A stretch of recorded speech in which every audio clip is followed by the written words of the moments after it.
All right, everybody. Welcome to Tiny Housin, volume. I think it's like volume. I don't even know. 34, I think. I don't know. And you can see my place is trashed. Trashed. But they worked on the ceiling some more. So it looks like, I don't know what they're gonna do in the loft space up there. I gotta call and find out. I literally just got home from my 40-mile bicycle commute like 2 minutes ago. So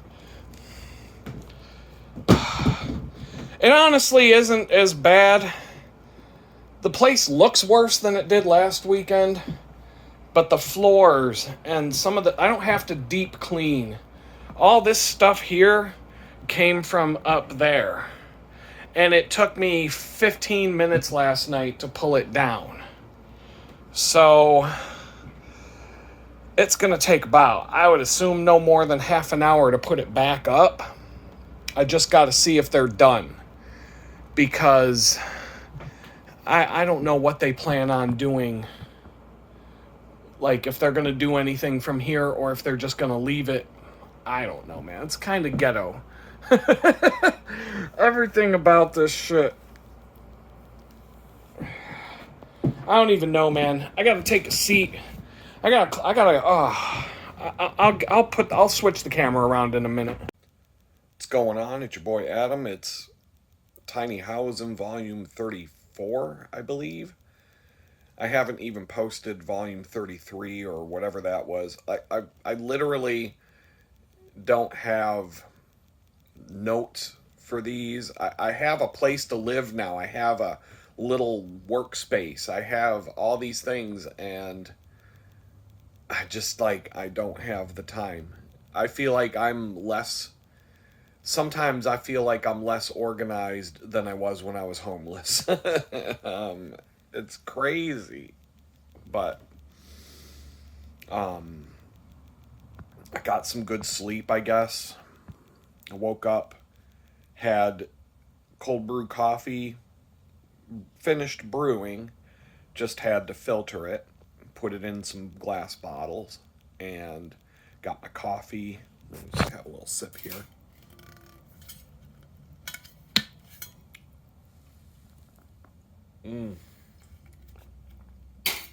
So much better. So much better than the store-bought cold brew coffee. Infinitely better. It rocked my taste buds for a minute when I switched from the pre-bought bottled cold brew to cold brew that you make yourself. The only brand that I've had since I moved to Texas of cold brew that had really good flavor and tasted like there was nothing done to it was the HEB grocery store brand of the cold brew coffee. They sell it, it's less than $5 for at least 48 ounces. I think you get maybe a little more in one of their bottles. But the 48 ounce, that's pretty common size for if you're getting the store bought cold brew. But the stuff, when you do it yourself, it's so much better. So much better. So I'm having that right now. I'm waking up to the world. I got a little bit of, I don't get too excited about these things now. I've applied to 600 plus jobs. Or no, I'm closing in on 600 job applications. I'll have to sit down and go. It doesn't take long, but I'll have to pull up. I have a note file where I keep this when I break down the statistics of how many jobs I've applied to, how many I've been rejected by, how many went stale, all that. I do that periodically in these videos. I have a note file. I just have to go and update the tally. The different trackers that I use. Whenever I apply to a job, it goes into some sort of tracker. And so I can just pull up the numbers pretty quick. I was over 500, closing in on 600 total job applications the last time I checked. Um, and it's such a horrible, brutal job market right now. Um, I can only stand to log into LinkedIn for maybe a minute or two at a time. And whenever I do, all you see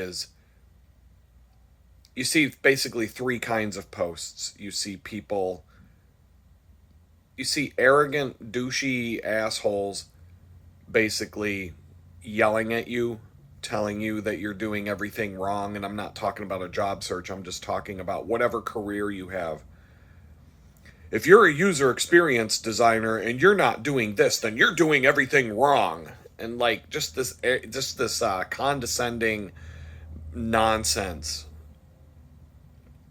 Um, or you get the virtue signaling of, you get some post of some douchebag business asshole at some conference with a plastic name tag around their neck, saying, I just spent my weekend at the How to Work Harder conference. And I made sure to keep in touch with my boss via email, even though this is my day off, and that kind of crap.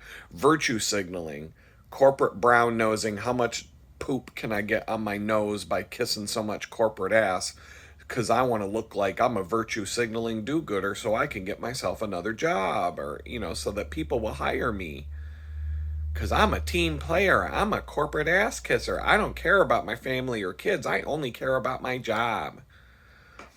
And then the third type of post is how horrible the job market is. I've applied to 1,000 jobs and not gotten a single interview. I've applied to 300 jobs and not gotten any interviews, and job postings and getting ghosted by companies. I went on 3 interviews with the same company and they ghosted me and never told me why they didn't hire me. And, just one post after the next after the next.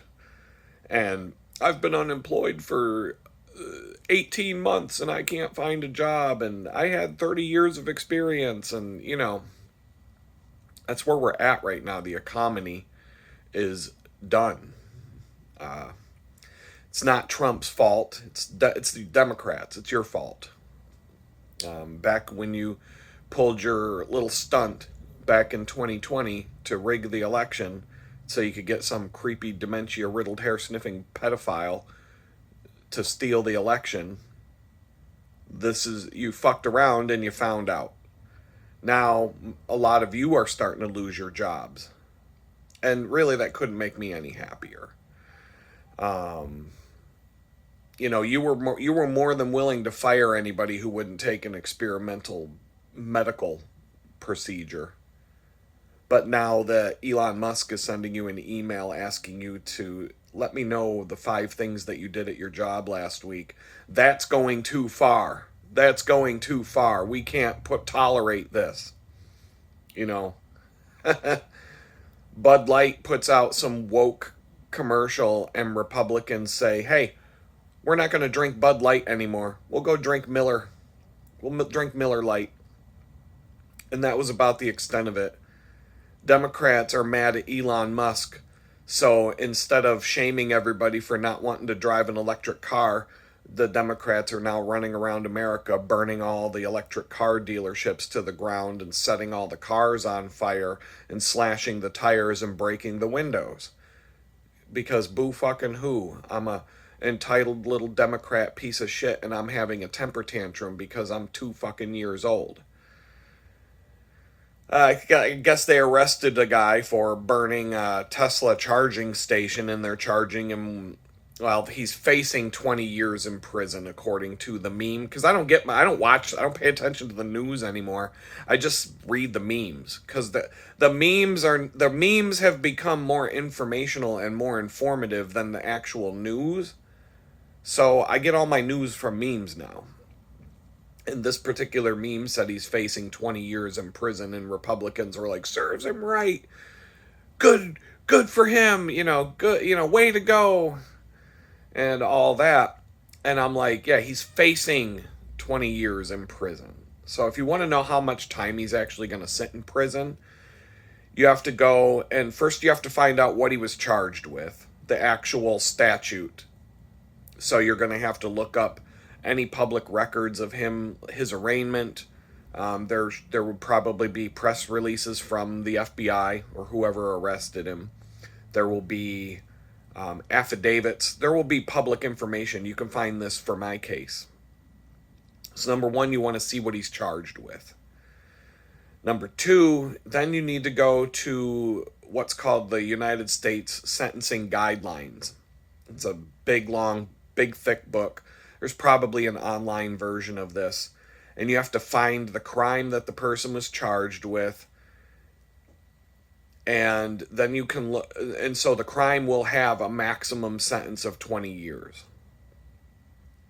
My crime had a maximum sentence of 10 years after they let me sit in jail for a year with no, without any kind of movement on my case. The prosecutor was willing to offer me 24 months. And my lawyer said it was a bad deal, etc., for lots of different reasons. She thought she could get me time served in what's called an evidentiary hearing. But my choice was plead guilty to 2 of the 14 counts and get 24 months, or plead guilty to all 14 counts and go try to convince the judge to let me go home earlier than the 24 months. And the judge basically at the end of the day, the judge gave me the same sentence, the 24-month sentence that the prosecutor wanted to give me. The difference being that I would have only pled guilty to 2 counts instead of all of them. The sentencing guidelines, because they were going after me for certain enhancements, was up to at one point they were trying to give me 7 years, but that's how they play the game. They threaten you, it's a back and forth game, and the ball's gonna land somewhere in the middle of that range. And so for this guy who burned down the Tesla station, you would have to look up what he was charged with. You would have to look at the sentencing guidelines for that. Does he have a criminal record already? I'm going to assume he does not. So there will be a number of what's called points assigned to that crime. And based on the number of points, there's a chart. The chart has vertical columns that represent your criminal history. So if you have no criminal history, you're going to be in the column 1. If you have previous convictions, it's going to move you to the right. And then you're going to go down and it's going to say the number of points. And the each row represents a number of points in a range. And so you're going to go down there, and let's say his crime was 10 points and he has no criminal history. That's going to coincide with something like a 10-month jail sentence with some probation attached to it. I'm going to guess, I'm just shooting from the hip here, based on the fact that they gave me a 24-month sentence for social media posts, and they made it 24 months because I came to the door with a gun in my hand instead of, my hands in the air. Because I had no idea what was going on. No, I did not expect that the FBI is going to come smash your house apart because you made social media posts.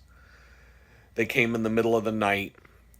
I woke up to the sound of my house being torn apart. And like boom, boom, boom, and stuff like that. Like I was dead asleep. And I woke up. I'm in a blacked out room with no light. No light. At 2 p.m, no light comes into that room. They proved that in court. At 2 p.m, there's no sound. It's very hard to... People could come to my house, bang on the door, ring the doorbell. If I was down in the basement of this house, it was a furnished basement. If I was down there, I wouldn't know. The Ring doorbell's hit or miss. It's like a 50-50 or less of a chance that it's going to ring when someone pushes the button. Those things are kind of crappy. And so I don't really know. I woke up out of a sound sleep to the sound of my house being smashed apart. I grabbed a gun. I ran upstairs. There's the FBI surrounding the house. They screamed at me to drop the gun. I dropped the gun and went off to federal prison for 2 years. But that's why they gave me 24 months instead of like 14 or 20 or whatever. The whole thing we were fighting for was to get time served, and the judge wouldn't do it. But the judge stuck to the original plea bargain that the prosecutor had offered me, but it wasn't even an official offer at that point. When I went to court to plead guilty, when the judge asked, "Have you been offered a plea deal?" I had to say no, because it wasn't an official deal. It was a draft.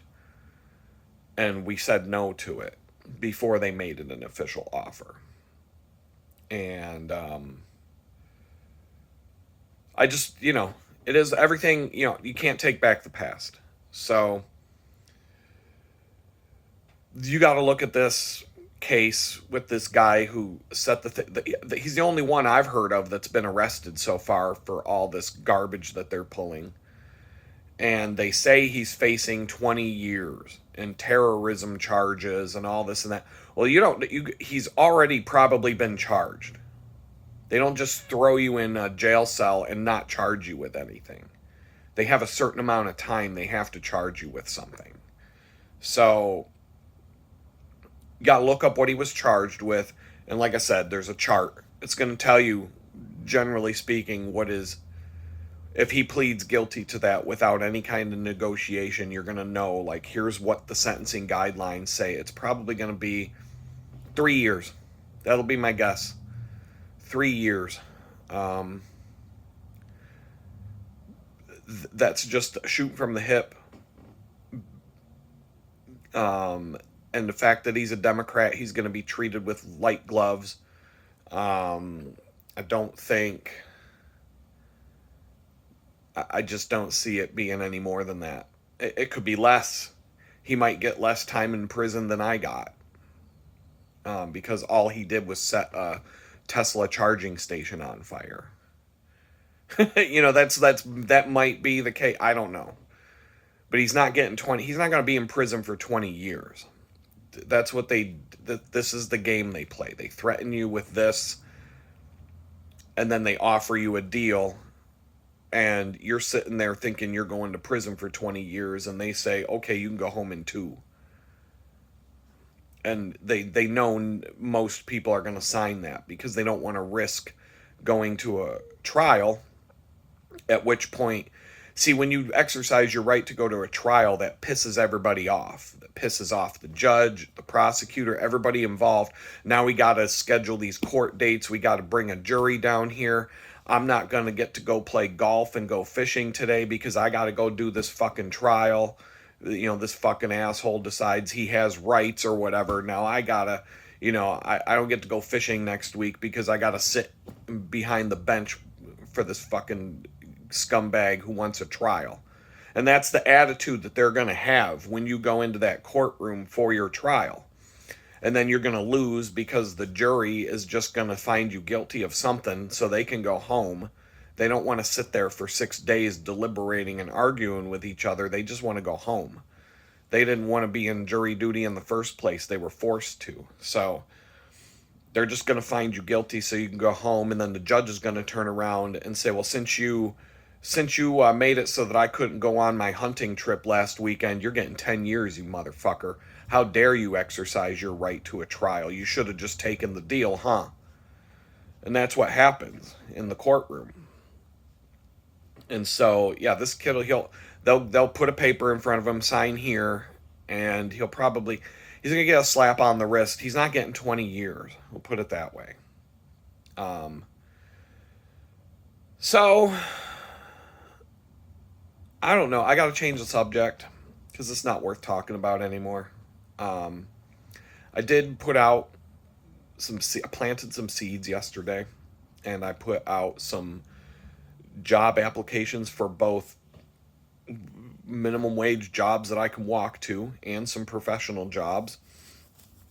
One of them reached out to me, I'd say about 15-20 minutes ago. So as soon as I hit stop on this video, I'm going to go respond to her. she wants to, it's a recruiter, so it's like the first step of many. I'm not going to get my hopes up too high, but there is a company pretty close to me that's looking to hire someone who does what I do. And my proximity alone, the distance, I live so close that they're going to. I'm getting an interview just for that reason alone. And it was, I sent the resume yesterday. They want to talk to me today. This afternoon, hopefully. It's like 10 in the morning right now. So I got to try and schedule some sort of interview with this person. Hopefully they'll do it today because I'm not available tomorrow or Monday because of the bakery job. And I would hate for that bakery job to be the reason why I don't get a six-figure professional job. But I'm not going to call in sick. Unless there's a certified bona fide, like, guaranteed interview. That would basically be, I don't know, because it's one of those, you're always, I don't want to take that risk. And I don't want to just call in sick to people who are expecting me to be there. Just for an integrity sake. So that's what's going on. I got to get up. I got to respond to that. I've got to take down all the stuff that's in the. I got to take down all the stuff that's up in the loft here, and get ready for them to come tear my place apart tomorrow, doing some, more fixing the ceiling all the way. And then I'll probably have to spend Sunday cleaning the mess from that. Just not looking forward to it, I can tell you that, but I won't be doing that until later on. But I'm basically going to be living in a little bit of squalor for a few days. It was nice to have a clean tiny house for a day or two, but I don't know. There's days where I feel I'm exaggerating a little bit, but there are days right now that I feel worse than I did when I was homeless. Literally, like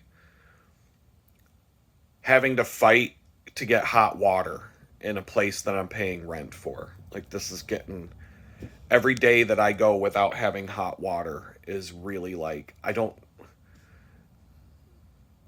And here's the thing, I've got people in the comments section going, you need to put your foot down, you need to do what you need to do. That's that's a uninhabitable space when you don't have hot water. That's a serious issue. Yeah, I know. According to Texas law, the water has to be at least 120 degrees Fahrenheit, and if the water is broken, I have to report it to the landlord, at which point he has 7 days to fix the problem. And if he doesn't fix it within 7 days, then I can hire a plumber to come in. I can pay for it to get fixed myself and take it out of the next rent payment, or I can withhold rent until he fixes the problem, and I can call some sort of government office to come and do an inspection and give him fines and all that kind of stuff. And I can call, I already know. I have a whole list I know the phone numbers. I know what I can do. I know that according to the law, he's not allowed to retaliate against you. A landlord is not allowed to retaliate against a tenant when a tenant exercises his rights to have, hot water and have basic things fixed when they're broken. Especially when the code, when the code stipulates that these things have to be fixed. But guess what? Guess what? When do people ever have to follow the fucking law in America? So number one, I guarantee you, the second I make a phone call like that, the second I take action, even if it's calling a plumber to come and fix this thing and install or having a new tankless heater installed, or if I take matters into my own hands and make this happen and decide not to pay rent because of that,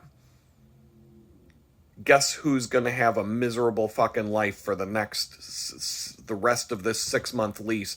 And guess who's going to get retaliated against? And guess who's going to be dealing with all kinds of hostility every time I walk across this yard every time I walk my bicycle across this yard to go out the front gate to go to work and back, I'm going to have to be looking over my shoulder for what's this guy going to do. I'm going to have to put hidden cameras in my tiny house because someone's going to be coming in and looking around and going through there's going to be retaliation.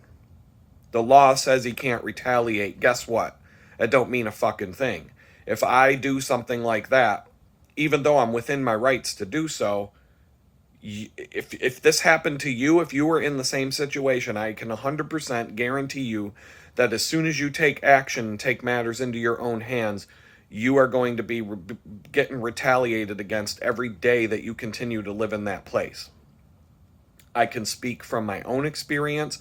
I can speak from the experience of other people.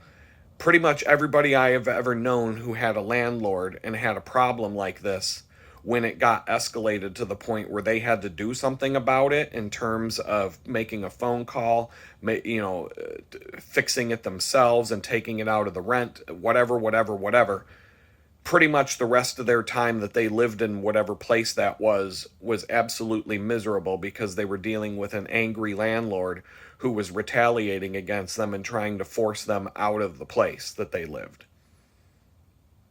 Now, that's absolute stupidity if you have good tenants who take care of your place and don't trash your place and just wanted to have something fixed that was supposed to be fixed, but you didn't bother doing it, and they had to take matters into their own hands. And then that's actually an improvement to your rental property when somebody goes and fixes something, but they don't see it that way. They see it as, how dare you?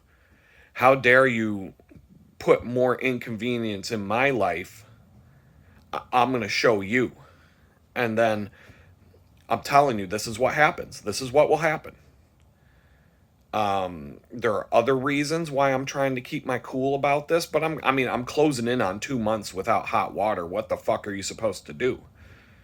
He keeps telling me, oh, you can just go to the house and use the shower in the house. I'm not paying rent for this tiny house to go use a shower in another building. I'm paying for the one that's here. So I don't know what a lawyer would say to that, in terms of, that would be like you have an apartment building and you have a bathroom in your own apartment that doesn't work, but the property management company says, well, you can use the public restroom that's down the hall because we're not going to fix the shot. So I'm just going to try to give the guy the benefit of the doubt, but the benefit of the doubt is we're closing in on 2 months. I reported this being a problem the day I moved in here, and I've got the text messages and screenshots to prove it. He gave me a date that it would be fixed by. That date's come and gone. That was supposed to be the end of February. That's come and gone. Now it's supposed to be the end of March. There's absolutely no indication that that's going to be taken care of by the end of March. At that point, 2 months after being told twice that it was going to be fixed, he keeps telling me, oh, it's going to be expensive. It's going to be real expensive to fix that. It's not my fucking problem. It was, you built this thing to be a rental property and it's not finished. You didn't think. We all know.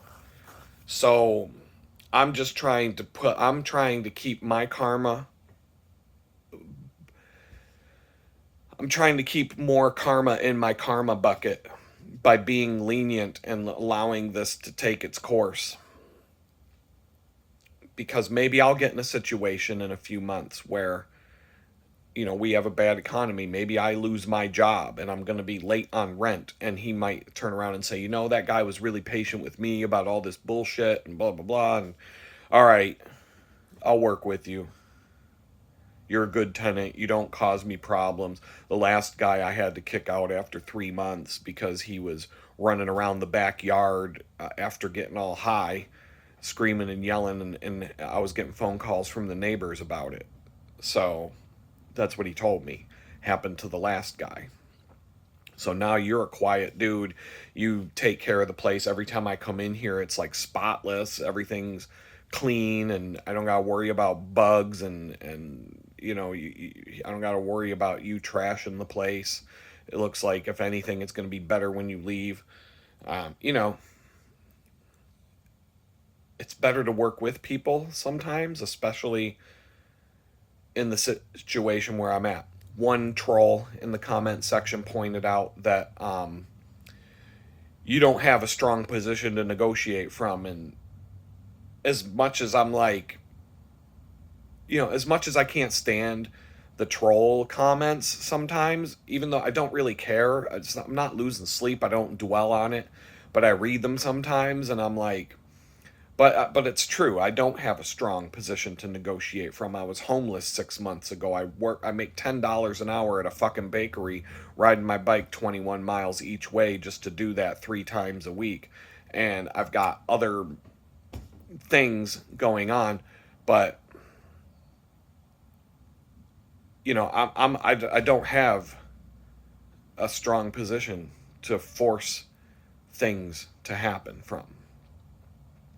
And so, like I said, if I get into a war with this guy over this hot water, even though, according to the state of Texas, I'm well within my rights to force this issue and make it happen, no matter how mean and nasty I have to get.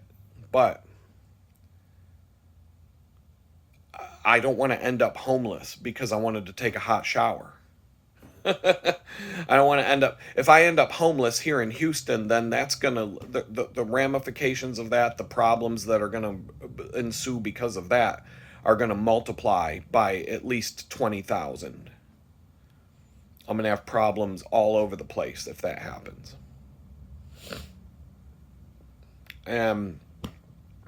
Okay, let's say he does evict me. Let's say he does retaliate against me, and now we've got to keep going back and forth to a courtroom because he's retaliating against me. He's trying to evict me because he's mad that I made him fix the hot water, whatever. And this is all hypothetical. I don't really think this guy is that big of a jerk, to be honest. I actually think he's a nice guy. He's just being a little slow with this. And so, but now, okay, I got to lawyer up. How do I lawyer up when I got no money? So I'm going to be going into court with no lawyer, trying to fight all this stuff off. And then there was something in the law, the Texas law, that says if you can prove that he retaliated against you, you can basically recover 1 month's rent. Like, money wise, if he causes me so many problems, and let's just say I ended up homeless because he decided to retaliate against me for wanting to take a hot shower, etc., and I ended up homeless somehow over that again, I could take him to court and recover a month's rent. That's not even enough to go get a new place to live. So this is what happens. You get in a jam. I've never had a landlord this bad in terms of something like that. I have never had a landlord say, you can live 2 months without hot water. I'll fix it when I get around to it. I've never had. The biggest slumlord I've ever had rented from in my life when I was in art school, paying $140 a month as my share of the rent with 3 other friends, would have fixed the hot water. But now that I think about it, though, so I lived in a building, 3 apartments in a building, 3-story, 3 floors. We were on the top floor. I don't know how to make this long story short, but a long story short is we were stupid college kids, and the neighbors below us called to complain to the landlord pretty much every single day that we lived there. Mainly because when you walk around an apartment that's above an apartment below you, they're going to hear all your footsteps and all that kind of stuff. And so that's what they were complaining about. They were literally complaining about they can hear us walking around up there. The landlords would call us up and say, you got to not stomp your feet around and make so much noise. And yeah, we were college kids, but we had already partied out of our previous house, and it was just me and one other roommate, and we were chilling. We weren't making tons of noise. We weren't doing that. We came home one day, and I'm not kidding. When I say I'm not kidding, there was a paper towel taped to the door of the apartment, and written with a Crayola crayon was an eviction notice from our landlord. We have 10 days to leave. And along with that, they disabled the hot water tank so that we couldn't have hot water in the apartment anymore. Like, the hot water wasn't working. I went down and I looked at the hot water heater, and the pilot light wouldn't light. Something was broke, something was sabotaged, like there were parts missing from it. They went and disabled the hot water heater so that we wouldn't have hot water. So if we decided to fight them, the eviction, we would have to do it without hot water in the apartment. Well, my friend and I, we moved. We just got out of there because this was a bad situation. This was like, we were having problems from day one when we moved into that place. And we were only there for maybe 3 months when this happened. I went and got a studio apartment by myself, all utilities included. My parents helped me out. They knew what was going on. They were pissed off about it. Not at me. They were pissed off at this crooked slumlord. Well, I worked for the computer lab. I was a computer lab tech in school. That was my art school job in the school. And there was another guy that worked in the lab. And I don't know how he found out, but he also lived in the apartment that we had just gotten evicted from via a napkin with an eviction notice written out in a Crayola crayon. And he told me the same exact thing happened to him. Basically, the landlords wanted to fill the place with Section 8 tenants because then they're getting guaranteed money from the government. But if the apartment was vacant, they'll just let some college kids move in there, and like they'll take your security deposit, let you live there for a couple of months, kick you out, and then just do it again and again and again. And so this same landlord did this to multiple people from that school. And I found out that this was like a routine. Somebody would move in, 3 months later they get the same exact eviction note. It was like, I don't know what the Crayola crayon on the napkin or on the paper towel, like I don't know what that was all about. But this is like the same exact scenario played out with multiple people, and we all got together, and we at least went down to the school because all of us had found this apartment at the Art Institute housing office where landlords can list their properties for rent. And the best we could do was get the landlord, we got them banned.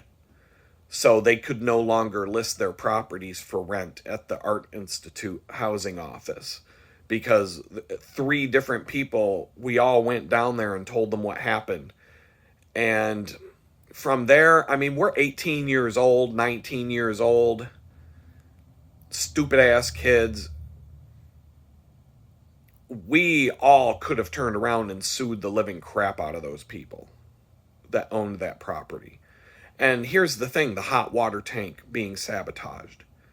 The guy who owns the property was a construction contractor who specialized in plumbing. He had a plumbing business. Like, he went into that building the day that they decided to give us the boot, and he went and he took parts off of the hot water heater so that it wouldn't turn back on, and sabotaged it. So we got an eviction notice written in a Crayola crayon taped to the door, followed by no hot water the rest of the time we lived there. And but now it's the ball's in my court, the ball's in our court. Now we've got to go to court. If we want to fight this eviction, we can stay, we could drag that out. Now, knowing what my rights were after the fact, we could have made life absolutely miserable for those landlords. But guess whose life is going to be absolutely horrendous and miserable living in that apartment? Guess who's going to be calling the cops day after day after day after day, complaining about the noise? Like, anything that those people could do to sabotage our day and ruin our life and, turn off the hot water. What if they went and disconnected the electricity next and refused to fix it? Now we don't have hot water. Now we don't have electricity. My friend and I, we both just got out. We hightailed it out of there. That was the best thing to do in that situation. And in hindsight, now, if I was like in my mid-20s and something like this had happened, we would have gone to war. We would have gone to war. There would have been court dates. There would have been lawsuits. There would have been much more retaliation on my part about that situation. But after that situation ended, I've never had something like that happen since. This situation here, I don't think is malice. It's not. He built this tiny house. I don't know. He didn't know what he was getting into. He tries to get everything done as cheap as he possibly can. So then when it's done cheap, it breaks and it doesn't work right. And then he has to have someone come and do it again and again and again, instead of if you just pay for it to be done right the first time. And I think that's what's going on with the hot water heater here. And so I'm just, and like I said, I've got other reasons why I'm keeping my cool with this. I could come up with a dozen, but I don't know how long I can go living like that. I signed a 6-month lease, so, but at the end of the 6 months, am I going to be able to afford to move? Like, if things aren't really looking better by a certain date, I'm going to have to just pack every dollar I make and not buy anything at all, knowing that I'm going to have to go rent a minivan and go through the whole hassle of moving again. It can be done. I'll probably lose my security deposit. When you pay a security deposit, you can kiss that money goodbye. I don't think I've ever gotten a security deposit back from a landlord. They'll come up with something. Oh, we need. Oh, you hung something up on the wall with a nail. You left a stain on the carpet, or they'll come up with some reason to keep your security deposit. I've never got one returned. Doesn't matter how immaculate the place is. I can go through and steam clean, because I had a Bissell carpet cleaner. I could go through and go down to the point of steam cleaning all the carpets and completely leaving that place absolutely spotless and 100 times nicer than when I moved in. Show them the before and after pictures, the photos I took before taking possession of the property and what it looked like when I leave, and they'll find a reason to keep your security deposit. That you can kiss that money goodbye. So that's one thing. Pretty much, I've never heard of anybody getting their security deposit back on an apartment. Never in my life have I heard of anybody getting a security deposit back. It's wrong. It's wrong, but that's what they do. So I got to save up for another, I'm going to have to save up 3 months worth of rent on top of paying rent here in order to be able to move when that lease is up. If I don't, there's no way I'm getting to the end of that lease without hot water. There will be, one way or another, I'll have hot water. How it happens, I hope it happens smoothly, and I hope there's a video that comes out where I basically say I have hot water now, and it's better than the way that they set it up is better. The water's super hot. It's perfect. It works great. I'm happy. You know, the washing machine broke. He fixed it right away. Right away, within a day or two. I needed a new fridge. He said he was going to give me one when he got me the fridge. He said there's a few other things he said he was going to do that he did. He's fixing the ceiling in here. So, I'm trying to be patient knowing that he's actually working on all these things. But the hot water is like the hot water is the one that's bothering me. And his excuse keeps being, well, it's going to be expensive. Not my fucking problem. Take the money I just paid you in rent and get it fixed. I just gave you've got 3 months rent out of me so far, a security deposit and 2 months rent. You got some money there you could fix it with. So, and get it fixed and you'll be able to continue renting this place out. So, like, you don't get it fixed, you're going to have problems, either from me or the next person that lives here. So, anyway, I'm going to let you all go. I'm going to go email this company and see if I can set up that interview for this afternoon. Hopefully it's not via Zoom, because then I can, be a little scruffy for the rest of the day. I got other things I got to do, but if it's going to be a video meeting on Zoom, I'll have to go clean myself up. Anyway, I'll talk to y'all later. Peace out. I feel like this week is a bust in general. I had a feeling when I came home on Saturday.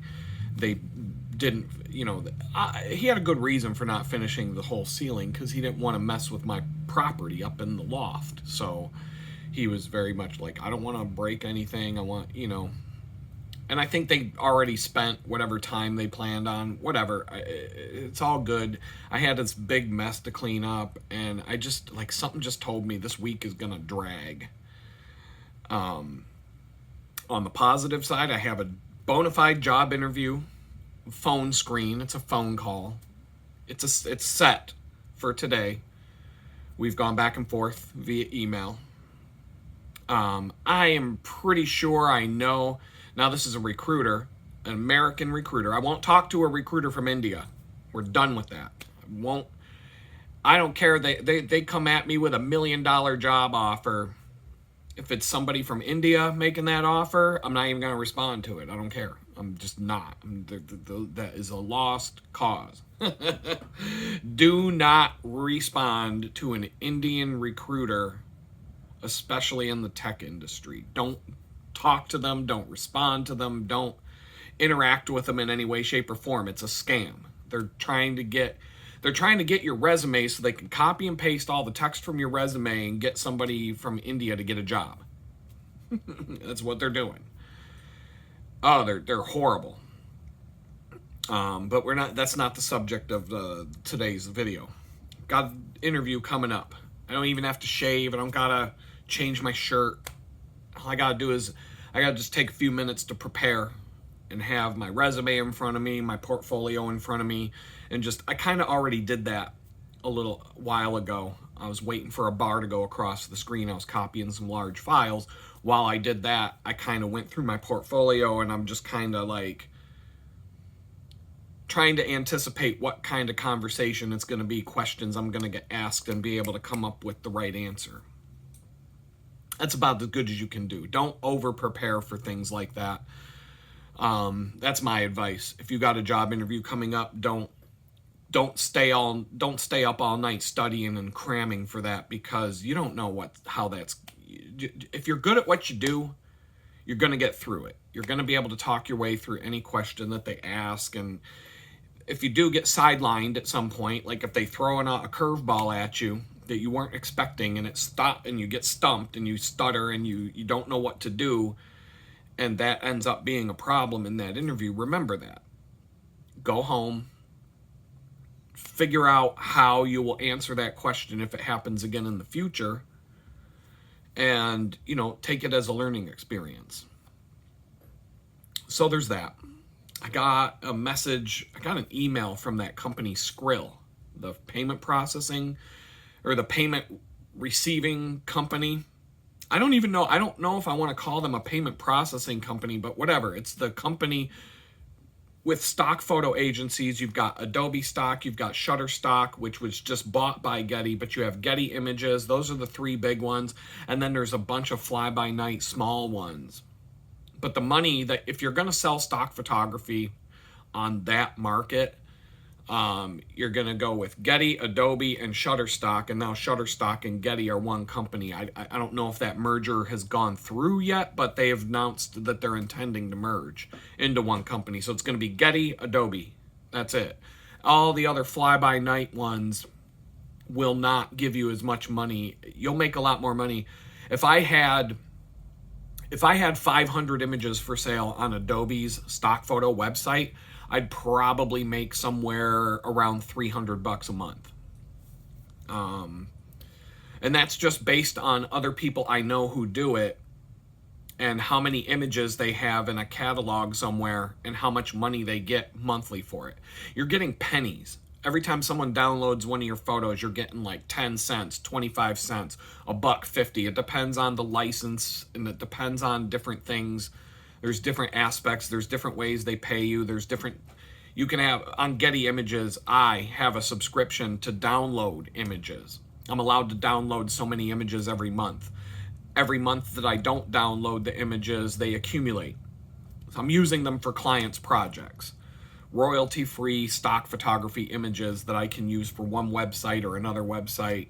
I need a picture of certain food for a restaurant. I can just go get an image of that food. It may not, there's different things. If I need an icon, a set of icons for an interface set of buttons, I can just go get some icons from there and not have to spend 12 hours designing a custom icon set. When I download something from that, the artist who created it, the photographer, who whatever it is, they get paid pennies.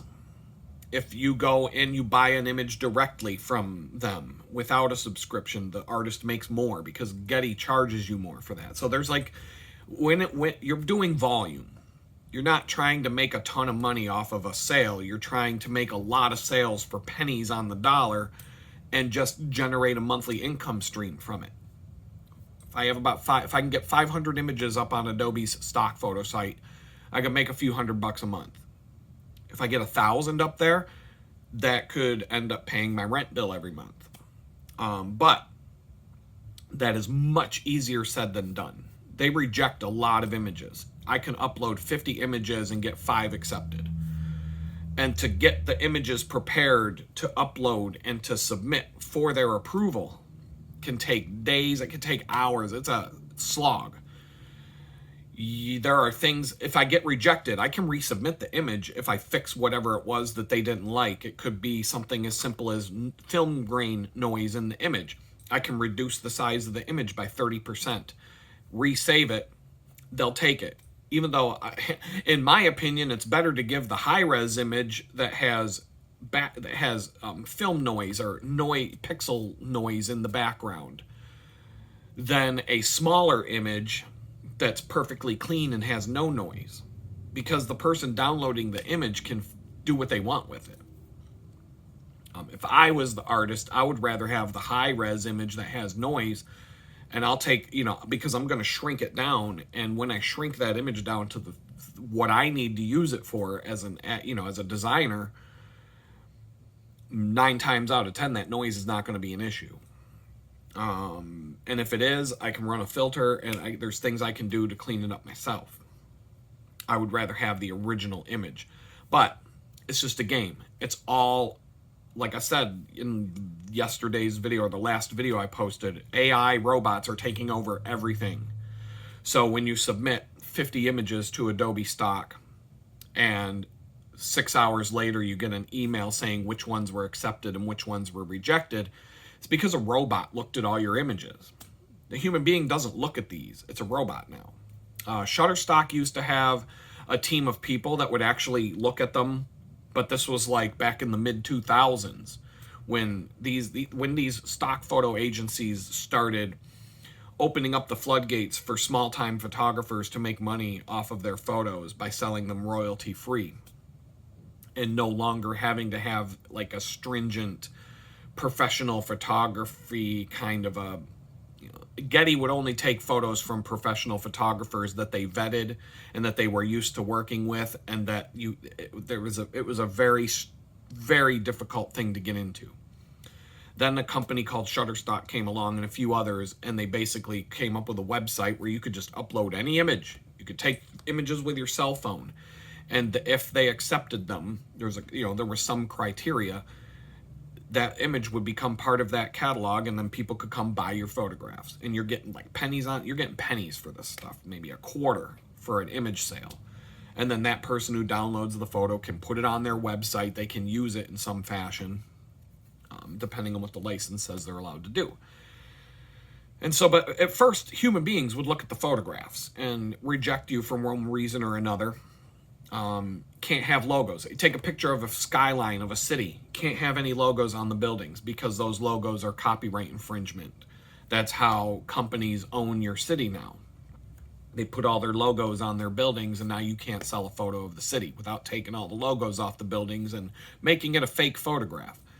But you can sell it as an editorial photo, because an editorial photo is basically something that would be used in a newspaper. Or let's say you have a skyline of the photo of Pittsburgh and you left all the logos on the buildings. Somebody could buy that photo and use it in a news article about Pittsburgh, but they can't use it in an advertisement for something without taking all the logos off the buildings. Because if they use it as you use that photo for an ad for your business is based in Pittsburgh, whatever.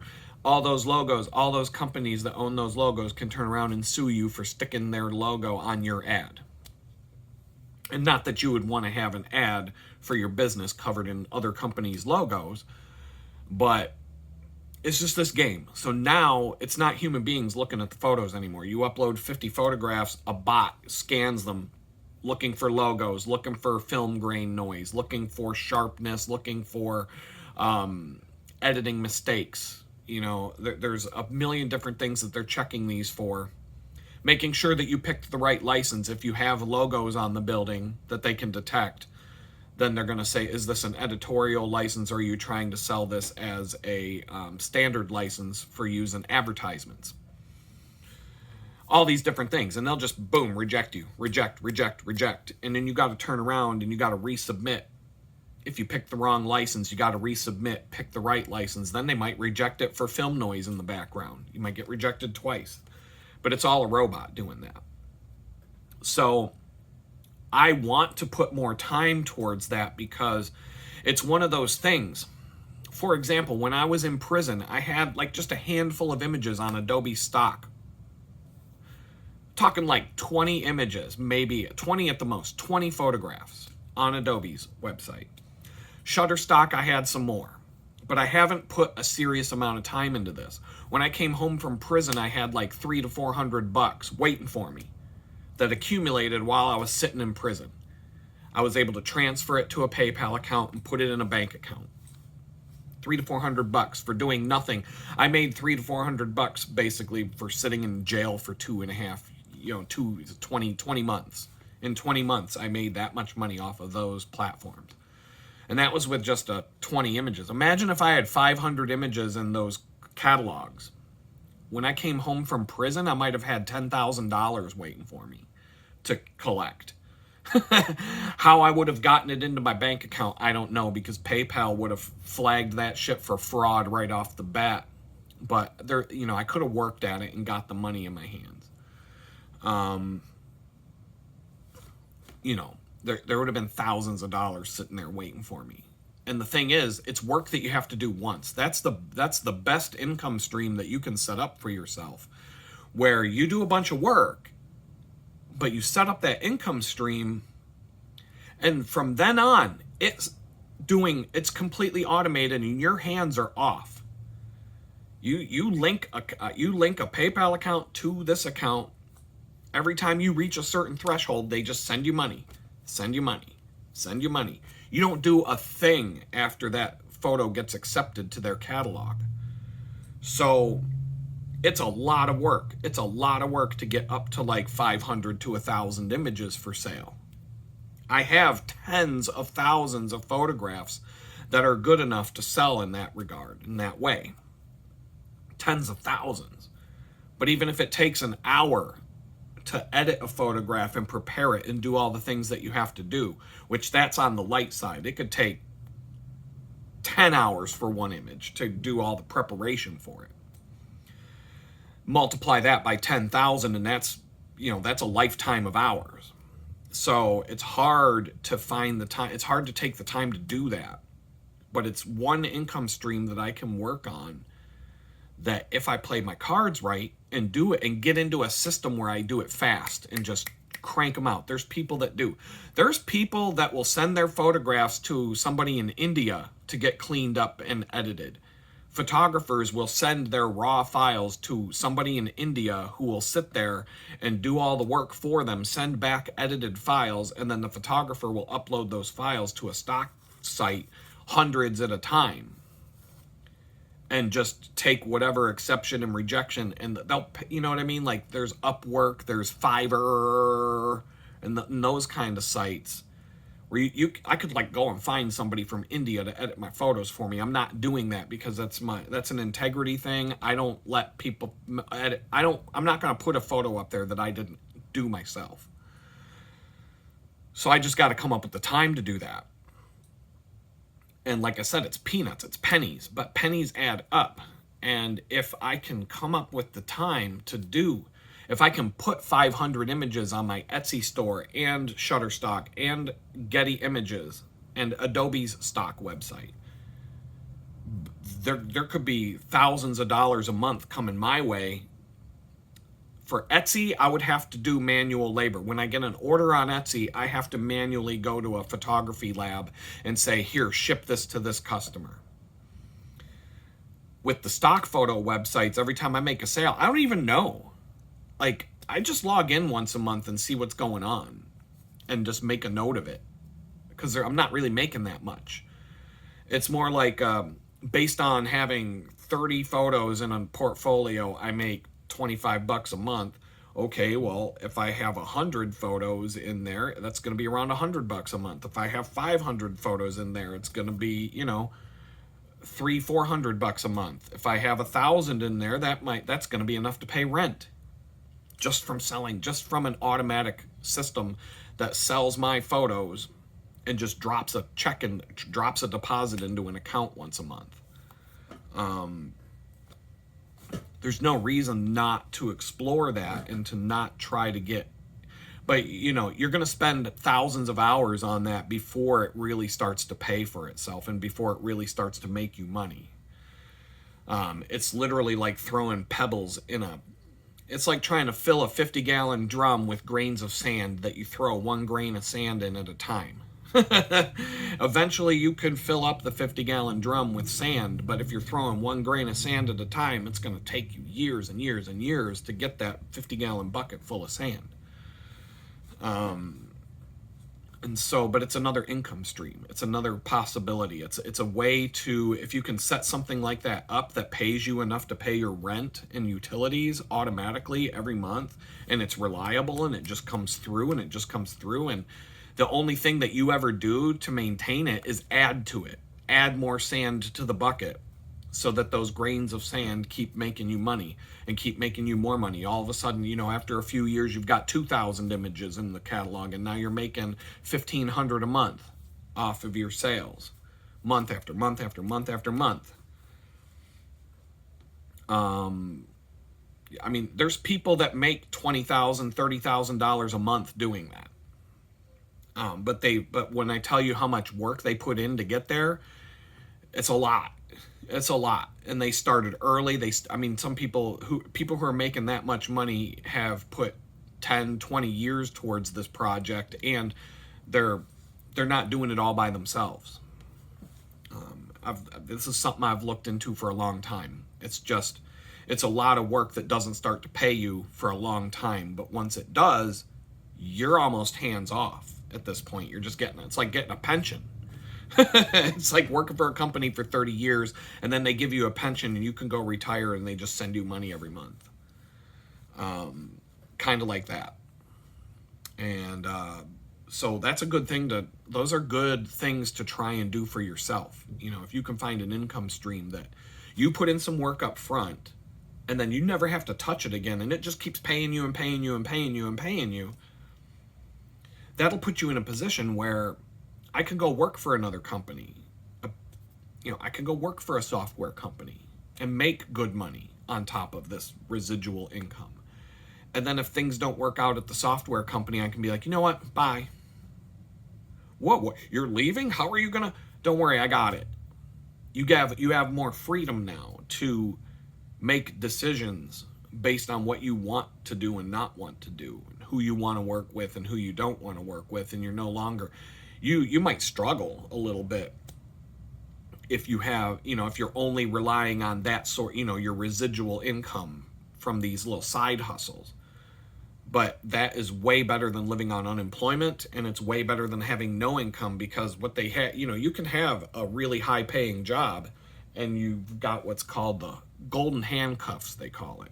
So you're just kind of stuck at a job that you can't leave, because you don't know how you're going to pay your bills next month. You don't know how you're going to pay your mortgage. You don't know how you're going to put food on the table. If you just walk out the door, how are you going to survive the next 6 months while you look for a new job? So you stay in that place. You keep the golden handcuffs strapped to your wrist.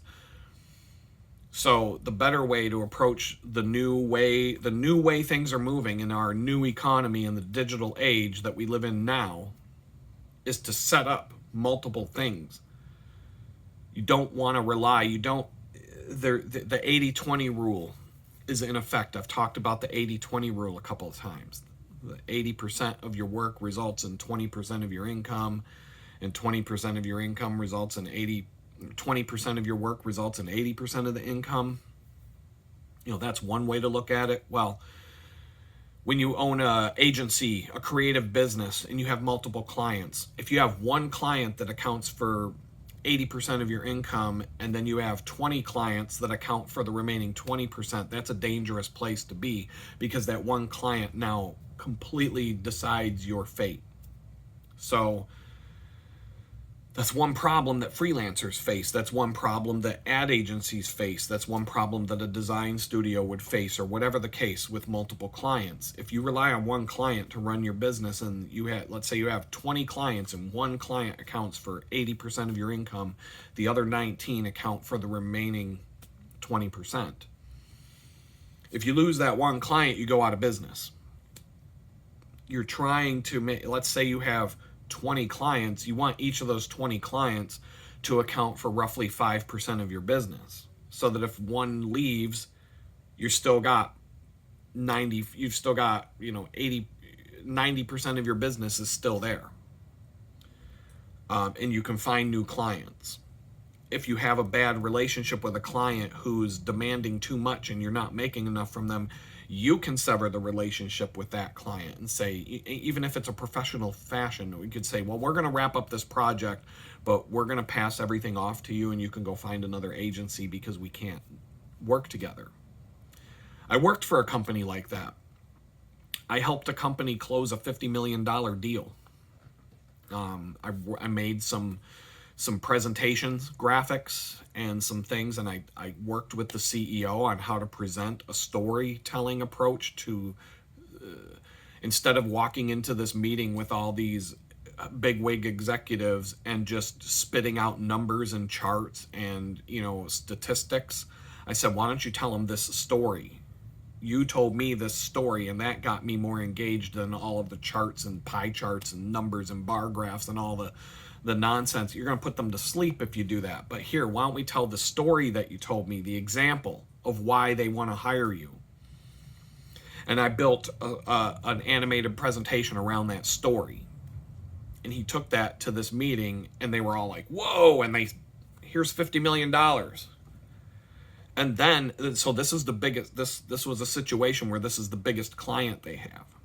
All their other clients combined don't equal the amount of money they're getting from one customer. But now that one customer basically owns their business. They're trying to build a software application that caters to a wide range of customers.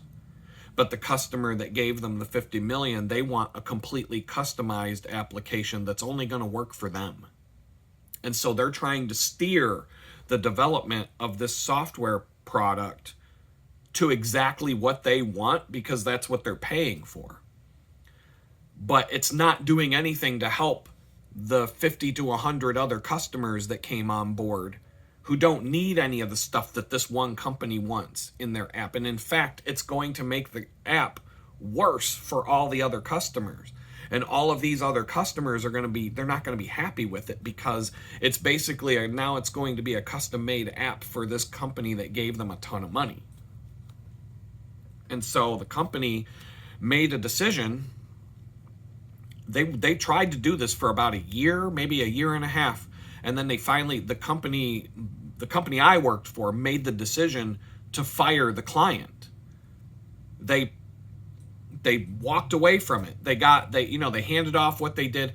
I don't know what, penalties or I don't know what went down on a detailed level. All I know is that they cut the client out of the picture and severed the relationship with the client because that client was actually hurting their business.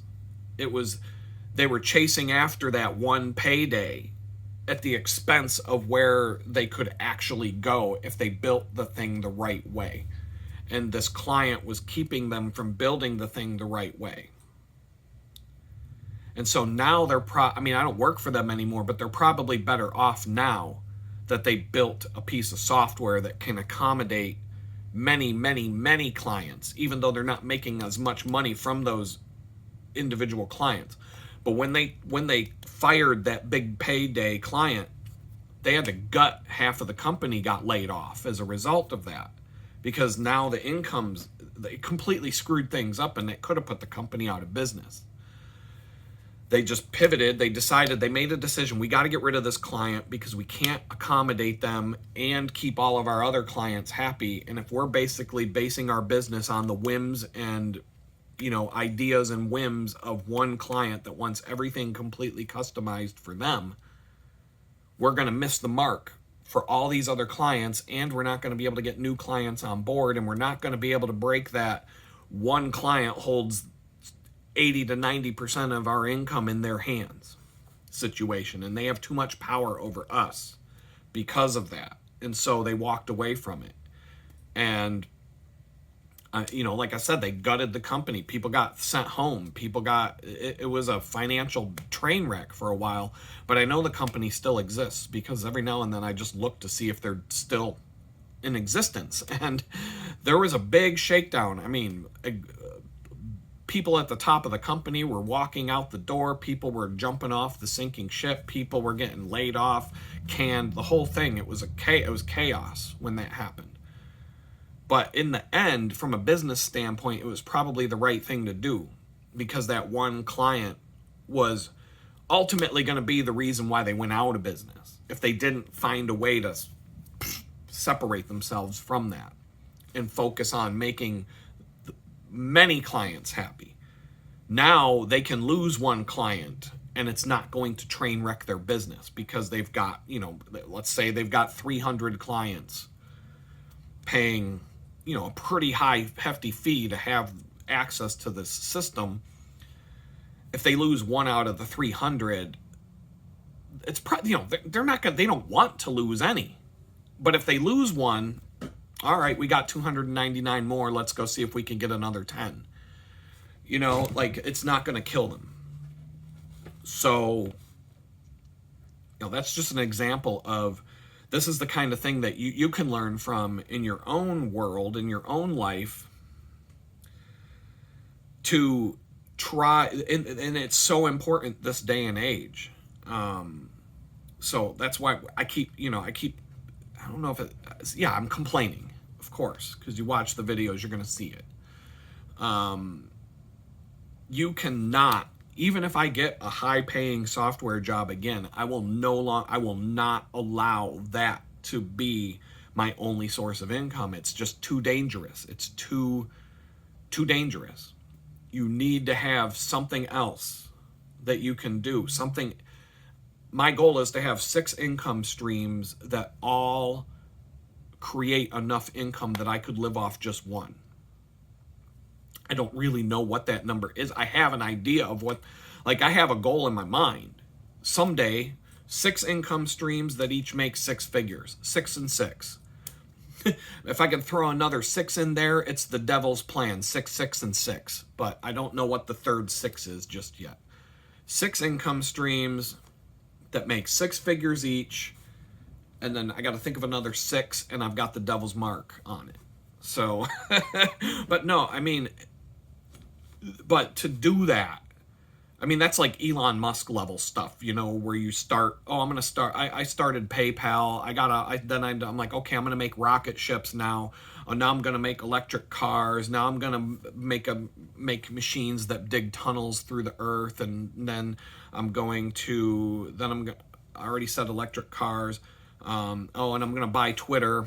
And then I'm going to take over the United States government and work with Donald Trump to, you know, fire everybody. And so, you know what I mean? That's like Elon Musk level shit, but you got to have goals. You know, you've got to have, so 6 and 6. I'll think of what the third 6 is. And then it doesn't have to be 6 streams of incomes that all make 6 figures each. That's a lot of work. That's a lot of things to juggle. So you got to think about it. Okay, if I can survive on $20,000 a year, could I make 6 income streams that each make $20,000 a year? Could I have 6 income streams that make me $10,000 a year and make $60,000 a year because of that? You can adjust the numbers to see how it plays out.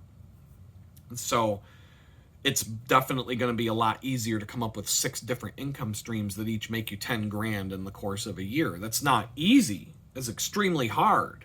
This is not easy stuff to do, but when you break it down, okay, give me 10 income streams that give me $1,000 a month. You know what I mean? Or just, you know, you got to come up with this, like, break it down as to, like, okay, what's actually doable and what's possible, and what number does it just say, you know what, that's just not in your wheelhouse, or that's just not something you can do on your own. I could have an idea for a software program. I have these all the time, but I know, because I worked in software companies for, you know, well over a decade, 15 years I spent working in software companies.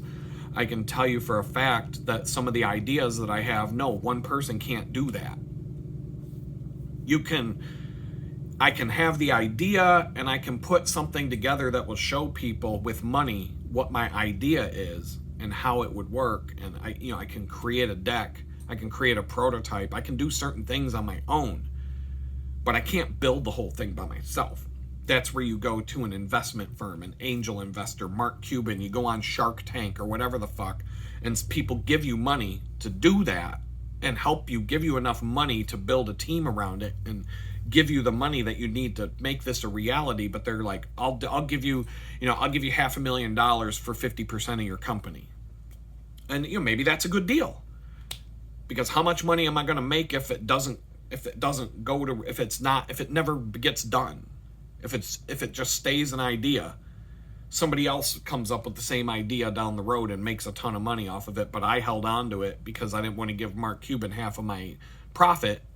That could have been me making half of the profit for this idea and putting, millions of dollars in the bank. So, but Mark Cuban's probably not going to want to deal with some loudmouth tinfoil hat conspiracy nut job who went to federal prison for 20 months for mean tweets. So I'd have to find an alternative route to make something like that happen. But I had an idea for a software platform, and I had a couple of CEOs tell me that it was great. It was a great idea. I had a back-end developer who could help me build it out. We started kind of tinkering with it to build a prototype of it, and it relied on Google Maps API, and Google Maps at the time was free to use their API, but they were trying to find a way to make money off of it, so they were coming up with a way to charge you. And at first, we were estimating that before we could even gain traction, Google was going to start sending us $10,000 a month bills. And I'm like, how am I going to pay a $10,000 a month Google bill when the thing's generating no money? And so we kind of put it on the shelf and said, you know what, let's just, the thing didn't exist. It barely exists today. I finally saw somebody came up with the same idea and put something out there that was basically a clone of what we were thinking of doing. And this was like 15 years after we thought of it. And it's not really that, it's not doing that great. It doesn't seem to be anyway, but it's there. Somebody's finally trying it.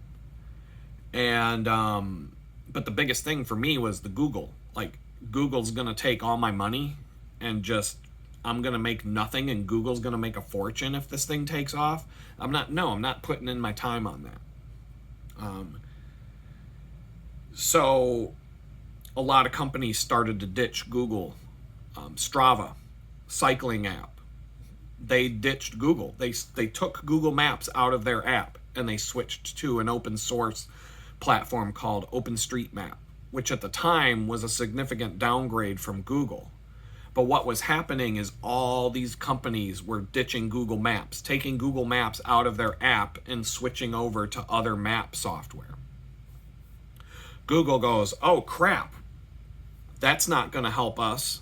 So they redid all of their pricing schemes, right? And when I found out about this, I recalculated.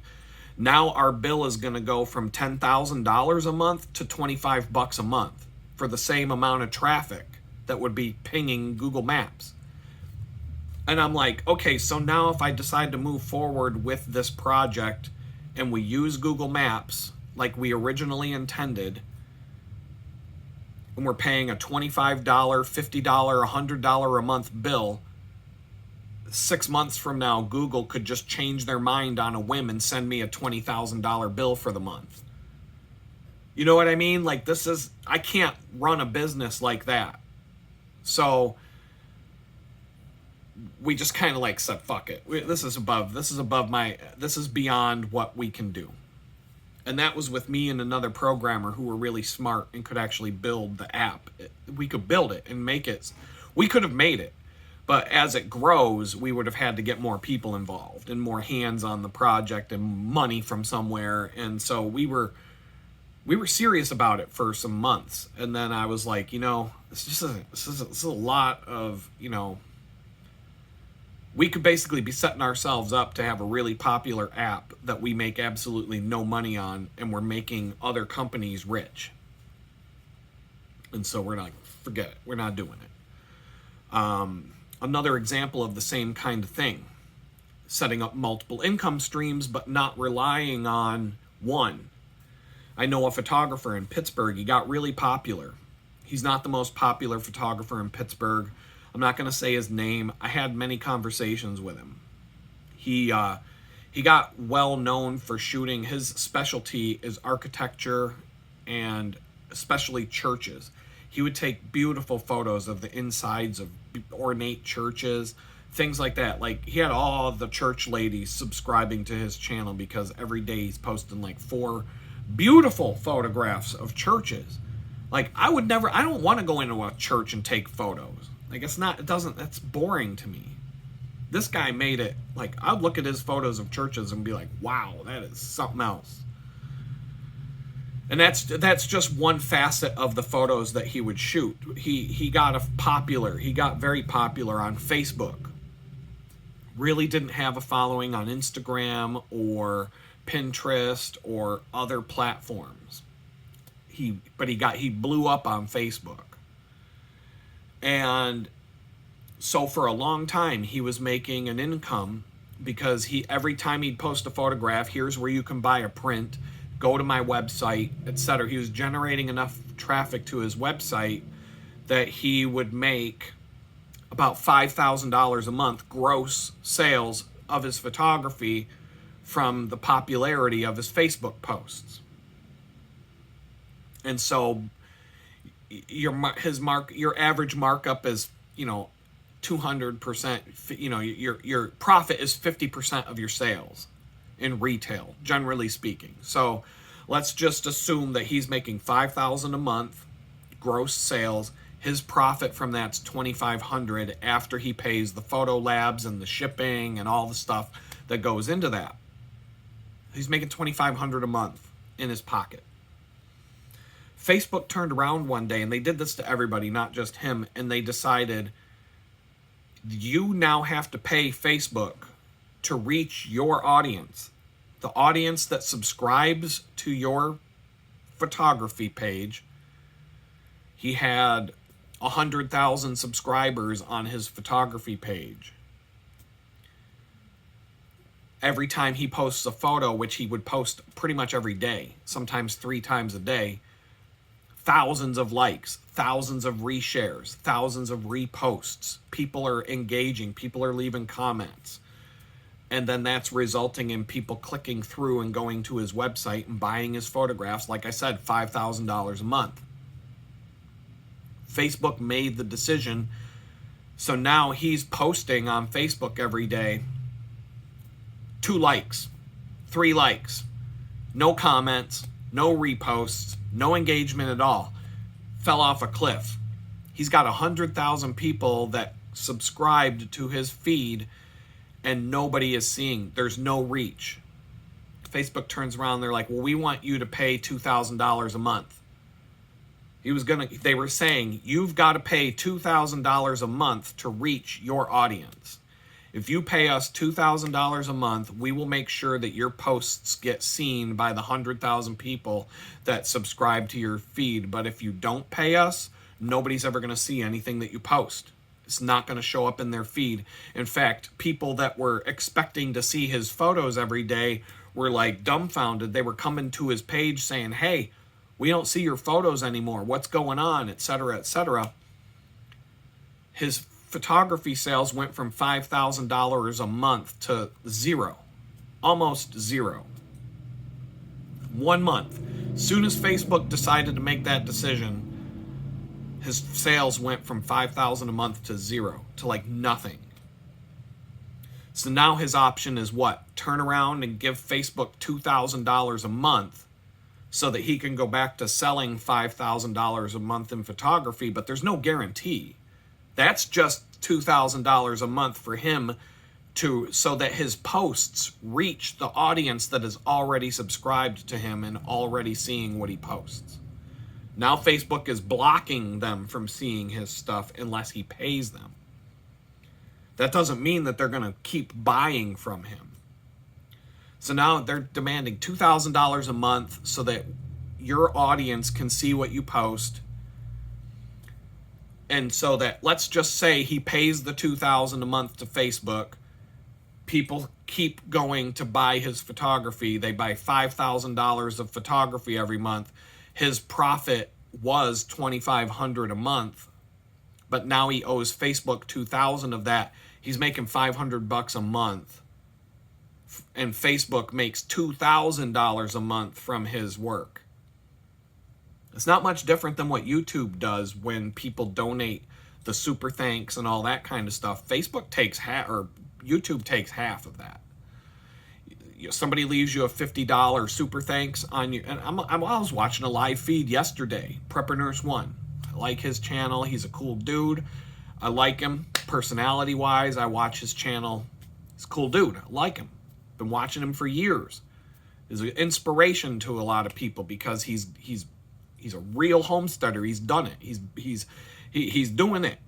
He put his money where his mouth was, or whatever the saying goes, and he's actually doing the thing that he said he was going to do. And he's documenting it. And there was a period of time where I didn't like the guy because he was going along with the COVID nonsense. And then all of a sudden he woke up one day and he was like, this is all bullshit. And he changed his whole tune about that whole thing. And I was like, wow, this dude did a 180. I can get back on board with what he's up to and watch his channel again. But people, I watched a live feed the other day and people were dropping the super thanks in the chat and stuff. Here's $5, here's $20, $50, whatever the case. YouTube takes half of that. Half. What did YouTube do? This is the dude that's putting all the time and money and effort into doing what he's doing, but YouTube gets half? But now Facebook, once again, this photographer is putting in all the effort, all the work, to make $2,500 a month, and now Facebook wants 2,000 of that, and you get to keep 500. That's if it all works out. So Facebook's dying. Facebook's a dead platform. Facebook, it's like MySpace. You can go to myspace.com and there's something there. The URL is always going to exist. But the only thing I see on Facebook anymore are porn bots and spam whores and AI generated garbage and the occasional funny video. And sometimes there's a few groups here and there that you can subscribe to that post some good stuff. But it's dead. I don't see, anytime I look for somebody that I personally know to see if they have a Facebook page, 99 out of 100 are gone. Gone. They're not on Facebook anymore.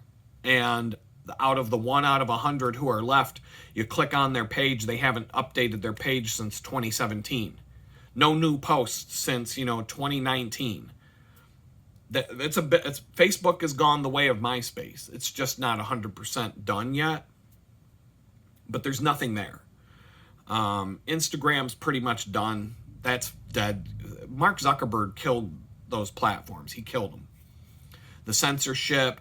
X is taking off now. X is growing and growing, and if you were going to put some eggs in a basket to try and grow, but X is all politics.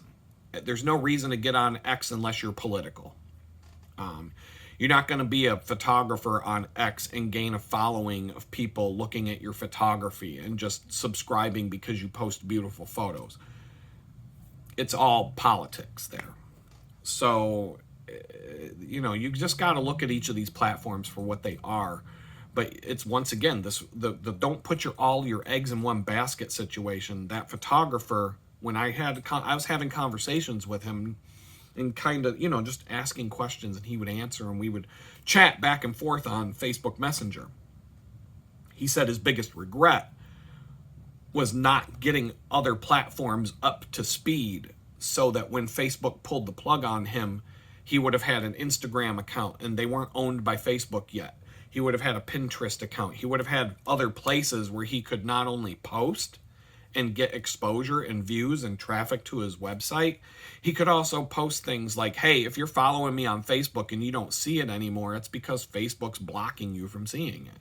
He could let his audience know what happened, because out of those 100,000 people, 96,000 people are just like, oh, I guess he's not posting photos anymore.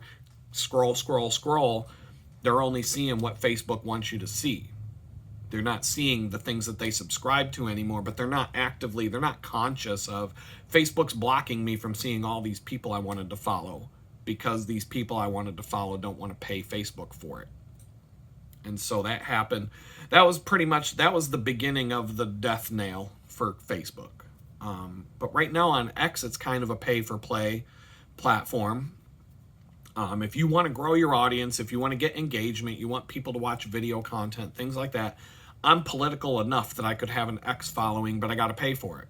But it's affordable. $30 a month, I think, is their top tier if you pay on a monthly fee basis. So, that's better than $2,000 a month. And I've been studying this. I haven't bit the bullet yet because I don't have money to just throw around. But I've looked into it and I've tried to figure out, are people who do it, are they saying that are they getting a return on that? If they're really trying to build an audience and try to generate an income stream using that platform, are they getting their money's worth by paying for a paid subscription on the platform? And a lot of people say, yes, my audience grew quite a bit. You still have to go in and do things. You still have to regularly post. You have to engage. There's lots of different ways to get people to follow you there. But you pay, and then they elevate your posts higher up in people's feeds. And when you reply to somebody, your post will show up at the top of the replies. And, the people who pay for the blue check mark get more play on the platform.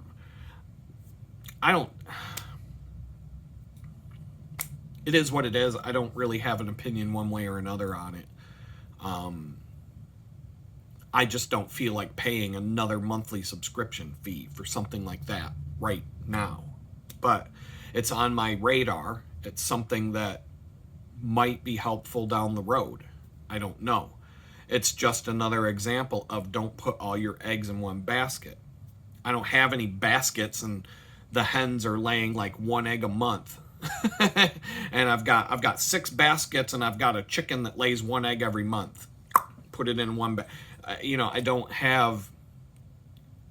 I haven't built anything that's significant enough to have this problem of putting all your eggs in one basket. I need eggs to put in a basket before I can have all my eggs in one basket. So, I need to eat an omelet here and there, so I'm not even collecting enough eggs that I can feed myself, let alone put them in different baskets and stuff. So, at the end of the day, that's a goal, though, because this day and age, you need to diversify yourself to the point where the man can't shut you off. If you have a 6-figure job and then you've got 4 other streams of income that give you another, let's say you got 4 streams of income that you make about 25 grand a year on. It's pretty much hands off. You built something. It starts generating some money. You have to go tweak it, turn the knobs every now and then. You've got to do something, but it's not a lot of your time. You put a lot of time into it, but after the fact, it's just a little bit of work from that moment. You don't have to continue to fiddle with it and put in massive amounts of hours towards it. You have 4 of those. You have a 6-figure job, but you also make $100K a year off of 4 side streams of income, whatever they are. I don't know. That's going to be different for everybody. Things don't go well at the 6-figure job. They're treating you bad. They're threatening you. They're changing the conditions of you. It's like Darth Vader when he says, I've altered the deal. Pray I don't alter the deal any further on Cloud City. You don't need to make a deal with the Emperor or Darth Vader. You can just say, you know what, fuck you. I'm with the Alliance now. I'm a rebel. I've got enough money in the bank. I got another set of income. Yeah, I can't buy as much hookers and blow next month if I cut out my 6-figure job from my other income. I'm going to be living off half of what I used to make. Fine. I'll cut out hookers and blow from the budget for a few months until I find a new 6-figure job to put that back in the bank, right? And I'm not saying that's what I would spend the money on, but I'm just making an example that you can live without that if you have this. But if the 6-figure job is your only income and you got nothing over here, then you got golden handcuffs when Darth Vader shows up to Cloud City and says, you know what? I'm going to station a garrison of stormtroopers here, and you're just going to have to live with that because I altered the deal. And believe me, you don't want me to come back here and alter the deal again. So you're going to play ball, and that's it. And if you're just, if you're the leader, the administrator of Cloud City, when Darth Vader makes that deal with you and you got nothing else going on, you got no poker games going on in the background, you got no side hustle, you got no smuggling operations going on behind the scenes, you got nothing else going on. You're just going to have to take the deal that Darth Vader gives you, and that's that. It's it. It's either that or you starve to death. But Lando was like, yeah, okay, sure, whatever, all right. And then Darth Vader goes home back to the Death Star, and Lando's like, fuck this shit, we're going to get Han. I quit. Somebody else, Lobot, you take over Cloud City. I'm out of here. I'm not coming back. So do what you will, do what you want. I'm out. Done. I'm going to go rescue Han. I'm going to go blow up the new Death Star. And I'm just going to be a general in the Rebel Alliance now. And I got all my side hustles, my smuggling operations, my hookers, my poker games, and all the things that I do over here. I can still live off of all that. I don't need the Cloud City money anymore. I can still live. I can still live a good life. So you got to be like Lando Calrissian. You've got to have some sort of thing on the side so that you don't have to take orders from Darth Vader when he shows up to Cloud City. That's how you got to set yourself up this day and age. And so I hope that's some useful information for you. I'm trying to get out of this funk I've been in this week. I've got this job interview coming up in a few hours. I've got some other things I want to get out of the way. I want to put up a new video for you guys. And by the time you're watching this video right now, you will have already seen another video up there. So that, I'm living in a different time and date than what you're actually seeing on the platform. Because, I'm collecting some videos over a couple of days and then hitting upload. And just one more point that I will make is that in the troll section, I'm getting all these comments now about how my videos are too long. Fine. This one guy, can I pull this up real quick while you sit there? It should be, okay. Help! I can't handle such marathon videos. Don't you remember when you first started making videos, you were concerned if your videos were to exceed 15 minutes? May I ask that you consider either breaking your long videos down to a few short ones, or perhaps put timestamps in so that we can go to specific sections. I enjoy watching your videos, but I have a life outside of watching them. That's fine. You have your opinion. Number one, if I start putting up nothing but short videos, people are going to start bitching about the videos being too short. If I put up the videos that are long, people are going to bitch that the videos are too long. Okay, Goldilocks, what is the right length of the video? What the porridge is too hot, the porridge is too cold. Oh, the one in the middle, that's just right. Well, okay. I would also like to point out that when you log into YouTube, there's a play button. There's a pause button. There's no stop button, but you can go watch another video. You can do something else. There's a button at the bottom of your screen, whether you're on an iPhone or an Android phone, where you can close the YouTube app and fling it away and go do something else with your day. I'm not holding a gun to anybody saying you got to watch this video for 5 hours. There's no contract. You didn't sign a contract saying whatever video I put up, you must watch from beginning to end. You can make the choice of what you're going to watch and the amount of time that you want to spend watching it. That's all up to you.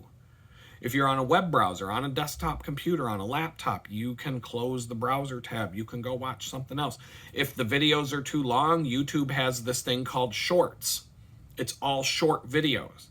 Videos that are like 2 minutes long, and it's mindless nonsense and people doing idiotic stunts or saying things or, just short attention span theater is all over YouTube right now. TikTok, Instagram, they're all copying the TikTok format of short attention span videos now. There's plenty of stuff to watch if you only got a 5-minute attention span. It's out there. It's plentiful. I've watched Mr. Beast videos that were like 2 hours long. Like some game show that he put together and did this whole thing, and I couldn't even watch the whole thing. I stopped and went on with my life and did other things. The funny thing is YouTube is, if you're signed in, if you're logged in and you're not anonymously browsing, you go back to a video that you started watching 3 months ago, the video should pick up right where it left off. They have a memory. They store the marker where you stopped watching the video, and you come back, hit play, 9 times out of 10, it's going to pick up where it left off. It doesn't always work. Sometimes it gets on my nerves because I can't remember where I left off and YouTube started me at the beginning. But the feature's there. It works hit or miss. It's there.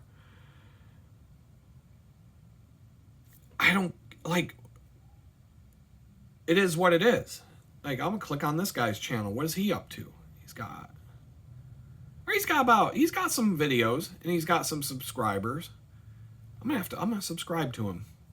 You just got another subscriber. I'm going to check out your stuff. You got a lot of stuff. I'm going to see, you got shorts. You got a lot of videos up here. They're all short. They're all like 3-5 minute long.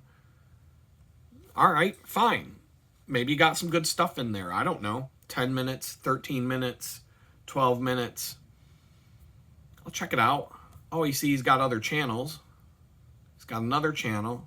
He's got another channel. There's another channel. He's got a whole bunch of channels. That's a thing. That's something to juggle right there, having 10 different Google accounts that you got to switch back and forth. But that YouTube gives you better play if you separate your content into different explicit channels for whatever it is. If I had a photo editing, if I started doing photo editing tutorials and I put them on this channel, the Redeeming Light channel, YouTube's gonna take a dump on everything I'm doing. I would have to start a video or a photo editing channel specifically for that if I wanted that to take off. I could cross-link to this channel as the base of where everything started, but make this the random whatever channel.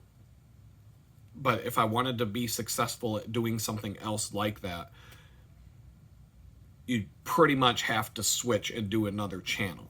I wish that wasn't like that. I wish you could create different categories of your channel that YouTube would treat like separate channels. But no, you'd have to create a new Gmail account, a new channel, everything would have to be new, and you'd have to start with 0 subscribers. You'd have to go through the whole process of gaining traction and do it. But if you try to mix topics and mix vastly different things on the same channel, YouTube will just be like, pfft. The algorithm will just choke and it'll shut you down. So there's that. Don't think that I don't hear your comments, and don't even take it as if I disagree.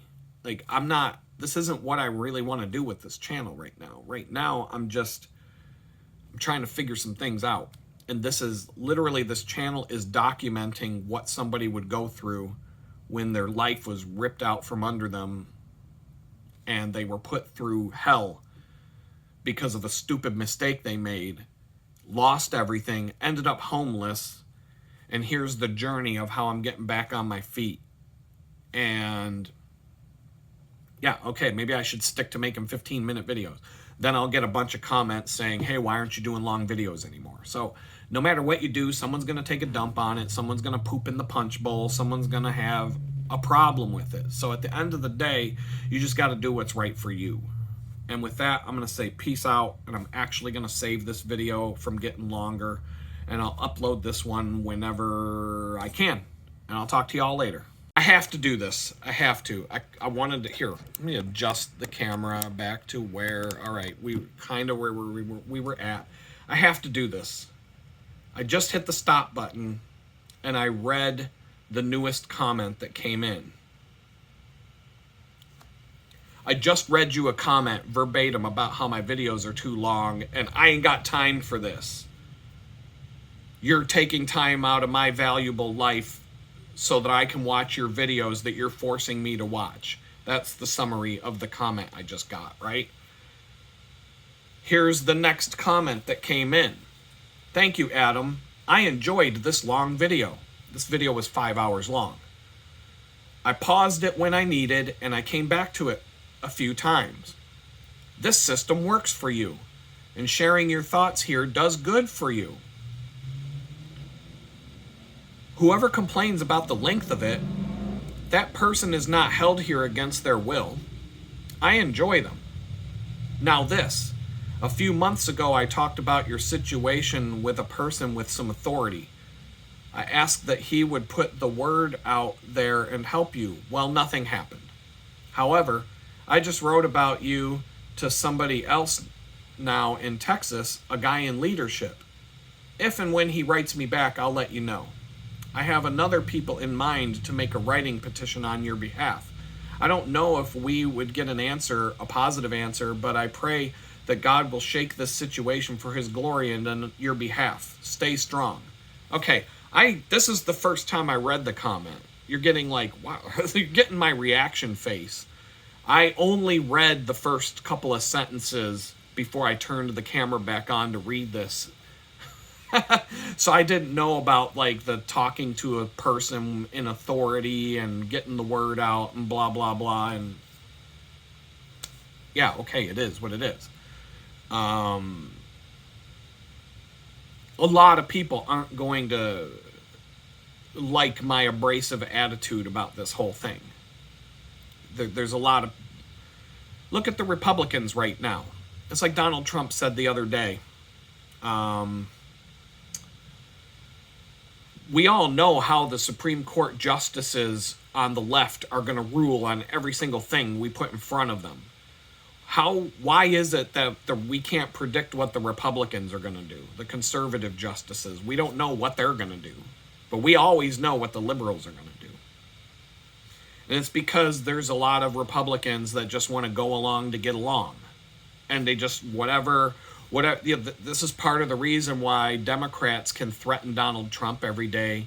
They can shoot him when he's on the stage in Butler County, PA. They can burn down our cities. They can burn down the Tesla dealerships. They can set all the Teslas on fire, slash the tires, break the windows. They can go throw a temper tantrum at your local park and tear down the statue of George Washington. They can paint graffiti on the street and then charge you with a hate crime if you do a burnout on top of their graffiti on the street. They can take over your city and block off roads and set up tents and make a giant homeless camp in the middle of your city, and you are powerless to do anything about it. They can march down to the police station and set the police station on fire, and that's okay. They can do that too. They can threaten Donald Trump's life. They can threaten Elon Musk. They can say, we're going to kill you. We're going to kill your family. We're going to do everything. We're basically going to throw a nonstop temper tantrum for the next 4 years. And we're not going to get in trouble for that. Ha, ha, ha. But the guy who wrote mean tweets about the FBI after they raided Donald Trump's house in Florida, he gets 2 years in prison.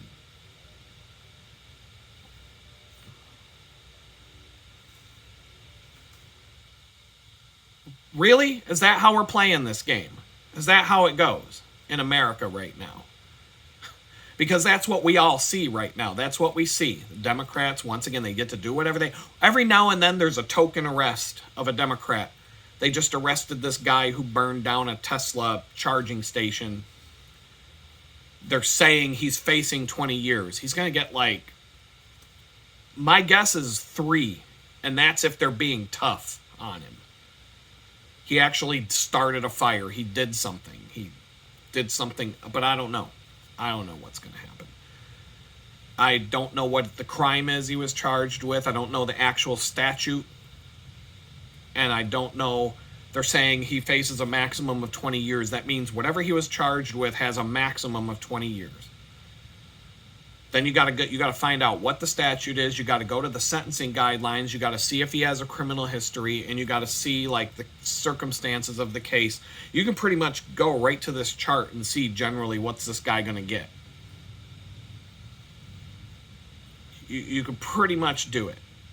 Most people don't know how the system works. You got to go through this crap before you have an education on how all this stuff works. Unfortunately, I went to the School of Hard Knocks to get my law degree. But now I can actually look at this stuff and say, oh, I think this is what's going to happen. And I think I've got a good idea. I think he's going to go through 3 years of whatever they're going to do to him. And then he's going to find his way home.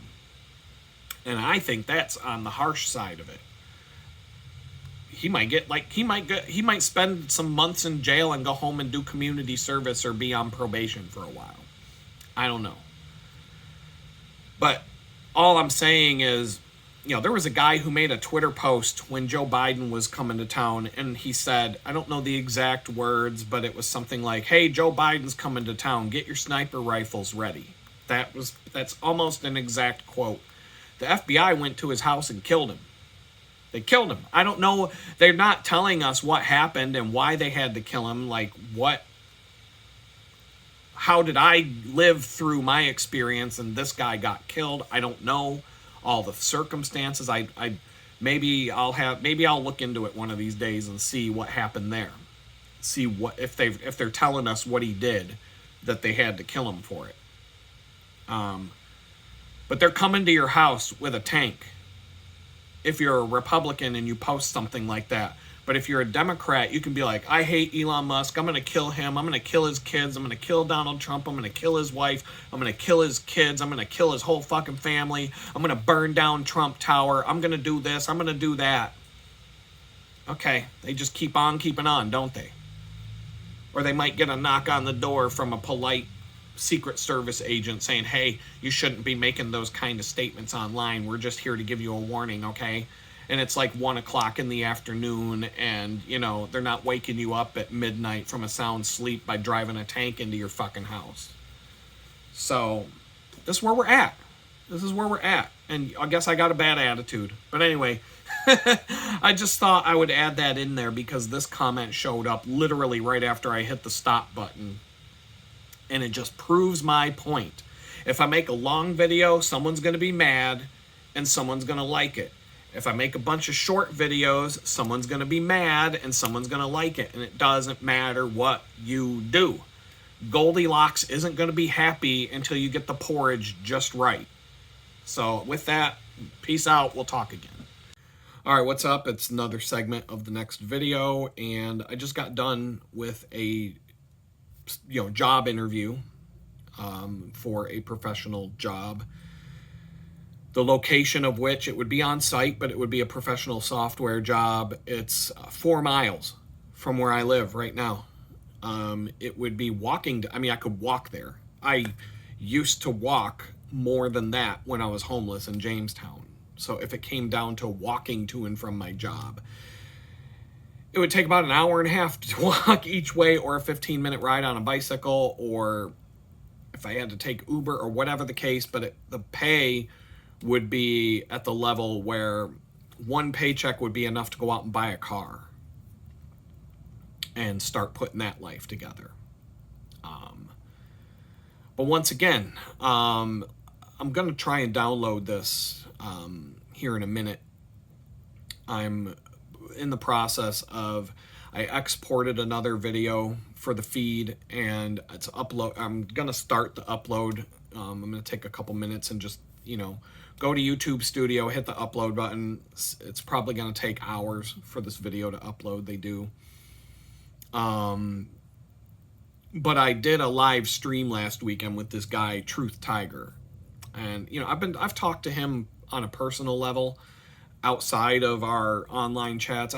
He's a cool dude. I got to know him a little bit while I was in Jamestown.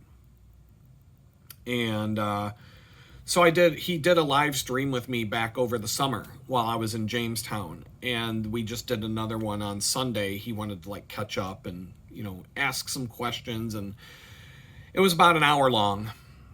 And the one thing I noticed in the chat, the online chat that goes next to the live feed, it was just full of asshole trolls making one comment after the next, after the next, after the next. And that goes with the territory. He's got over 12,000 followers now, I think. So he's got people showing up.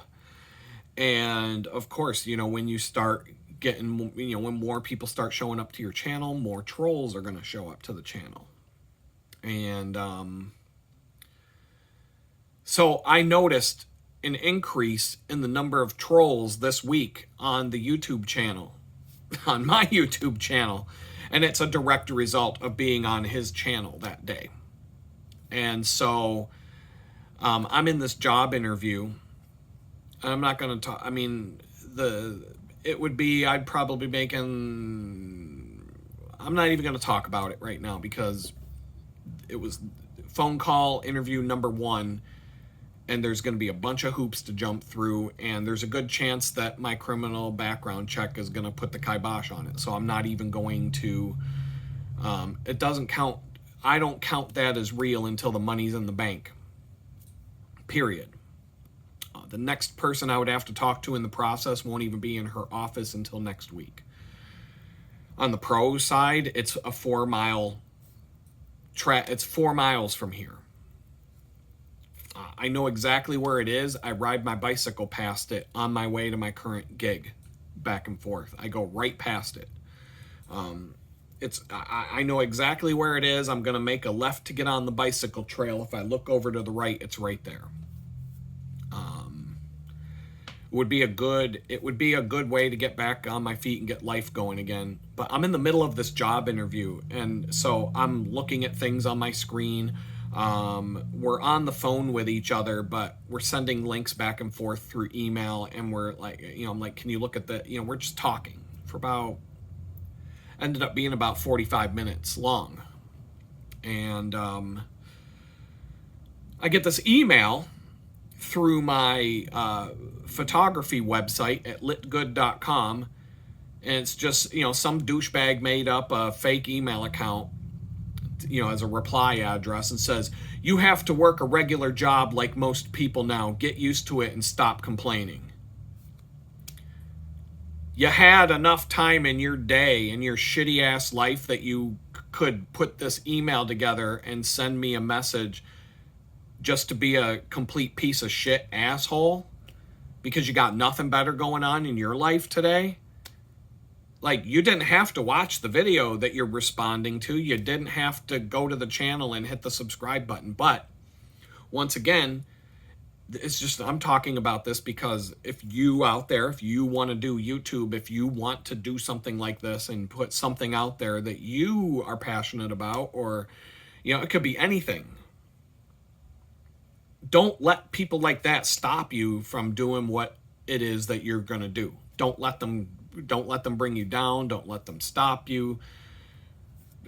I'm not losing sleep because some douchebag had a comment. I've had at least 24 comments from douchebags on my channel this week. Is it going to stop me from putting out another video? No. Are they going to have any effect on what I'm doing? No.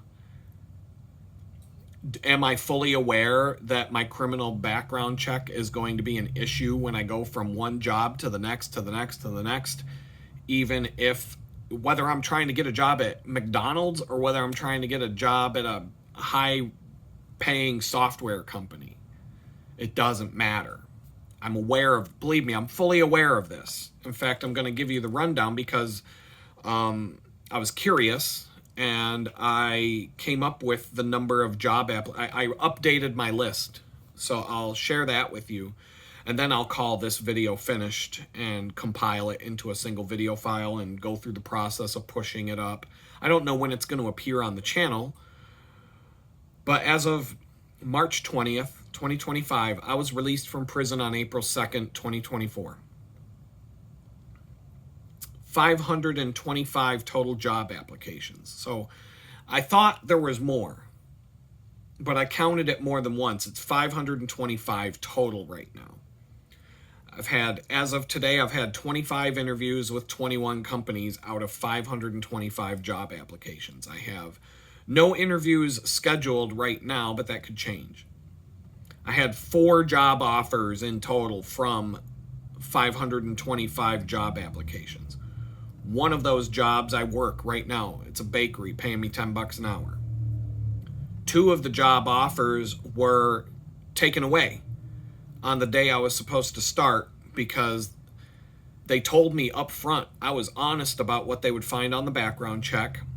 If this company that I just interviewed with today tells me that they are going to do a background check on me, I will be honest and tell them up front what happened. It makes absolutely no sense to try and hide that.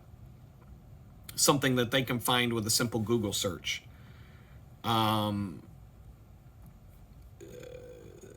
Two of the job offers were taken back, and I was told I can't work here. One job offer was kind of rejected by me, I guess. A car wash. They reached out to me. They offered me a job. The guy said, can you call me back? I tried to call him back. I didn't get through. I tried a couple more times. We never connected. And I was already working at the bakery when I got that job offer. And so I was interested in it because maybe one's better than the other. But I couldn't make it happen, so I'm going to call it my fault. I couldn't get back in touch with the guy. I tried to call more than once. I didn't get through. I left him a voicemail. I didn't hear back. He had made me an official offer via voicemail, but we didn't actually talk. I've been officially rejected from 130 job applications, including the ones that were taken back when I was supposed to start.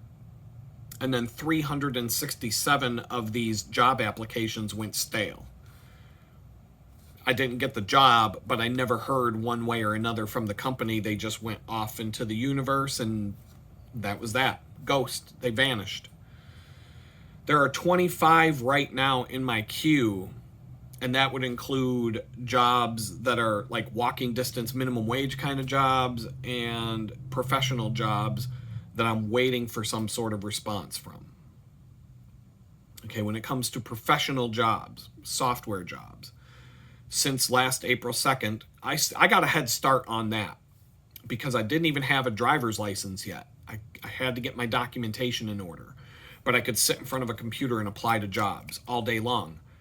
So I've applied to 460 of those. I got 9 interviews across 6 different companies.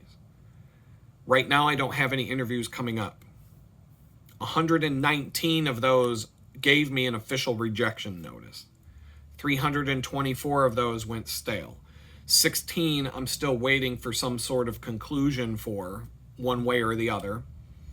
And right now, I mean, I wouldn't consider myself to be in contention for any of those. Not until things progress further down the road. For regular jobs in Houston, like minimum wage, just general labor jobs, since I've been in Houston, I've applied to 33 jobs. I got 4 interviews at 4 different companies, and like I said, 2 job offers at 2 different companies, one of which I'm working at right now, and the other one I just talked about was the one that I tried to return the call, but we just kept playing phone tag and I never got through. I didn't push extremely hard for that because I had a job and I was doing other things. I've got 5 of those 33 where I got an official rejection. We're not going to move forward with you. 17 of them went stale, and 9 of them right now are in a queue where they could go one way or another. And I've talked about a few of those. One of them keeps sending me text messages saying they want to interview me, but they have no time available, and it's an AI robot generated text message that I keep receiving every day from them. So I don't know how many more. I don't know if I should just type stop and make the... I'm just going to let it go. See what happens. 9 of them, like I said, 9 are in some sort of limbo. I don't know. When I was in Jamestown, I only applied to 32 jobs, general labor jobs. And part of that was because I think it was on day 20 of being homeless. I had just received my driver's license and I started applying for jobs after I had the card in my hand. That way, if they offered me a job, I have my documents that I need for the paperwork and I can start right away. After about 20 days of being homeless, that the probation officer told me I had to pack my bags and go to Pittsburgh. And so I didn't push. I still kept trying to find a job up there, but I changed my focus from looking for a job in Jamestown to looking for a job in Pittsburgh. And I was just applying to tons and tons of professional jobs. I was meeting the requirement to keep collecting benefits from social services. I had to go in there and report on my job search every Friday morning. And I would, and I was doing more than enough, they said. Out of those 32 job submissions, I had 12 interviews at 11 companies. I was getting interviews, a lot of interviews for very little work. And so if that probation officer hadn't told me to pack my bags and move to Pittsburgh, and then that's when that whole process started of, is he going to go to Pittsburgh? Is he going to stay in Jamestown? Is he going to go to Houston?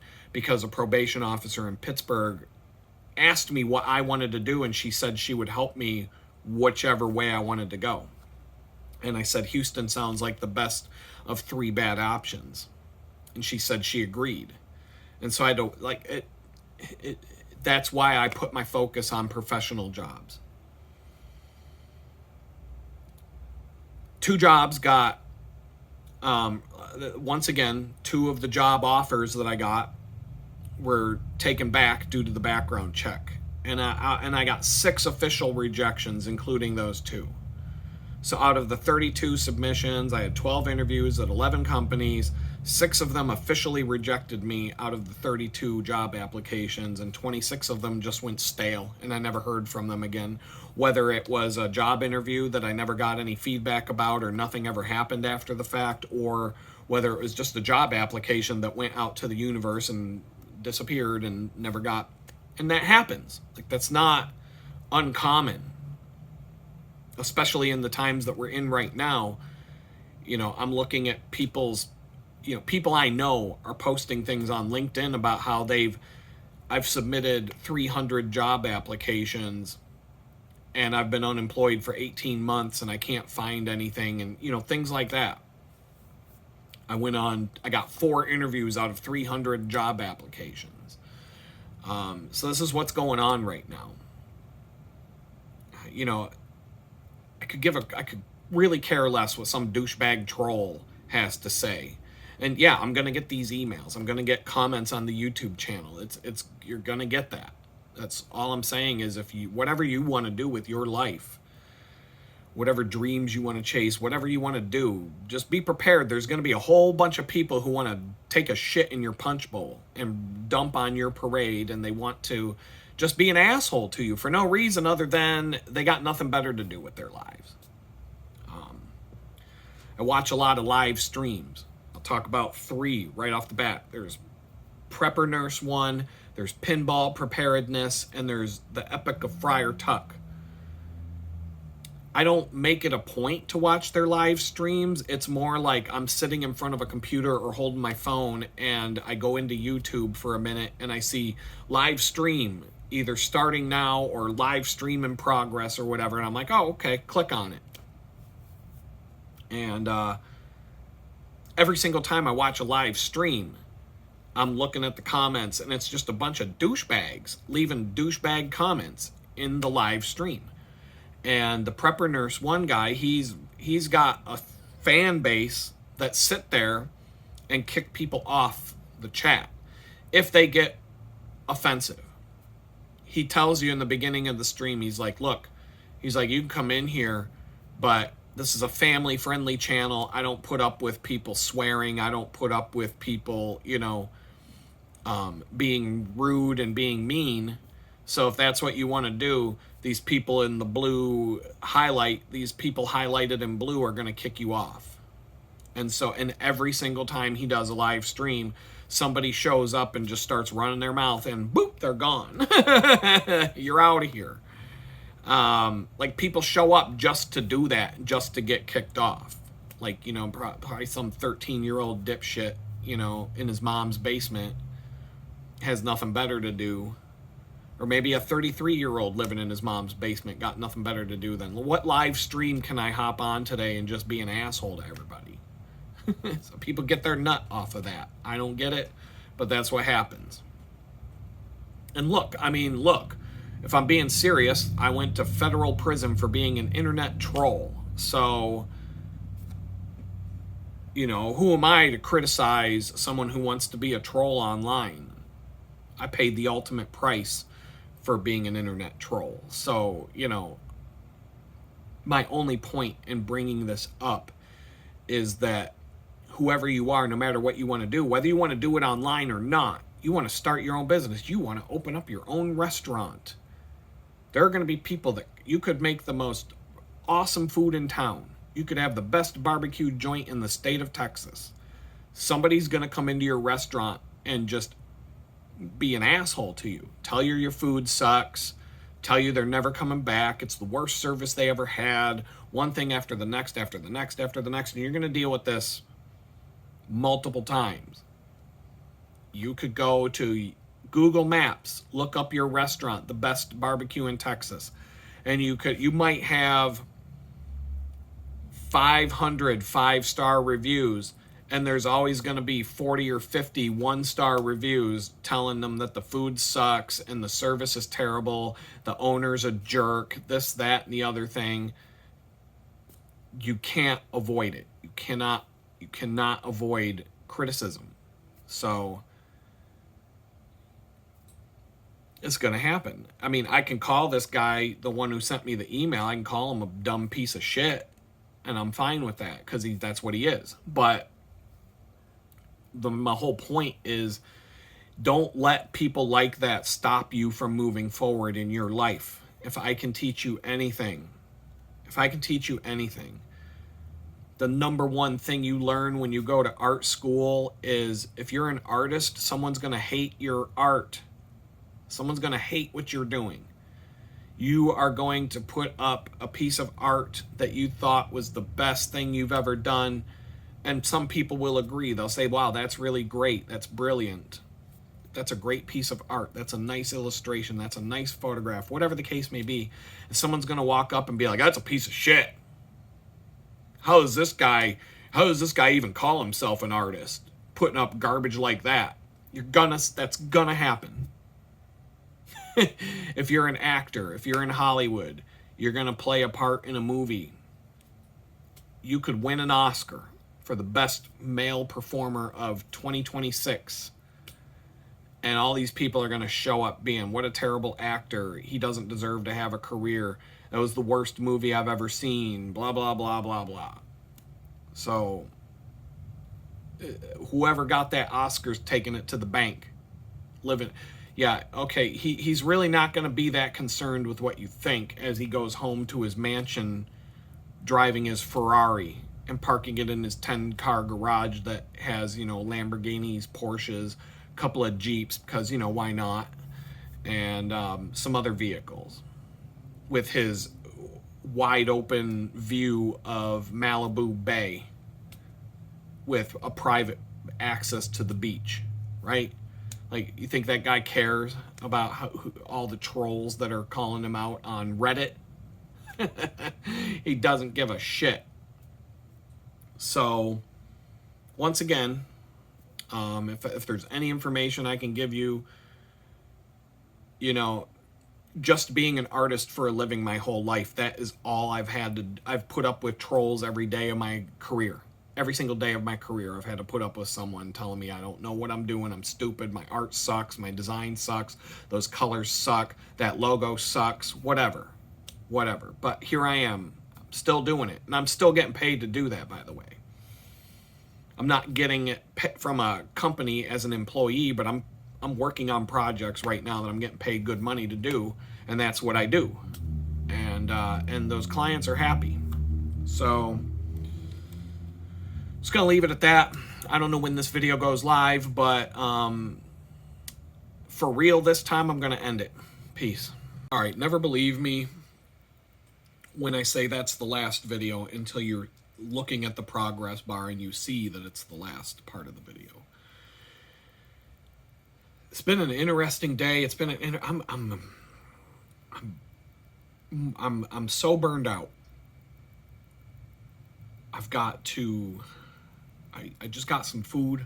I got my belly's full. I feel good. Nourishment. I'm eating some garbage food. I'll tell you that. Comfort food is comforting.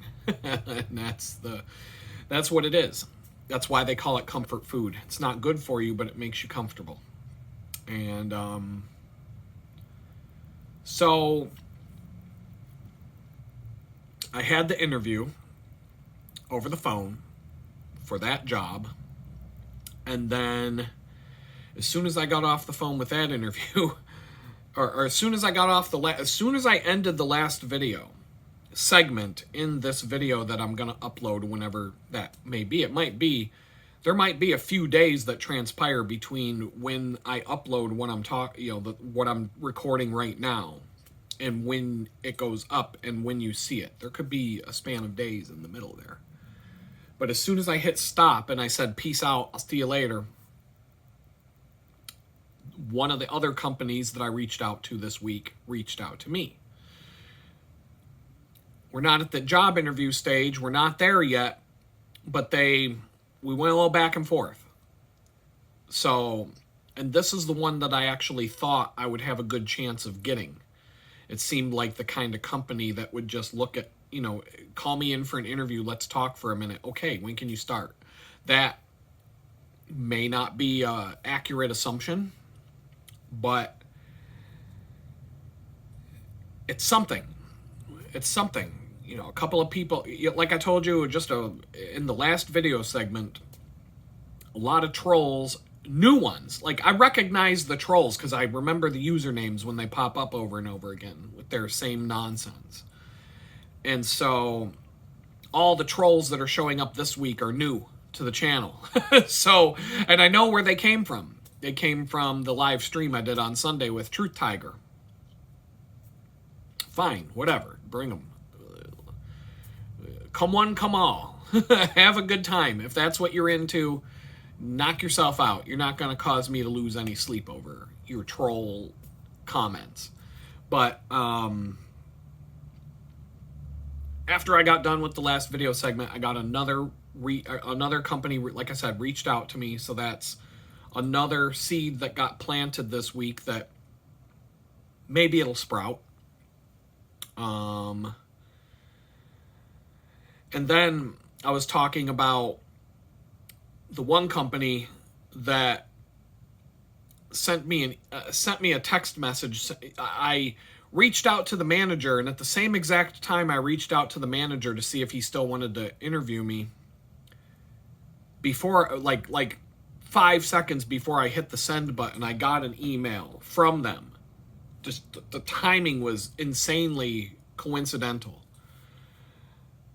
It wasn't a response to my email. It hit my email box. I just saw that I got a couple new emails. I hit the send button. I look, and it's an email from them after I just sent. You know, that showed up right before I hit the send button on an email to them. And they told me to text this phone number. We'll set up a job interview. It was an AI bot. We went back and forth, and then they said, submit your first and last name, and we'll tell you when your interview is going to be. I set my first and last name, and poof, never heard back.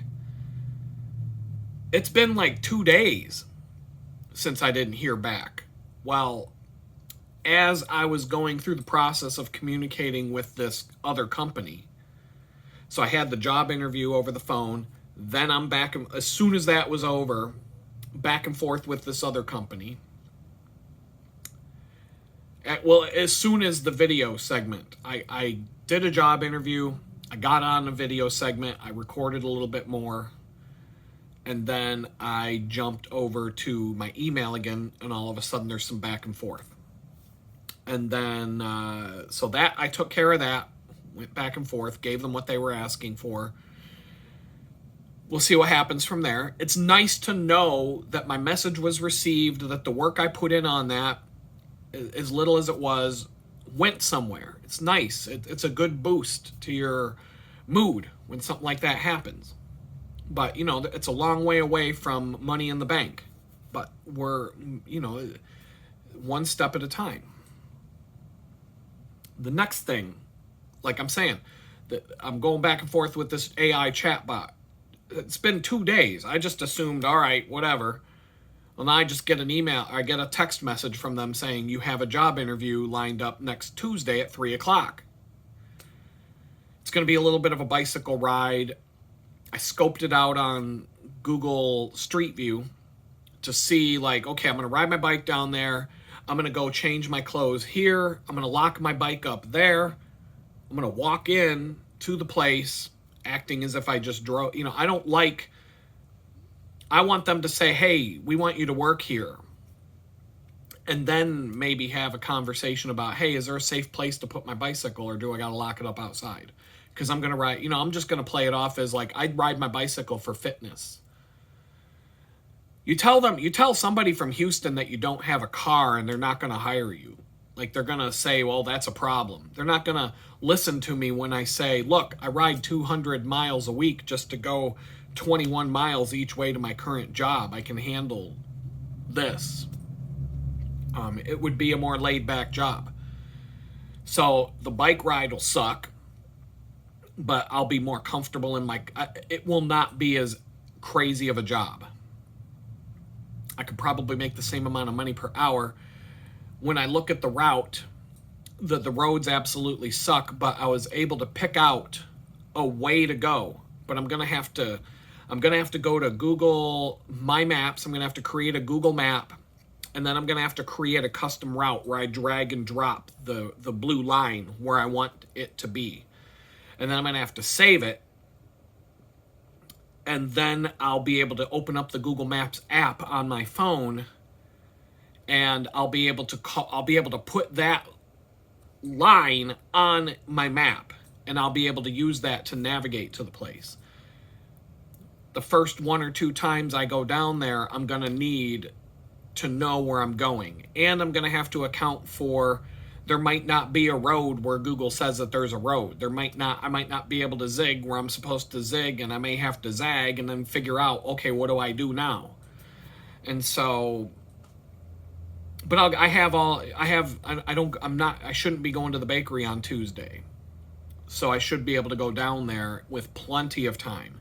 I should be able to get down there an hour before the interview and just chill. Grab a bite to eat or something. And then after the interview, I can slink back over to where I can change my clothes again, jump back into my bike clothes, put everything else in my backpack. No different than going to the bakery. Same routine, different route. So if the distance for so there's 2 distances. One's almost 18 miles, one is 16 miles. And then there's like this in between where I can take some side streets and cut off the danger factor by a lot. And it's going to put the distance at like 18 to 19 miles, which I guess it's better than 21 miles. But the difference, the factor that would make this a better choice for a place to go work is it's a more laid-back gig. I'm not going to be lifting 50-pound bags and boxes all day long. I'm not going to have to stand on my feet, slaving away, grind, work, like nonstop panic button kind of work. It's going to be chill, a retail environment. You have to deal with, you're going to ring up customers, you're going to try and sell things. You're going to put stock on the shelves, you're going to do inventory, those kinds of things. It's a pretty basic job. There's no, you don't count that money till it's in the bank. So it's just another opportunity coming my way.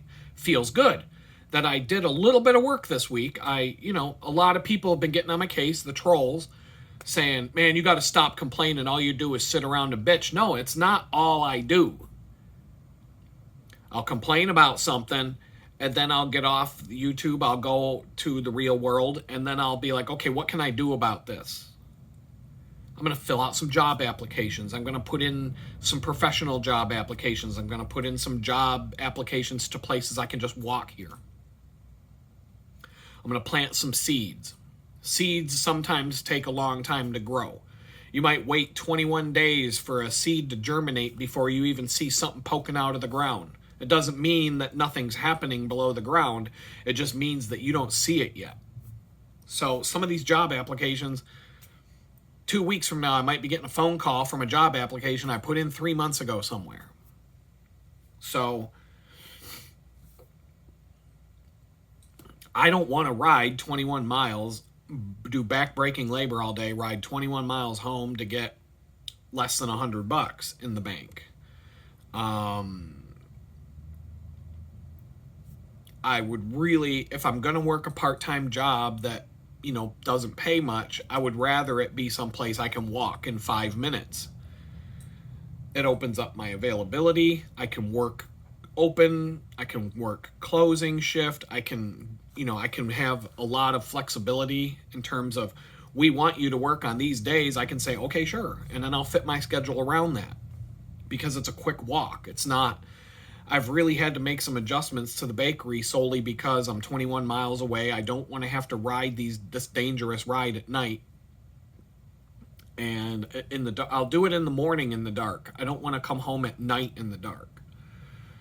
I don't want to risk coming home, not getting home until almost midnight, and then having to get back up at 4 a.m. to get there by 7 and do a clopen shift. I don't want to do that. So they are very flexible in terms of, if you tell us when you're available, we'll schedule, we'll give you the hours you ask for, as long as we have, as long as it works for us too. It's a college kid job. College kids have different schedules. I got class on Tuesday, Thursday, and Friday in the morning. I've got Monday and Wednesday in the afternoon. Here's when I'm available. They tend to not schedule people. If the person says they're not available, they tend not to schedule the person for that day. They've got 20 people working there. They can find somebody to fill the shift. They just want you to tell them what's up. And the thing that I was finding out over the time I've been there is that when I would make my schedule wide open, I'll work anywhere between 7 a.m. and 11 p.m. 6 days a week. Just give me hours. I'd still get about the same number of hours that I'm getting right now. The difference is I'm in more control of those hours and when I do them than just letting it be random roll of the dice. We'll fit them in here, here, and here. And so that's fine. It's a good thing. It's not a bad situation to have. It's gotten me out of some jams. It's put money in. It's put food on the table. It's put, there's not. I don't even dislike the job. I like everybody I work with. I'm cool with it. It's just hard on the old man's body. That's all it is. So yeah, I decided, okay, I'll complain. I'll express what I'm going through in a video, because this is a documentary series about a comeback from disaster, my own making, disaster of my own stupidity. And so it makes sense to show you that not every day is sunshine and rainbows. And you'll see in some of these videos, I go up and down on the mood level, on the mood scale. Sometimes I'm feeling really great. Sometimes I'm not. Right now, I'm tired. I got to go to do the whole thing tomorrow with the bike ride and the bakery. I got to pack my bag tonight. I got to pull all my personal stuff down from the loft storage and stack it up on the other side of the room. I got to wash dishes. And I got to try and work on a couple projects. And I got to, this video is uploading. There's a video uploading for you guys right now as I speak. It's 19% done. And then I honestly don't know when I'm going to put another video up. It'll probably be... It depends on whether I can splice them all together and save it on my phone, or if I've got to copy all the files over to a computer and do it there. Another thing I'm running into, problem-wise, I'm running out of hard drive space. I have some backup hard drives, external drives, that I use for different things. And the one where I store all of my photography and video files is filling up. And it's going to be completely full within a week or two. And so now I've got to figure out, what do I do? Because I need 2 hard drives. I always make a mirror. So 1 is none, 2 is 1. If I have a hard drive that has 25 years worth of my photography saved on it, video files, all of these media files. Anything that I've filmed or shot a picture of are all stored on it. I have a mirror of that drive. It's an exact copy of that drive. I will plug them both into the MacBook at the same time, and I'll run a script that takes the original and clones it to the copy. And it synchronizes them. If I deleted a file here, it deletes a file there. If I added a file here, it adds the file here, and it just makes sure that everything is an exact match between the 2 drives. Then I take the cloned drive and I hide it somewhere. I store it somewhere else, so it's not sitting out in the open. Back in my old house, 1 drive was in my office, 1 drive was in the house. So if the house burned down, it's out in the office. If the office burns down, it's in the house. But I keep 2 copies of everything. My files that my work files, my design files for my business. I have 2 hard drives. I do the same thing. 2 hard drives. They're an exact copy of each other. and then I use Time Machine on the Mac. So I actually have 3 different copies of every file. And with Time Machine on the Macintosh, it makes a copy of the file over time. So if I need to rewind and I'm like, I screwed up this file so bad, I gotta go back to where I was 2 weeks ago and start from there. I can dig up the file as it was 2 weeks ago and grab it, pull it onto my hard drive, and work from that file. That's what Time Machine does on a Mac. It backs up everything on your computer, but it also backs up every version of it. So if you save a file 10 times in a day, it's going to save 10 copies of that file on an external hard drive. And you can go back in time and pull back the file as it was whenever. And it will go back in time to the beginning of that file. And then it just goes. Time Machine basically works. It'll fill up a hard drive, and then it'll start it's like a snake eating its own tail. Once it goes around the room and finds its way back to its tail, it starts eating itself. So it'll start erasing the oldest stuff on the Time Machine drive to make room for the new stuff it wants to put on there. But with a decent size hard drive, that might take 2 years before the snake starts eating its own tail. And that backs up everything from your system to your files and anything else that you want to just automatically let your Mac back it up for you. So my photography / media drive is very close to being full. It's going to be soon. I have 3 options in terms of what to do for my next step to upgrade that. I can buy a pair of 14. Right now it's on a 5 terabyte drive with a matching 5 terabyte drive. So that's 2 5 terabyte drives, but they're an exact copy of each other. I can get a pair, 2 14 terabyte hard drives that are external hard drives and use them in the same way. In fact, I can copy all the stuff from the 5 terabyte drives onto the 14 terabyte drives, use the 5 terabyte drives for something else, just repurpose those, and use the 2 14 terabyte drives as my new media center backup. That's going to cost about $450, give or take. That's a big chunk of money to drop. That's going to hurt. I don't think that's my option. I can walk over to Best Buy right now and get them. But that's the best price I've seen, $199 for each drive. 14 terabytes, though. Put it this way, when I got out of prison, the 5 terabyte drives that I'm using right now had about 1.5 terabytes left on them. Maybe 3 terabytes out of the 5 were filled. But I still had 2 terabytes left. That's an estimate. So from April of 2024 to March of 2025, that's how long it took to fill 2 terabytes. If I get 2 14 terabyte drives and I'm putting 5 terabytes on them, that's 9 terabytes left. I probably won't have to buy a pair of hard drives for 3 to 4 years, maybe longer. So it's more expensive, but it's the long-term solution. Not only that, I will have 2 empty 5 terabyte drives that I can use for other things, and that's a lot of space. It's a lot of space.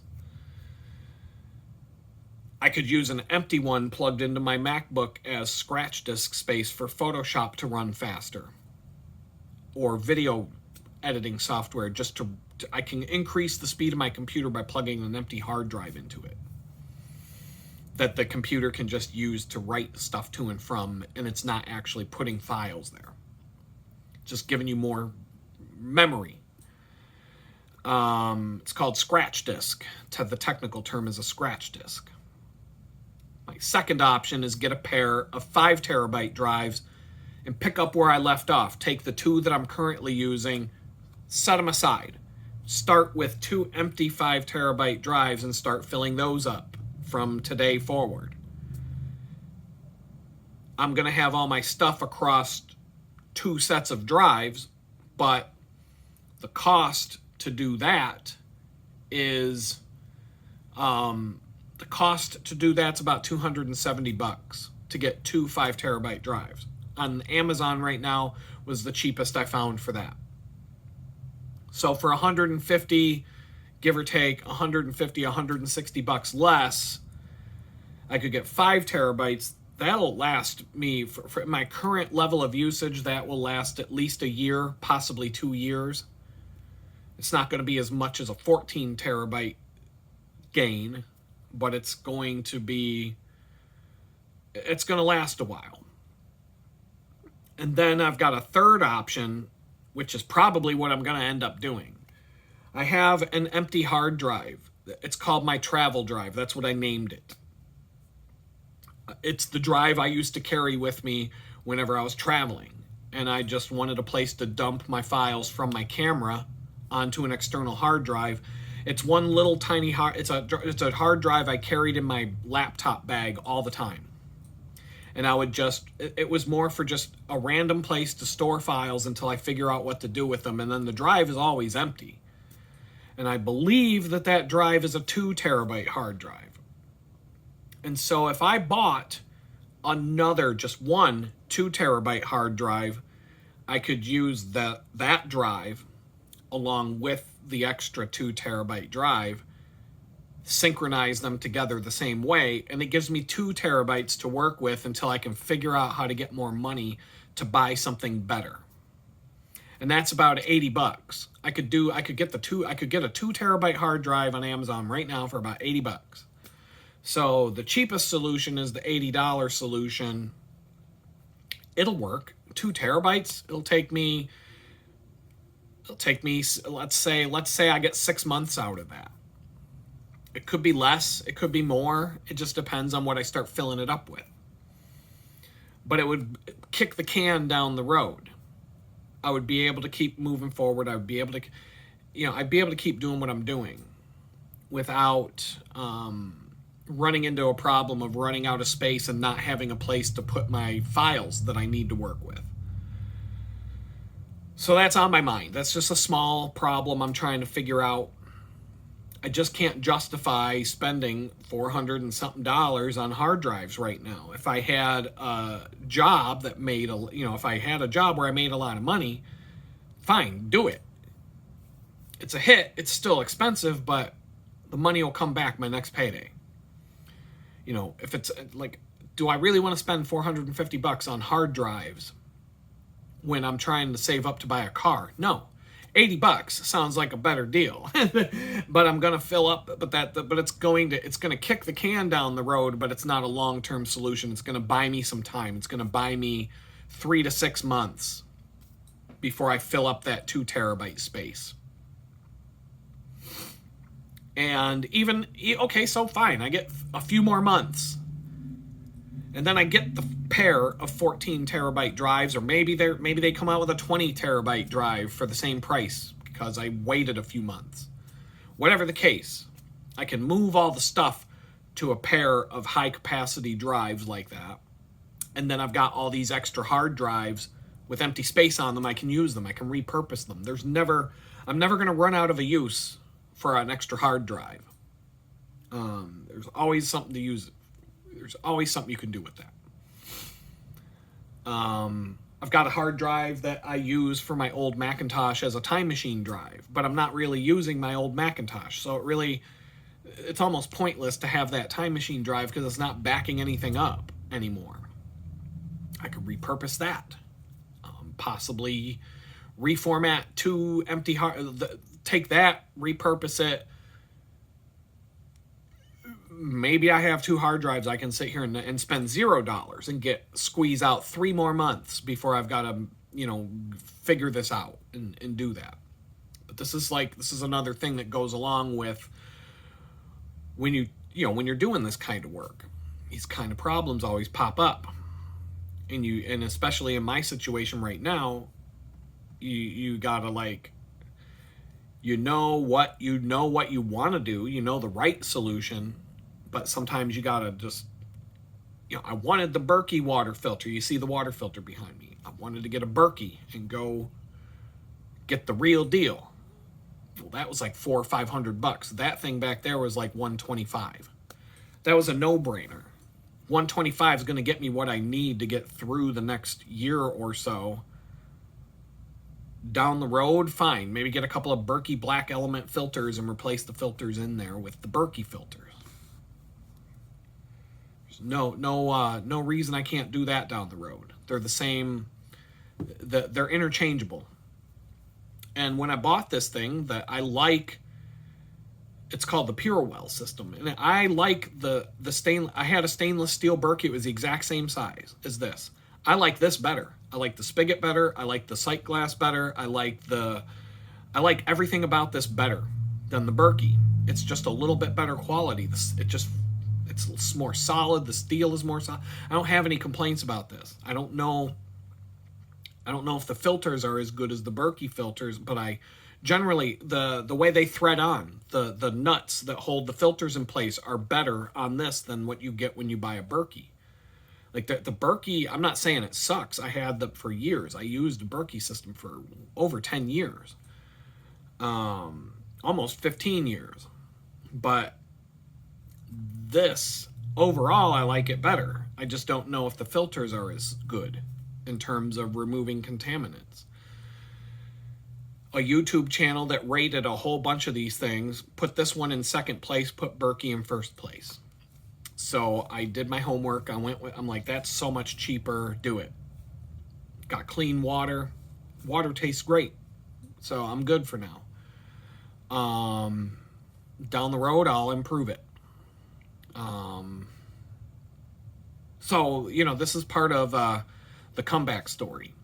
I'm not spending money on, even if I go eat Chick-fil-A for breakfast, it's because I rode my bicycle 21 miles to work and I got to put something in my stomach before I start working. And a handful of nuts and some granola isn't going to do it. And I don't want to eat a sugar bomb.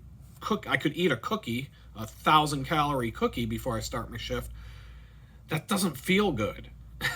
Eating a big giant sugar bomb like that before you start. I want some protein, some chicken, or something. A chicken burrito and eggs and chicken and some Chick-fil-A sauce. That'll hit the spot. I can look at my expenses. I'm all up to date. I know what money came in. I know what money went out, and I can honestly say there really isn't anything frivolous in there. It's all money being spent on either bills that need to be paid or something that is helping me survive or something that is helping me get through another day. Speaking of that, just a few minutes ago, someone dropped money in the chicken bucket. I'm like, blown. Mine's blown. It's been happening more and more lately. And I'm like, I got to send all these thank you notices out. So if you know who you are. If you're watching this, thank you so much. You will hear from me in person. Sometimes it takes a couple of days for me to do it. I was faster at this when I was homeless. Right now I've got a pile of stuff I have to do before I tap out for the night. I'm going to try and do it tonight, though.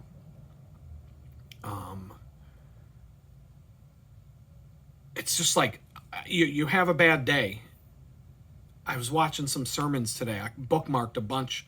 They popped up in front of me. The algorithm knows what you're thinking about, knows what you've said out loud. And different sermons have popped up today.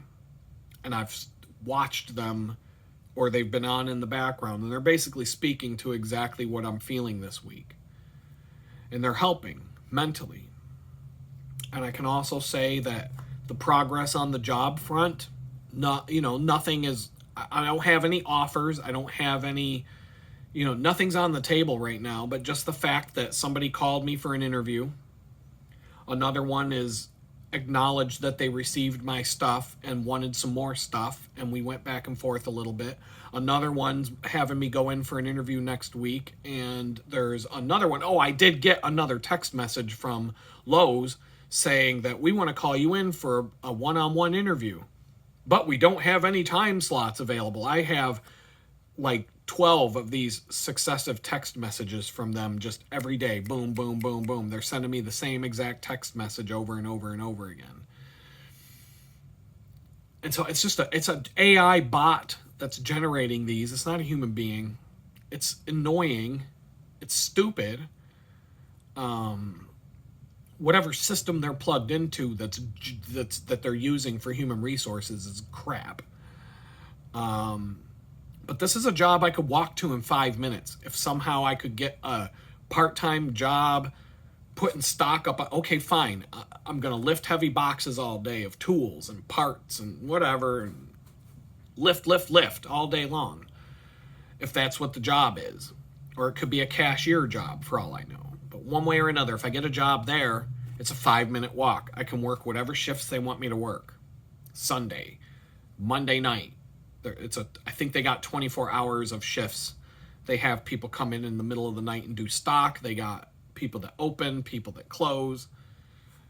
I think they have 3 different shifts from what I remember when I was on their website filling out an application. So maybe that goes somewhere. I don't know. I planted a whole bunch of other seeds. So maybe a few days from now, somebody else calls. Somebody else says, hey, I got your resume. I got your application. I got your resume. I want to talk to you. This, that, the other thing. The big reason why this company reached out to me for this professional job that I interviewed for today is because I'm so close to where it is, and they're very, they're having a hard, from what I understand, they're having a hard time finding somebody to come in there and do the job because everybody wants to work remote now and nobody wants an on-site job. And I said, I'd be willing to do it. Granted, I'm playing the game. I'm not going to tell them everything right out of the gate. But I said to her, I'm like, I could walk to this job. So being on site isn't going to bother me. I will go to the job every day in person. I don't need to work from home for that. I am totally fine with going in person to work there one-to-one. I said, I ride my bicycle. I told her, I said, I ride my bicycle a lot. I ride right past it almost on a daily basis, which is true. I literally ride right past the entrance to the place. I didn't put 2 and 2 together until she gave me the address. I looked it up on Google Maps. I'm like, oh, that's what that is. So I go right past the entrance to the complex on my way to the bakery every day. I see it. Now I'm going to go past it and recognize it next time I ride tomorrow. And so, number one, don't let the trolls get to you. They're gonna do what they do. What do haters do? They hate. Haters gonna hate. That's the rule number 1. Number 2, don't give up. Number 3, it's okay to complain. Complain. There's this whole there's part of our culture that says you shouldn't complain about anything. I don't think that's true. We live in a shitty world. There's plenty of stuff to complain about. And if you don't complain, if you have a company that you're dealing with and they're not living up to their end of the bargain, they're not giving you good service, whatever. If you're in a restaurant and the food is cold and the server's garbage, what should you do? You should complain. You should complain. But after you're done complaining, get up off your ass and do something. Do something. Try to fix the situation. It's one thing to just sit around crying about how bad things are. You should get up and take steps to fix the problem, because what you're going to find out is nothing. You might take 10 steps today to fix something that's bothering you and do whatever you can do, whatever was in your power to try and change that situation. And tomorrow you might wake up and everything's the same, and the next day and the next day and the next day, but then maybe 10 days from now that thing that you did that day that you were in a bad mood and decided to try and do something about it, that might turn around and be the reason why things start to change. Plant a seed, have a conversation, ask for something, complain about something. I had another interesting, it reminds me, I complained about that Skrill company because I can't have a PayPal account. And I need to get paid for my stock photography. So I took some time to complain. I called the company. I set my phone on a stand. I have a charger stand. And I just went about my day, because I was on hold for like half an hour, but I was doing other things while the stupid music played next to me. The guy from India picks up. It was really rude. I was like, I talked about this earlier. He said he was going to try and fix the problem. I was like, all right, have at it, whatever. I hung up. He hung up, went about my daily business. Today, I get an email from them saying they fixed the problem. So now my account is verified. I'm like, okay, see what's up. I log into the account. There's $5 sitting there. They gave me $5 for being a new customer. Sorry sorry you had these problems, whatever. Okay, so then I got $5 that I can't take the $5 and put it in my bank account, but I can spend the $5 any place that they have set up to take payments through. So I'm like, well, nobody accepts these payments from this fly-by-night company. So, well, I found out there's a gift card website that takes payments from them. I went to the gift card website. I looked, there's no Amazon gift cards, but they had a Target gift card. And you could put $5. So I'm like, okay, I'll test this. I got myself a $5 Target gift card with the $5 that they put in that account. And so now I have a Target gift card with $5 on it. I can take that grocery shopping with me. It's, all I got to do is scan a QR code when I get there. I can pull it up on my phone and they can bloop, scan it from my phone.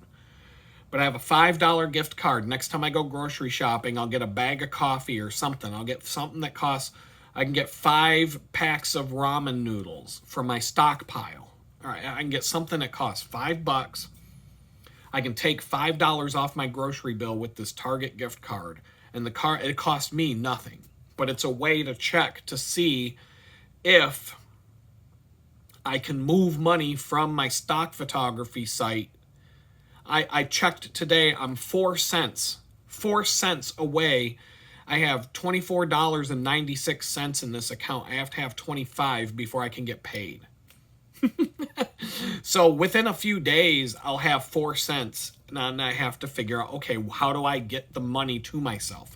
And it's only $25. So it's like I'm trying to set up the pipeline because I had to get rid of PayPal. PayPal was how all these things were connected to PayPal. Now I don't have PayPal anymore. So this is like my dipping my toe in the water trying to figure out how to get paid without PayPal.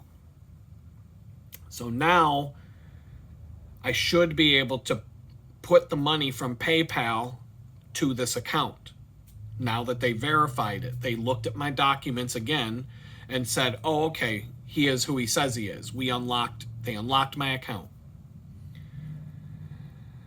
So sometime in the next however many days, I'll be able to take $25, $26, put it in that account. And then I will be able to do one of two things. I can go back to that website. I can get another Target gift card and put all the money that's in that account on a Target gift card. And the next time I go grocery shopping, I got $26, $25 for my groceries. My grocery bill will be about $100. It'll cost me about $75 when you account for that gift card. It's still going to cost me $100. It's just that the 25 or 26 came from photo sales that I'm getting paid for. Or they said I can transfer it to my bank account and all I need to do is put routing an account number in the fields, and it says there's 0 fee for that. Now, up until today, it was going to be a $6 fee to move that money to my checking account. So I don't know what is going on there. I know that the time that when I went to the gift card website, ordered a $5 gift card and pulled my Skrill balance to pay for the gift card, it was instantaneous. And I had the Target gift card in my email box with the barcode and everything in less than 30 seconds. I don't know if I trust to put my routing and account number in this app and send money to a bank account through them. Or should I just count my lucky stars and put it on Target gift cards for now? Either way, it doesn't really matter because I will be able to, I have to buy groceries every week. So who cares if it goes to the bank account, then to the grocery bill, or just straight to the grocery bill? It doesn't really matter, I'm still.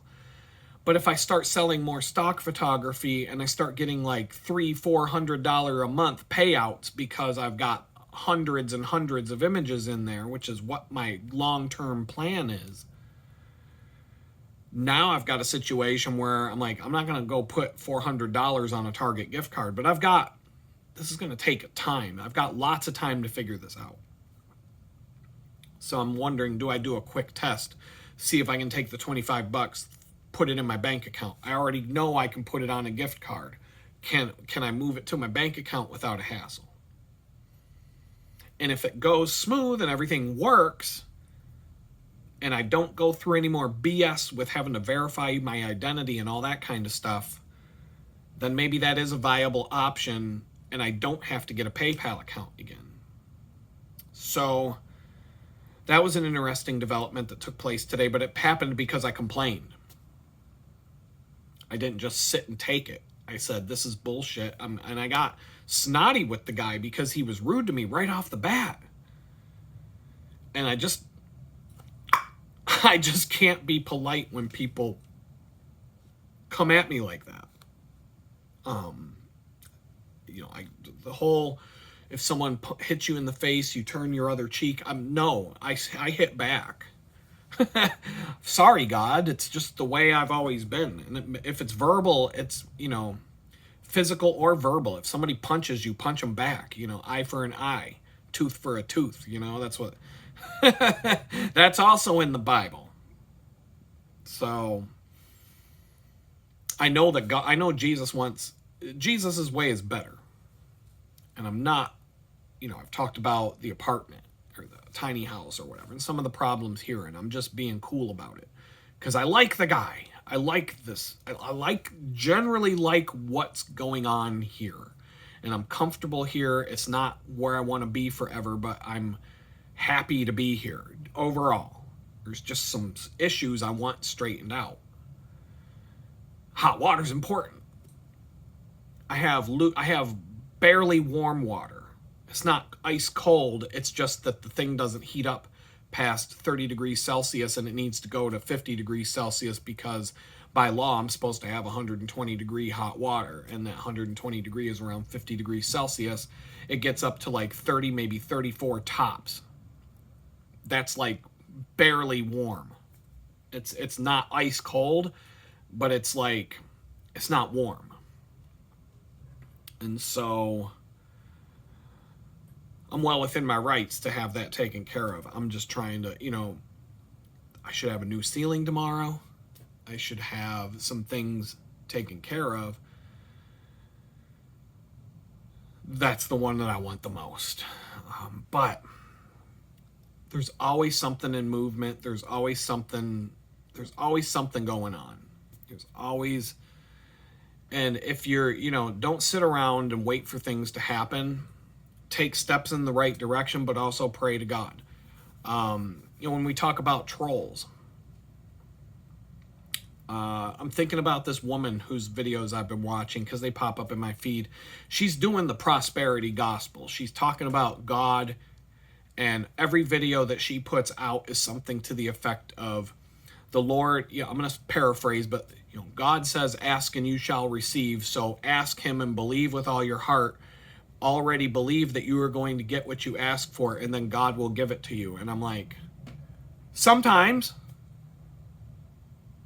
if I put a list together of everything I asked God for that I didn't get versus the things I asked God for that I got, the stuff I didn't get is going to far outweigh the stuff I got. Number one.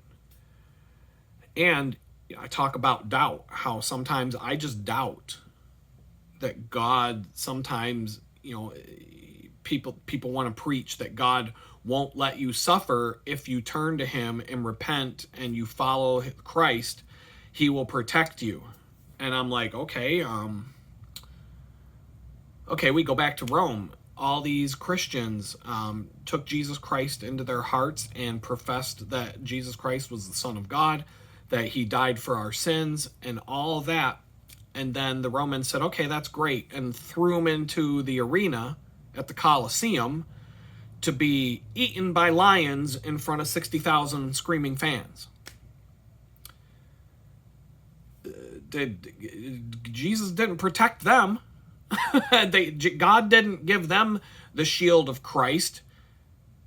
He didn't let them walk up and pet the lion on the head and make friends with lions. No, they got eaten. They got shredded apart by giant cats while 60,000 people watched and screamed and yelled and cheered it on. So you might not get what you ask for. Like, these are the reasons why I'm like, that's fine and dandy, but God might feed, he might let you get fed to the lions. You don't know. And that's this whole prosperity gospel where they're just like, ask and you shall receive, believe and it shall be granted to you, manifest this and manifest that. Yeah, it's great. Sometimes that works. But, I asked God every day I was in jail, in prison, to send me home. Let me go home. Just even if it's your miraculous will, send me. He let me sit there for 20 months before I got to go home.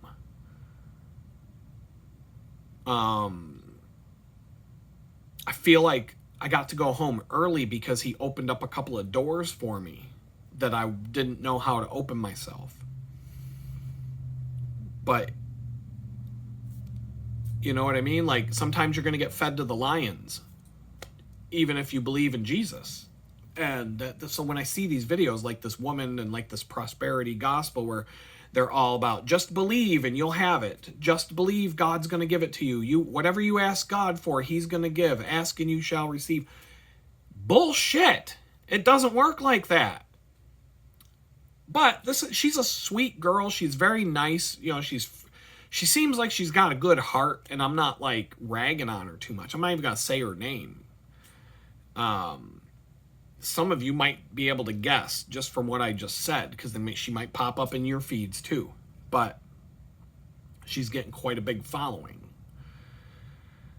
But she put out some videos recently where she's getting death threats and shit like that. She's getting threats. She's getting like death threats just for trying to encourage people and make people feel better and make people feel like God has your back. Like, I don't think she's out there maliciously doing anything, but she's getting threats. She's got stalkers. She's got, like, people are threatening to kill her.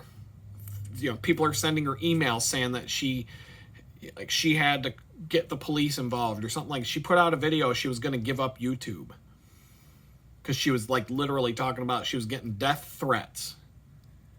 And I'm like, if this girl's getting death threats and all she's doing is talking about, how to, praying to God, asking God for what you want, and as long as it's within his will to do so, he's an all-powerful God. You should have faith if you have faith the size of a mustard seed, you can tell a mountain to move this way or that, and it's going to listen to you. You can pick up a mountain and toss it into the sea if you have faith just the size of a little mustard seed. That's what Jesus teaches us. And this is the kind of stuff that she talks about. And she's not swearing. She's not even mean. She's like, and people want to kill her. People are like, you bitch, we're gonna cut your throat, you fucking bitch. And I'm like, damn! So I'm getting trolls. And if anybody deserves to get a troll on their channel, it's the guy who went to federal prison for being an internet troll. But this chick, she's getting death threats. Okay? So I don't know, keep that in mind, because it's just more proof that no matter what you do, someone's going to hate you for it.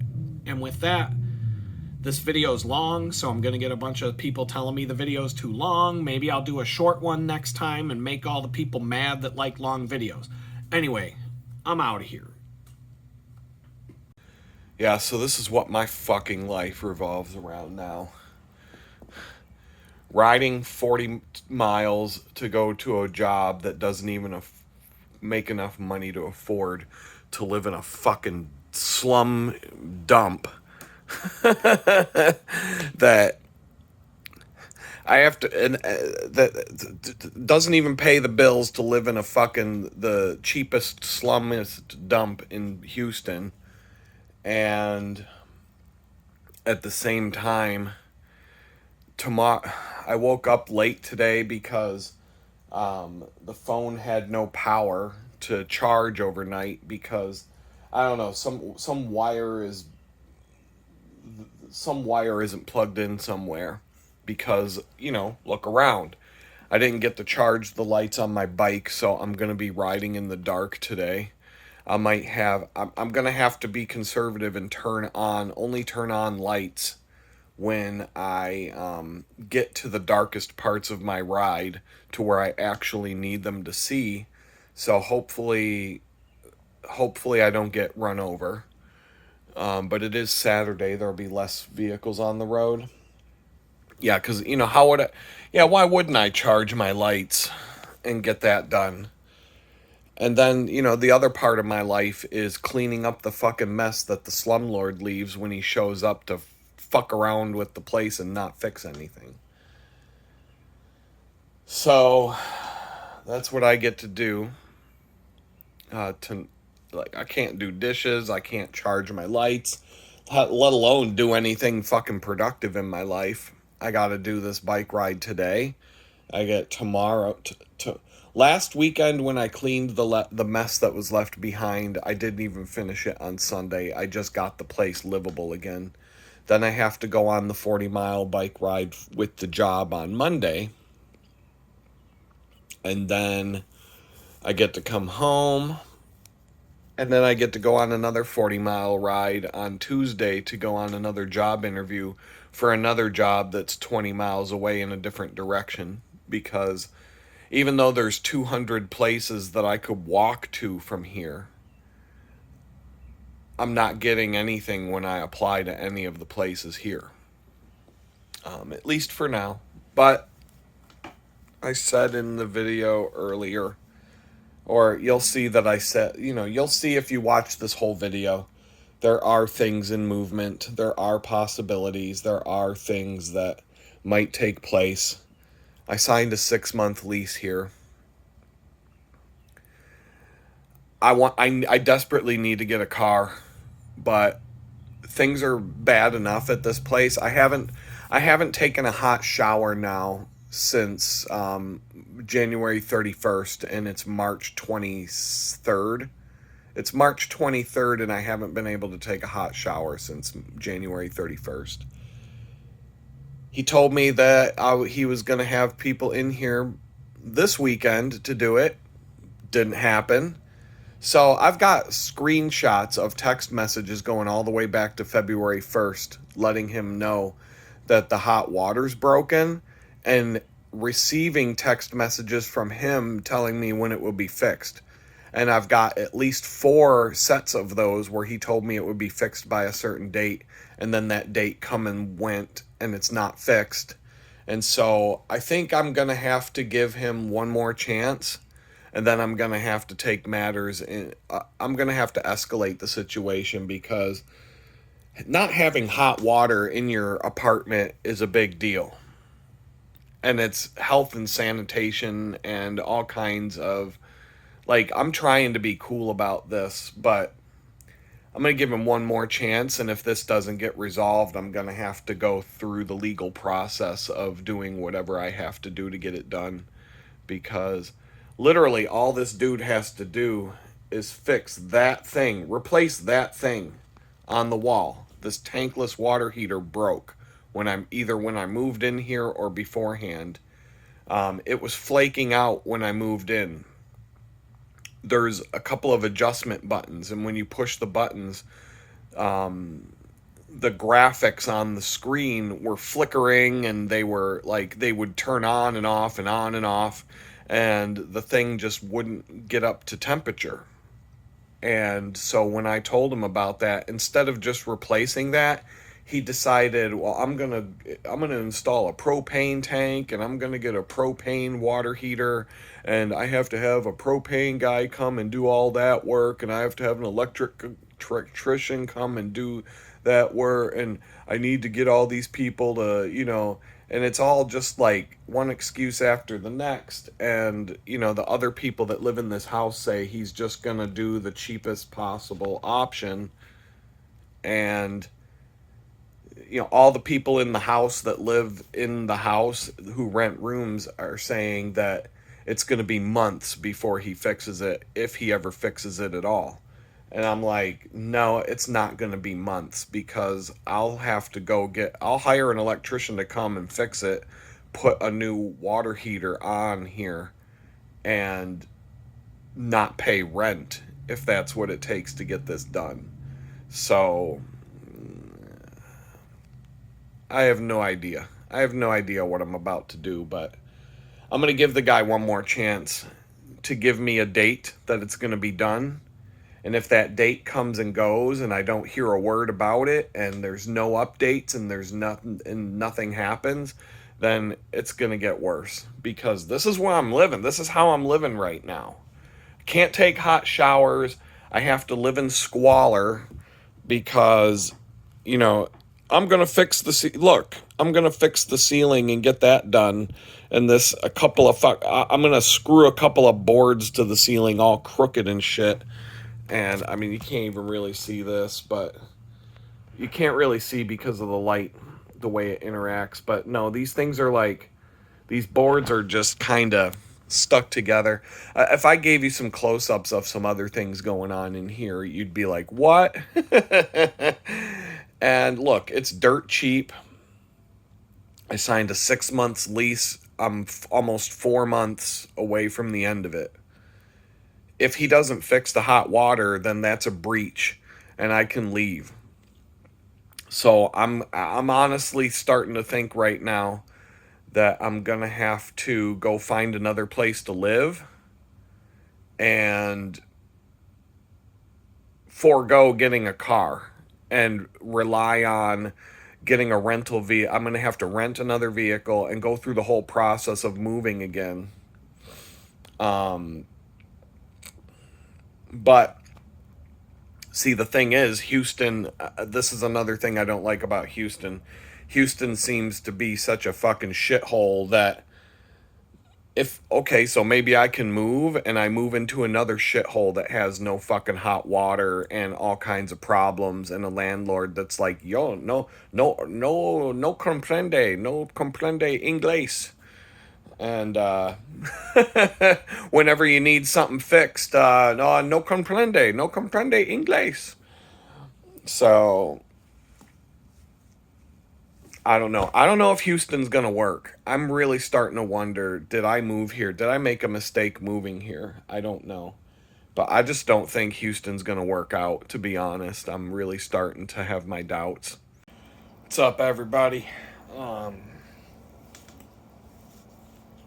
Back from the second day in a row at the bakery. The bakery bike ride. 40 miles a day. You can see I'm getting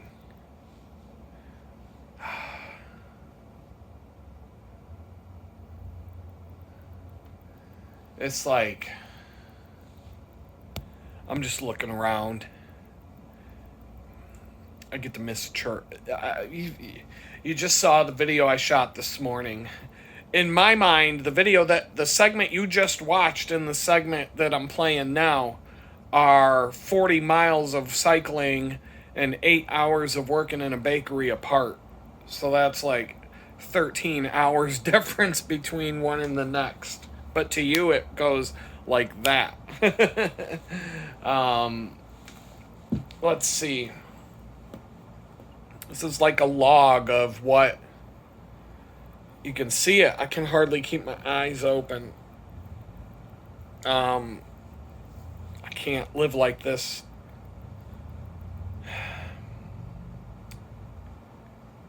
Wrote in, listen to some more of the No Agenda podcast. One cool thing is I sent Adam Curry an email about something in the podcast that I thought was funny. And he's really good at responding. Like, I got a message back from him.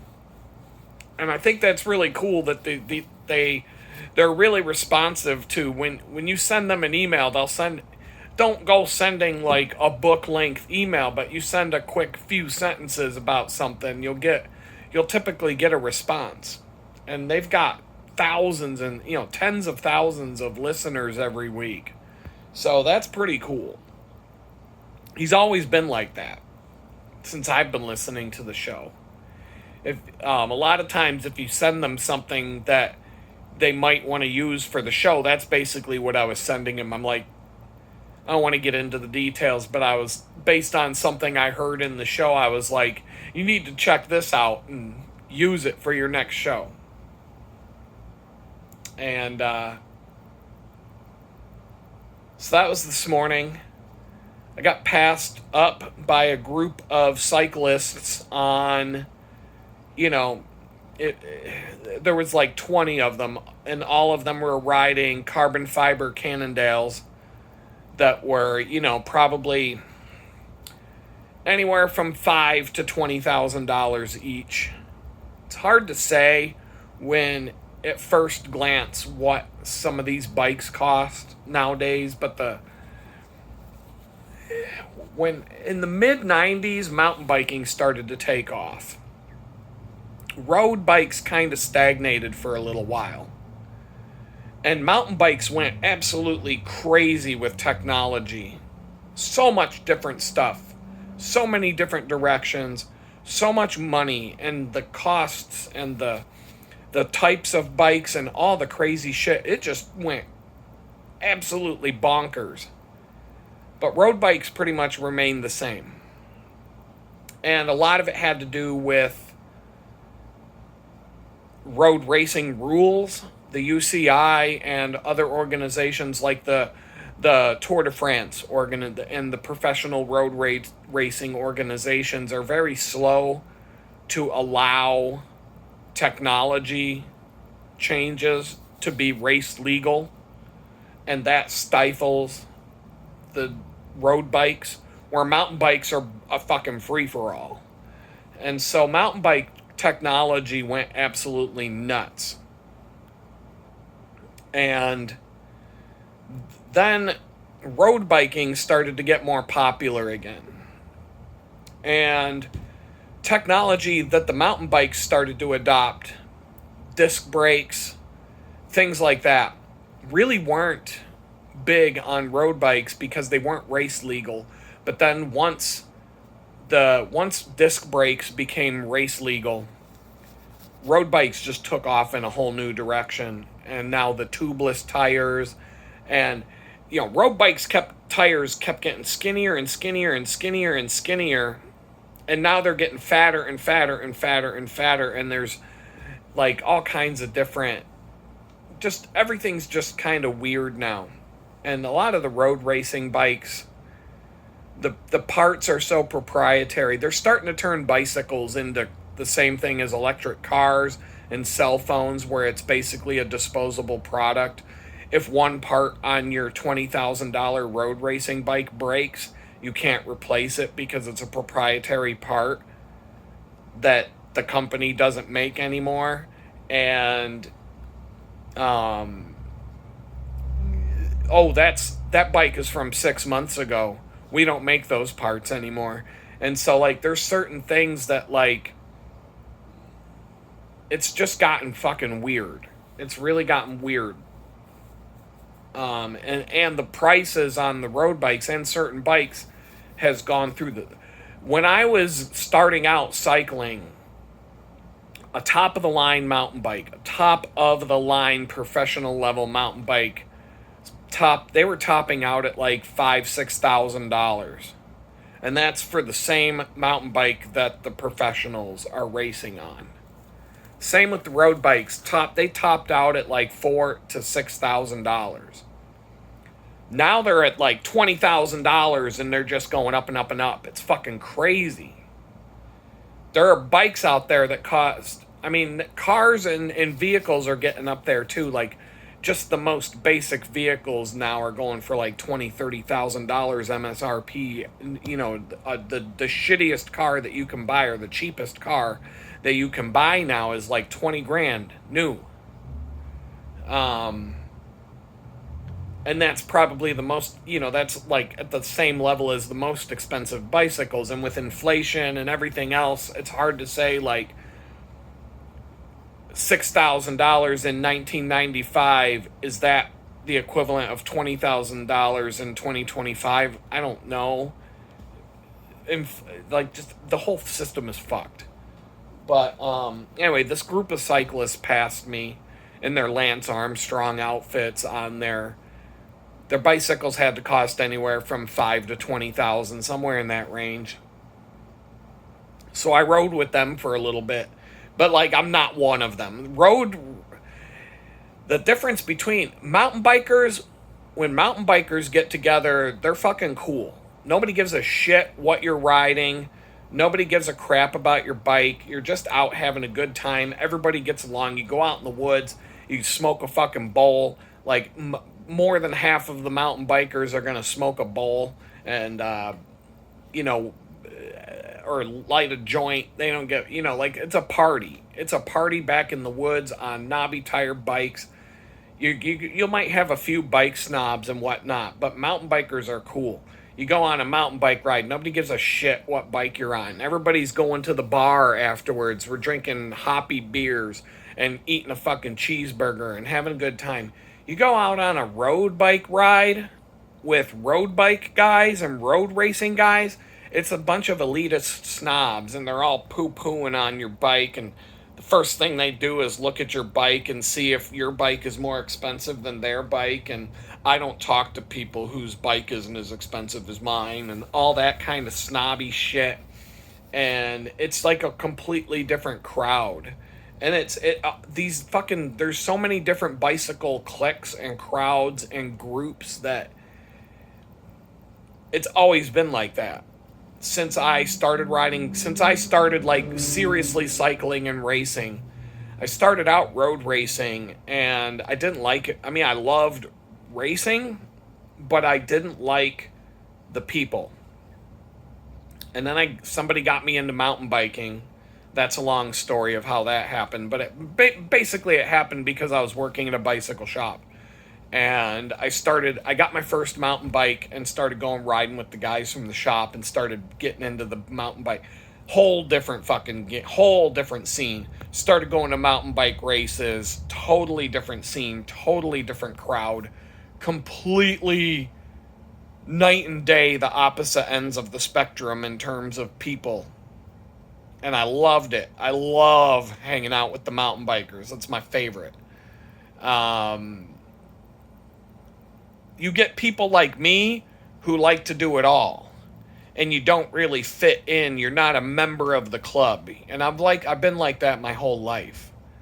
You got all these little cliques that, you know, certain types of music, you listen to this type of music and everybody wears the uniform, the black pants and the, you know, like if you like the Ramones, y'all have the same fucking uniform. You wear the black skinny jeans and the black t-shirt, and y'all have pitch black dyed hair, big chain, you know, silver chain around your neck, and, you know, piercings, and like you wear the fucking uniform. You wear a black trench coat when it's 90 degrees outside, and y'all you have your uniform. You drink Pabst Blue Ribbon when you go to the dive bar. Like, you follow a fucking plan, and you want to fit in, and all the other people that are in your club, your clique, dress and act the same way. And so someone like me comes along, and I'm like, well, I like the Ramones too. And they're like, you're not one of us. And so, like, that's how it would be for me when I got into like in Pittsburgh. There's like so many different bicycle cliques, but I never joined one. But I rode with everybody. I went, people knew me. Like I got to know lots of people. But I was doing road racing, I was mountain bike racing, I was doing alley cat races, I was doing long distance randoneering trips, and just all the different types of bicycling that you can get into and all the different groups. And I'm telling you, there's like 15 to 20 different groups. The groups do their thing and stick with the group, and they don't really branch out to the other types of groups. They pick their one that's their little club, and that's what they do. But I'm like, I like biking. I like riding on a track. I like riding on the roads. I like long distance. I like going on an alley cat race throughout the city. I like going on a road race. I like going on a mountain bike race. I like going on a long distance 400-mile ride. I like putting racks and things on my bike and doing the Pittsburgh to Philadelphia race. I was into all this different shit. But it was just weird because there weren't a lot of people like me that didn't give a fuck about the groups and the cliques and just wanted to go out and ride their bike. And I've always thought that is so strange. Like, why can't we just go on a bike ride and be friends? Like, it's like when you're a little kid, It's like little kids just, like, be friends. Okay, you want to be friends? Yeah, let's be friends. All right, cool. We're friends. But when you're a grown-up, it's like they got their little cliques, and then you've got to check off all the boxes. You got to wear the right clothes. You got to listen to the right music. You got to drink the right beer. You got to have this whole fucking checklist that they're looking at you, and they're like, well, he's got the wrong shoes. He's not. That's how you can tell he's not one of us.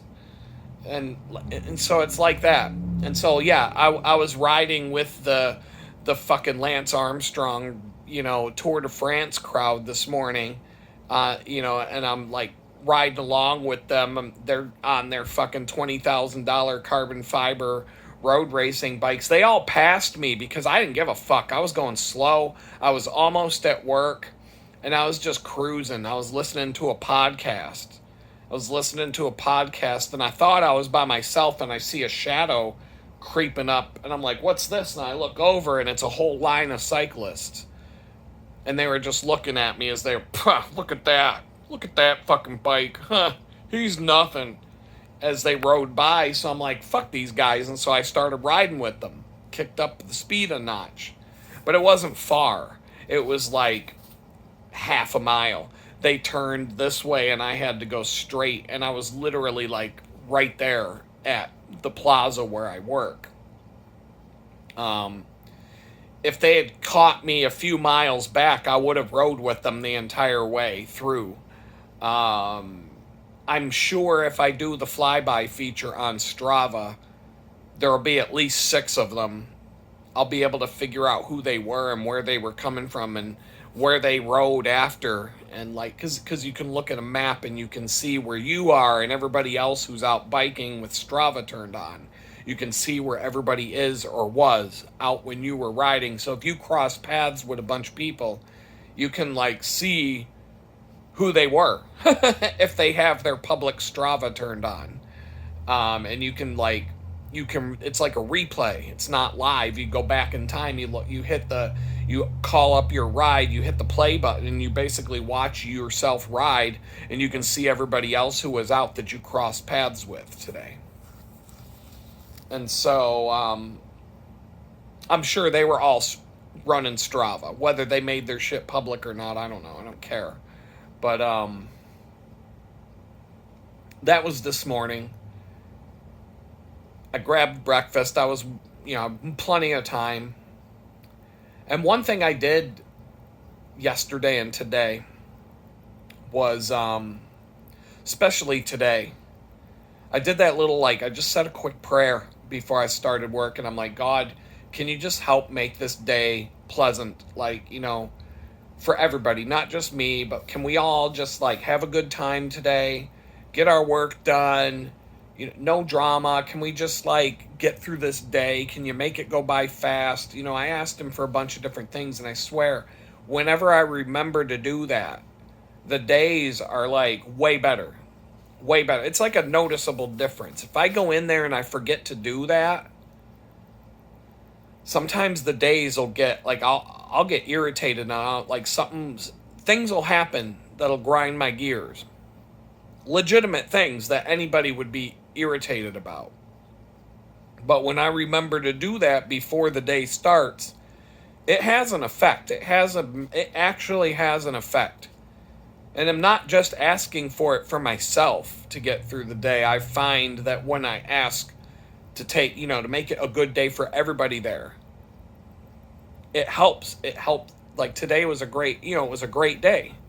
Yesterday and today, nobody got sent home early. We all had plenty to do. It wasn't like super busy. I guess it's been getting busy at night, but I'm not working nights anymore. So we're basically doing the work so that the people who work at night don't get screwed. We're just making sure that they're all stocked up and they're not going to run out of stuff when the crowds start coming in. The potheads getting the munchies coming in for their giant cookies. We're going to make sure we don't run out. And so that is what went down today. And it was a pretty chill day. I was in a bad mood this morning. I woke up, my alarm didn't go off because I gotta double check all the plugs and everything, like because of the construction work, this ceiling crap, things are all out of whack again. So I gotta completely tear apart and deep clean the tiny house again tomorrow. I already spent last Sunday and Tuesday, pretty much just deep cleaning the tiny house so that we'd be back to livable. Because right now it's squalor. So now it's squalor again, and I've got to do the whole thing again tomorrow, which is Sunday. And Monday and Tuesday, I've got to ride 40 miles each day. Tuesday is because I have a job interview. Unfortunately, the job interview is 18 miles each way. And I was really not nervous, but not looking forward to it because the road that I have to take is absolutely horrid. Oh, it would probably be the worst commute yet. But I did some homework, I did some research. I really dug into the map, and I did find that I can take it's kind of a weird route. There's a feature where if you go into Google, you can create your own custom map, and then you can draw your own routes, and then you can save those, export them in a certain format, and then on your phone you can embed those routes that you create into Google Maps on your phone. So when I open up Google Maps on my phone, the main route that I take to the bakery right now is embedded in the map. It's like a really off, dark purple color, and it's just permanently embedded in the map. So when I open up Google Maps, it works as normal, but there's also this dark line that basically outlines my ride to work. And when I first started going back and forth and I didn't really know how to do it, and there was multiple ways to go, that was very helpful to have that as a reference point. And so I have to do the same thing before I go to this interview on Tuesday, or I won't be able to find my way there. I'll be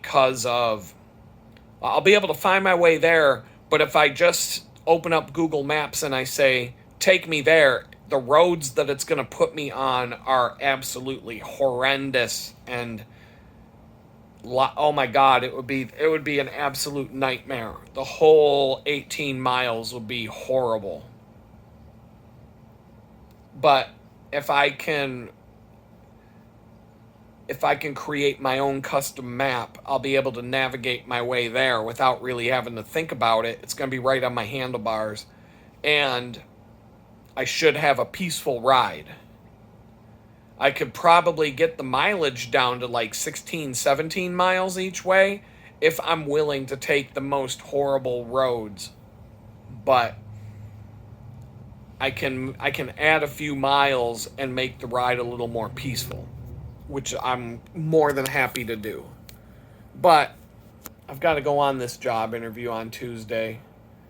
The only positive thing is if they hire me and if I pass the background check. Well, I'm not going to pass the background check if they do a background check, and they probably will.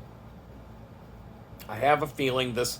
I usually look, if I'm going on an interview, I try to find out in advance if the company does background checks. And in this case, because if they do background checks, they're not going to hire me. They're just, the background check's going to come back with the felony, and they're going to say, nope, you can't work here. Otherwise, they wouldn't do background checks. They do background checks because they're not going to hire you if you have a background. They all say, oh, we think people deserve a second chance. That's code word for go fuck yourself if you need a second chance because we're not giving it to you. That's what that, like, people, what they say and what they mean are two different things.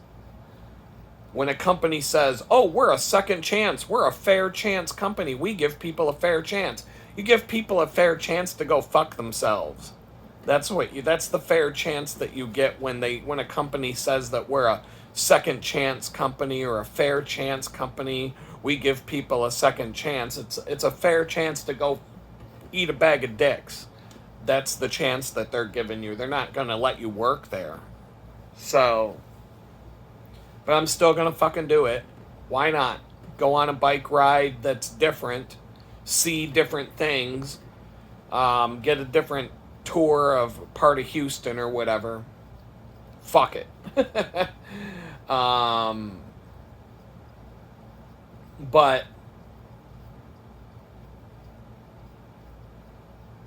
I don't know. I'm in a little bit of a better mood right now than I was this morning. But the shit with the apartment, the tiny house, is driving me nuts. I don't have hot water still. We're going on. It's March 20. What the hell date is it? March 22nd. I told the guy on February 1st that the hot water's not working. February 1st, the day I moved in here. It was supposed to be fixed within a week. Then it turned into by the end of the month. Then it turned into within a week or so. Now it turned into by the end of March. Now it turned into, I'm supposed to get a hold of the contractor's supposed to get back to me no later than Friday. Now it's Saturday. I haven't heard shit. Supposed to be, now it's the end of the month. I'm telling you, I'm gonna see him tomorrow, face to face, and I'm gonna be like, what's going on with the hot water? And he's gonna give me some sort of timeline. And then I'm gonna have to hold him to it. I'm gonna have to be like, look, I don't want to get all threatening and shitty about it, but I'm not going to fucking wait till the end of this 6-month lease and not have hot water running in this place. I can assure you of that. So my plan is I'm going to get to the end of if he tells me that it's going to be done at the end of the month and it's not, then I'm going to go call somebody. I'm going to be like, how much would it cost to put a tankless water heater in this place? Because the one that's here is broken. And I'm just going to get an electric one, have an electrician or a plumber or whoever the fuck has to be the one to hook it up. I'll have them come and do it. And then I'll be like, look, here's how much rent's left over.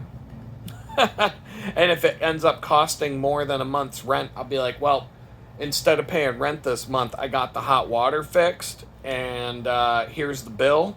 and it actually costs more than a month's rent. So next month I'll be paying you less. Like, it'll come down to that. I don't want it to, but I don't know. I'm riding I'm riding almost 200 miles on a bicycle every week to go to a fucking job where I break my fucking back. And then I come home and I can't take a hot shower in my own place. Like, what the fuck? This should have been. The fact that it was broke when I moved in is one thing. He may not have known, the previous tenant might not have said anything. It might have broke that day, for all I know. That the tankless water heater was acting real glitchy when the numbers and the settings, there's like a screen on it, and when you push the buttons, the numbers were like flickering on and off, and the whole screen was acting weird when I pushed the buttons on it. And then when I turned on the water, the temperature wouldn't go up to past a certain amount. And I'm like, all the dude's got to do is replace that fucking unit with a better one. Done. But he turned it into this whole thing. He's like, oh, I'm going to do this and I'm going to do that, and it's going to be a better thing. And I'm not. If it comes down to it, I'm just going to replace the fucking unit. It's got, the hookups are right there. I just don't want to, like, the electrical work. I'll have to have somebody come in and do it, but it shouldn't be. I'll get a couple of quotes. I'll just call around. I'll ask around. I'll figure something out. But if it comes down to me having to fix it, I'm just like, I don't got time for this shit. I don't. This is not my fucking responsibility, but I'm kind of like, the ceiling I was all right with because that was visible when I walked in here and I saw the place for the first time, but I was also told that would be taken care of before I moved in. So I was expecting the day I got here and moved in on the first day that ceiling would have been done. And it was still the spray foam and it hadn't been touched. And there was some other stuff that was supposed to be done before I moved in that wasn't done. All the things that I'm checking off the list as he gets them done are things that were supposed to have been done before the first day I was here. And so now I'm just having to constantly go, hey, what about this? What about that? What about this? What about that? And it's 2 months into a 6-month lease. Like, what the fuck? And I'm getting pissed because it's really starting to make life difficult. On the flip side, it's like, yeah, 6 months ago I was homeless. 6 months before that, I was still in federal prison. So there's a progression here of forward momentum. Things have gotten better in a lot of ways, but there's also a whole, like,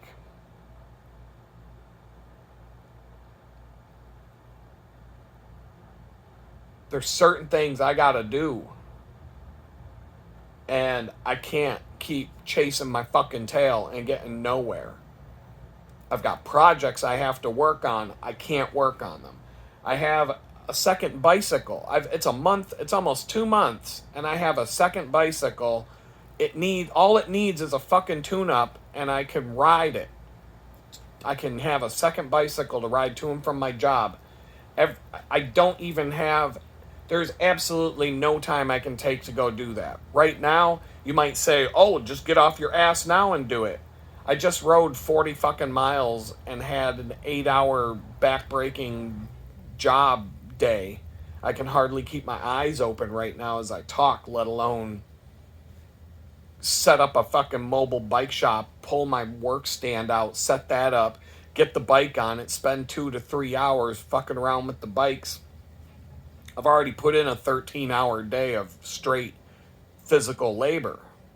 I think I'm done for the day. And it's like there's just no tomorrow. It could have been tomorrow, but I got to deep clean the whole tiny house from one end to the other because they had, this construction project that should have been done before the first day I moved in here ends up being the reason why I have to spend 2 weekends in a row plus half of a fucking week of my days off undoing the fucking mess that gets made. So I can't even have a clean place. And it's not my doing. And that's pissing me off. I got a stack of dirty dishes I can't wash because I can't even walk from one side of the fucking room to the other right now. There's so much shit everywhere because of this fucking mess. It's you can listen to me. I can't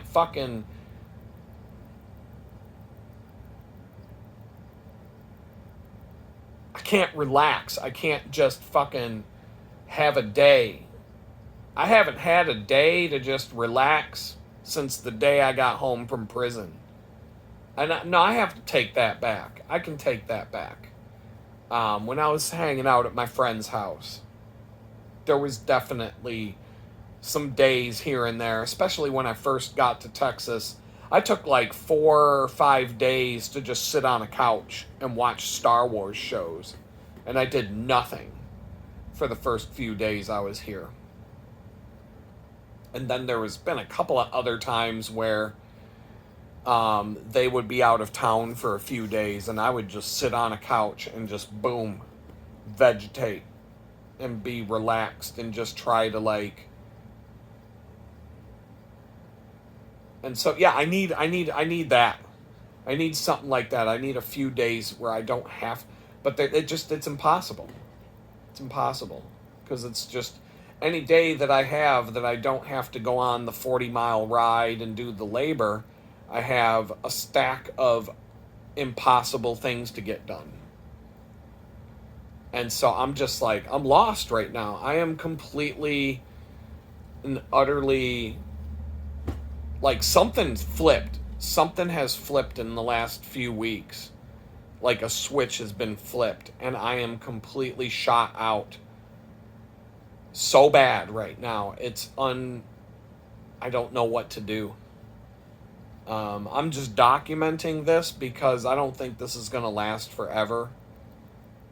Something has to... I can look maybe a year from now, I'm going to look back and be like, man, remember how stressed out you were when you moved into that shitty little dump for 6 months or whatever it ends up being. But then look what happened after the fact. And it's not even a dump. It's not that bad here. If the hot water would work, I wouldn't have a single fucking problem. The messed up ceiling, I wouldn't have a problem with all the ghetto curtains that I need to get an iron. I don't have an iron. If I have a job interview coming up where I have to wear a suit, then I'll have to get an iron. I don't even have a shirt.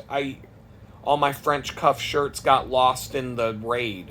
But I can order one on Amazon. I know my size. So I'd have to order a shirt, and I have a suit, and I have pieces. I don't even think I would have to get a shirt and a nice pair of dress shoes that would match the suit. And then I'd need to get an iron and an ironing board. Everything else I would have. Socks, suit, bottom, top. I probably have a belt that goes with the suit just fine. If not, I would have to add a belt to that list. But I would get an iron, and then I would be like, well, at least if I don't get the job, I can iron these curtains and make them look a little more presentable. Little things, add up over time. But I think the number one reason I'm so angry right now is because I'm so sensitive to my place being out of whack. I need to live in a clean space that's organized and tidy, and I know where everything is, and it feels clean and just together. And if I've got a fan who's an interior designer, and he's constantly ragging on, the interior design. I'm like, I don't need it to be at that level. I just need it to be clean and tidy, and I need it to look like, it needs to give me the feeling of peace and tranquility when I'm here. But when I walk in the door, when I see nothing but complete chaos and shit everywhere, and I can't walk from one side to the other, and there's just a mess all over the floor from the construction work, and I don't have hot water and all these things, it like, it feels worse than being in prison. And I can't explain that any better than, it's just, before all of this before this whole thing happened, I could tolerate my house getting out of whack here and there. I could, if I went on a big trip, I'd come back, my kitchen would be a disaster. Or a couple of rooms in my, there would be messes all over my house. But I would work at putting it all back together over the subsequent weeks after chaos. Right now, it's like, I can't handle it at all. I can't handle this place. If the place were completely clean and organized, and let's say I didn't feel like doing dishes tonight after I cooked a meal because it's late, whatever, I'll do it tomorrow. Okay, fine, I can do that. I can let the dishes slide for a night. That kind of thing I can let's do the dishes tomorrow. No big deal. Little things like that. If I have the little table next to me where I'm charging all my bicycle lights, that can be a pile of chaos because the lights need to get charged before I go back to another ride. If I got a bag of dirty laundry or a bag of clean clothes that I need to fold, but the table that I'm folding them on is covered in the bike lights, and they're all sitting there charging, and there's wires everywhere. I can handle a little bit of chaos, but having to pull all that stuff out of that loft up there, and then, you can see these boards. He just kind of, stuck them on there. They're not even, I'm like, the shit is so bad. It's so, there's, oh my God, it's so bad. If I showed you all the stuff up close, you'd be like, wow. Nothing. How do you, this is I don't know, I'm a craftsman. If I would not do a project. I do not build houses. I don't build rooms. I've never built a fucking cabin before. I guarantee you that the first time I ever do build a cabin, it's going to be 1,000 times better than this, and it's going to look like a fucking state-of-the-art contractor did it, because I just will not allow it to be done shitty. I won't allow, I don't need to have, I don't need to be a contractor. I don't need to have that training. I will not do something half-assed.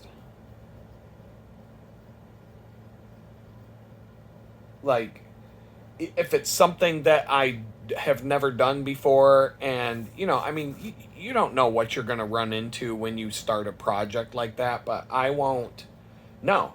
I know how to measure things. I know how to make them square. I know how to, I know how to line things up. I know that, I can look at something and tell if it's straight or not, or if it's level or not. I know how to use a level. I know how to do basic shit. I mean, sometimes when you're getting into a project like that, you end up with oh, I didn't know that was going to be that hard or whatever, and then you end up taking more time to do it. But I've done all kinds of crazy things in projects that I had no idea what I was getting into when I started it, and they turned out brilliant. I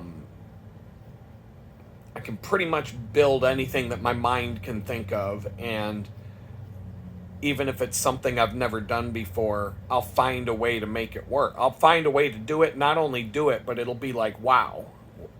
And this just like blows my mind when I just the ghetto shit, like everything. Like there's so many little things that are just like,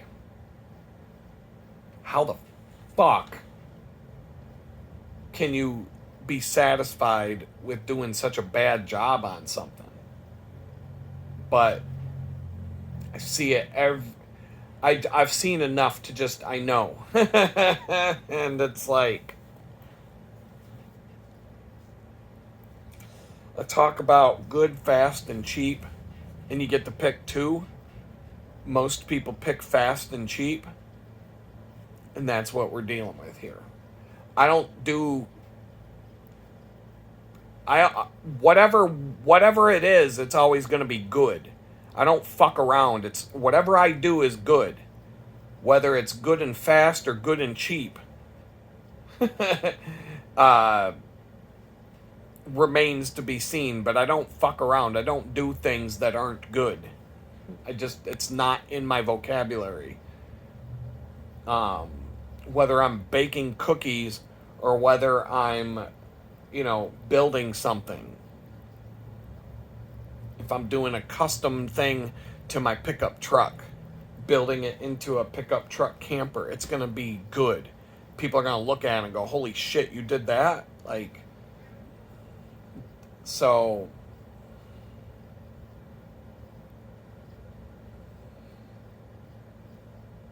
I don't know, man.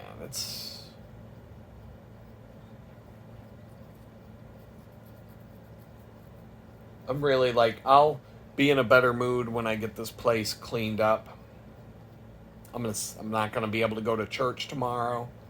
The only thing I'm gonna be able to do tonight with my energy level is get 2 half-gallon jugs of coffee going, because I don't have enough coffee to get through tomorrow, and I have to do the bicycling on Monday and Tuesday. I ordered 2 more filters, so I got payday was Friday from the bakery, and every time I get paid, this is kind of like a tip. So I have a running, I have lists upon lists upon lists of things, so that, if you have the urge, like, I don't go shopping for fun. I haven't done that in a long time. Even when I travel, my souvenirs are my photographs, things like maps. Sometimes I'll buy a map, but that's very rare. But back in the day, back when we used to use maps, I have boxes of maps that are more like souvenir. I mean, boxes and boxes and boxes of maps, and somehow those survived the chaos. They're in Pittsburgh right now, but I have a couple of giant boxes full of maps that go all the way back to the mid 1990s from all my travels everywhere I've been. Back then, until we stopped using maps and did everything with our phones and GPSs. And so maps, things like that. Seashells from the beach, cool rock, animal skull that we found in the woods, like just weird shit. Those are my souvenirs. I don't go to some place and buy some dumbass t-shirt unless it's a really awesome t-shirt. I don't go shopping for dumb shit. I've been to a mall one time in the last, I don't even know how many fucking years, and that was because we had to go to the Woodlands Mall for my friend to get something. There was a Dick's Sporting Goods there. I stopped there to get a pair of shoes, and I already looked up whether they had the shoes or not. So I made a beeline, got the shoes, and tried them on, and then my friend and his daughter were there for some other things, and so I walked around the mall looking for them basically. And that's the last time I was in a mall. And I literally went there to buy a pair of sneaks. And I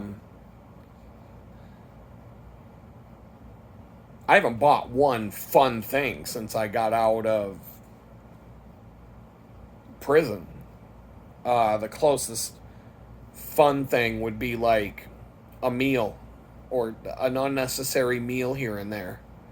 Um, but I have a running list of like if you get the urge, you just want to like I don't know, the word splurge isn't the word, but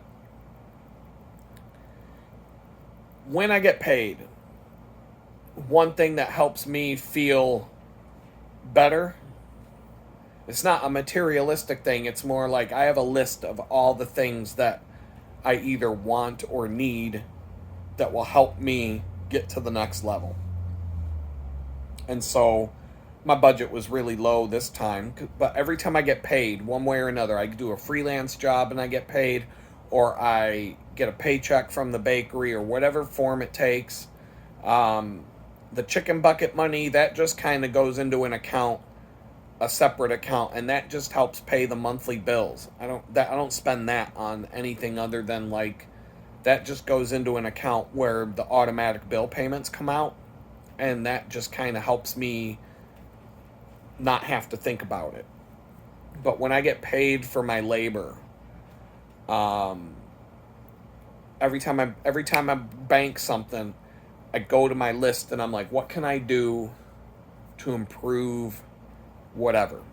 So I got two more of those coffee filters that go in the mason jars. Since I had to get 6 of the mason jars from Target because buying 6 at Target was cheaper than getting 2 on Amazon, I have 4 more jars. So I'm like, but I don't have a lot of room in the fridge, but I can brew. I could definitely brew 4 at a time, as long as I don't have the fridge full of other things like orange juice. And even then, there's a lot of room in that little fridge. It's way that tiny little fridge that was in here when I moved in here was a piece of shit.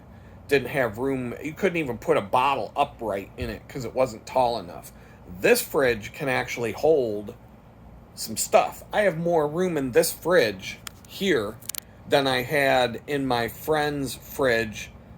They had a full-size fridge at my friend's house and a freezer out in the garage, and I can fit more stuff here in my place with the tiny fridge and freezer than I could at his house, just because of how packed their fridge always was. And so I'm actually like, I got room. I got enough room. I can brew 3 to 4 bottles of coffee at the same time, and so that will help alleviate the problem of I brew a gallon of coffee and then all of a sudden I run out of coffee on the day that I have to ride 40 miles to the bakery and back 2 days in a row. And so I really don't have time to go through the brewing process and the filtering process, even though it's not a lot of work. I don't want to do all of that on the days that I have to do this crazy ass bike ride. So 2 more filters will let me do 2 gallons of cold brew coffee or tea. I'm going to start doing tea as well. And I'll be able to do that on the days off and brew enough. I'll be able to have more than a week's supply at any given time. And I'll have room in the fridge for that. The fridge, I can hold a lot of drinks in that fridge. Fridge is way better. I wish I had a full-size fridge. Someday I will. But this fridge I can work with. So that's cool. That'll help a lot. And it was like $15 for the 2 filters. So that's cool. I'm cool with that. That's going to help me a lot. That's going to be a massive, like, upgrade. I can do, doing 4 at a time. I can do it once a week or less. I can pick which day I want to do it. 2 days off in a row from the bakery, boom. Brew all the coffee and tea that I want. and have a week's supply, if not maybe a little more, depending on how much I can cram in the fridge. That's great. I'm gonna do that. That's a game changer right there. Um, and then I got a second pair of cycling shorts on the way. Those are about $25. They're decent. They're not the best I've ever had, but they're kind of like the boxer briefs with the cycling pad. And I'm like, I bought a pair. I think it was I think it was after I moved in this place, but like right at yeah, I bought a pair when I started doing this long ride, but I only have one pair. I only bought one pair because I wanted to see if they were any good. And I think they're pretty good. They're definitely not the best that I've ever had, but they're pretty good. And they definitely make a big difference in how much my undercarriage gets beat up on the way to and from this job.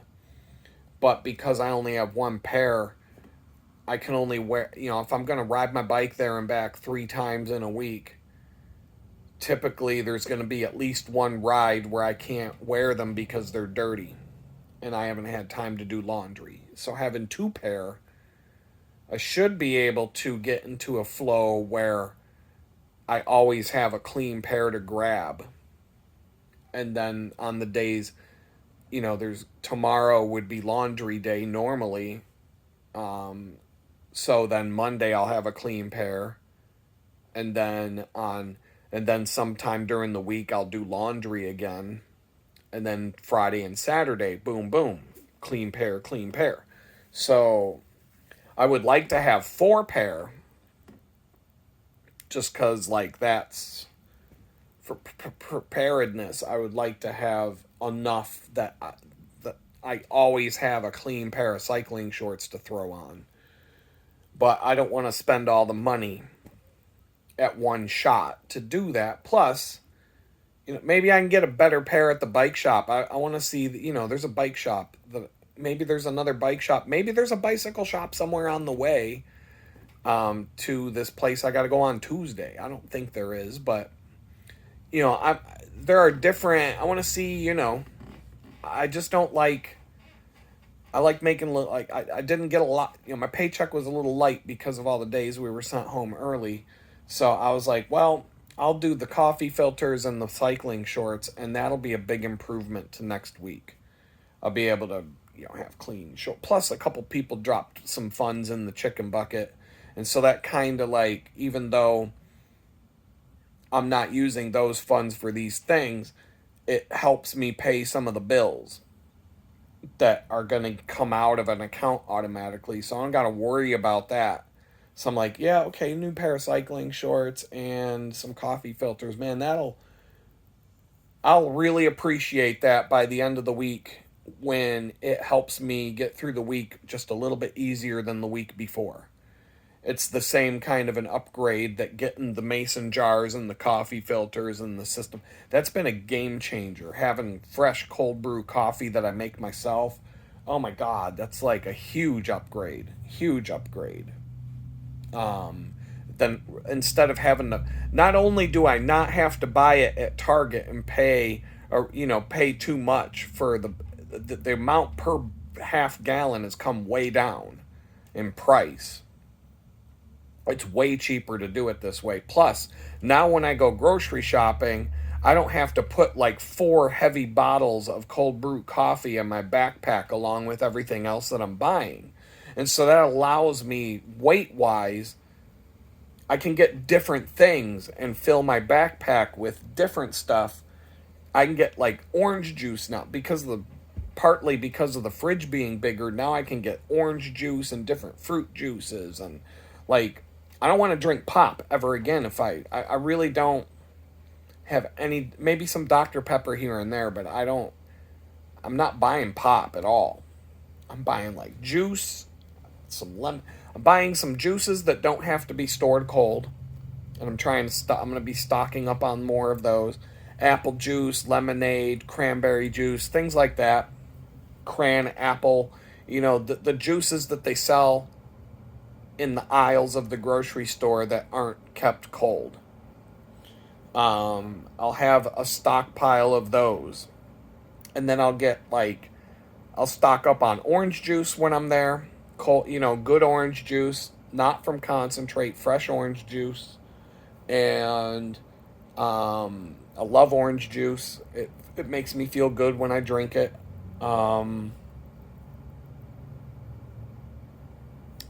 I think I'm gonna do one more coffee creamer when I go grocery shopping tomorrow. I'm gonna get one more round of the store bought coffee creamers, and I'm going to make sure that I have everything I need to make my own.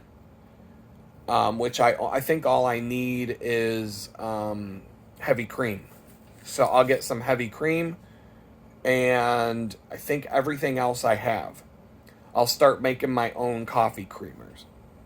I've got containers to store it in. I've got everything. So tonight, I'm going to have 2 things of coffee in the fridge brewing overnight. Those will get filtered tomorrow morning.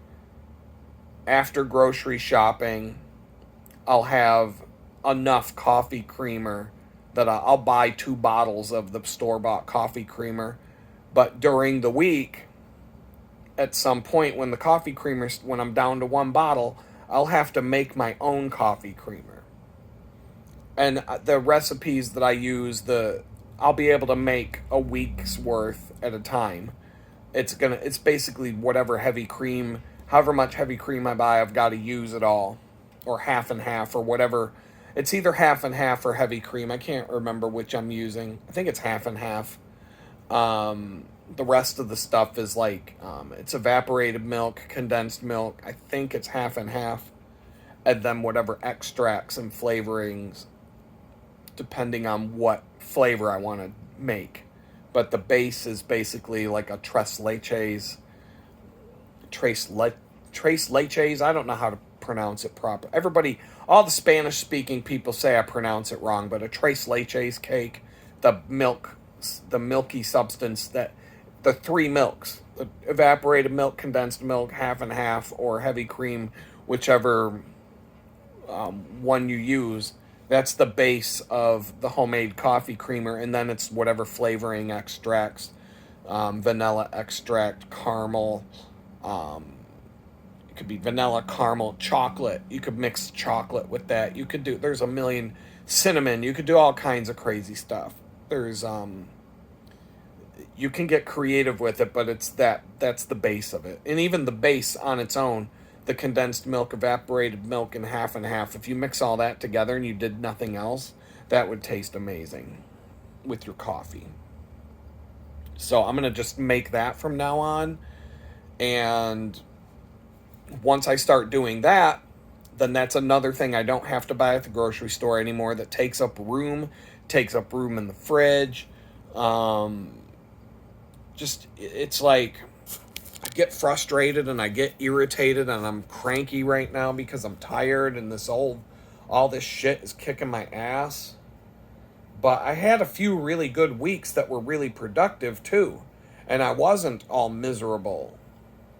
It really kicked off when the landlord made this huge mess in here fixing the ceiling that was falling down on me. And that just kicked off this bad mood that I've had for the last 2 weeks. And it's just, and the hot water situation, every time that I talk to him and he gives me a date that it's going to be fixed, and then that date comes and goes and I don't hear a fucking thing and nothing happens, every time it's just, I'm getting really upset about that one. It's like a basic thing,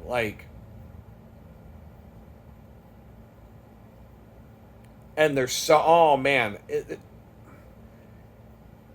it's like when I think about that too, it's like I feel like God is testing me something fierce with that one specifically, because There are people out there who could be just as mad at me about stuff. I have a list, and they're being cool with me and have been cool with me and different things. And I'm not going to get into all the details, but for the last year, I'm talking about going all the way back to, you know, last May when I became homeless.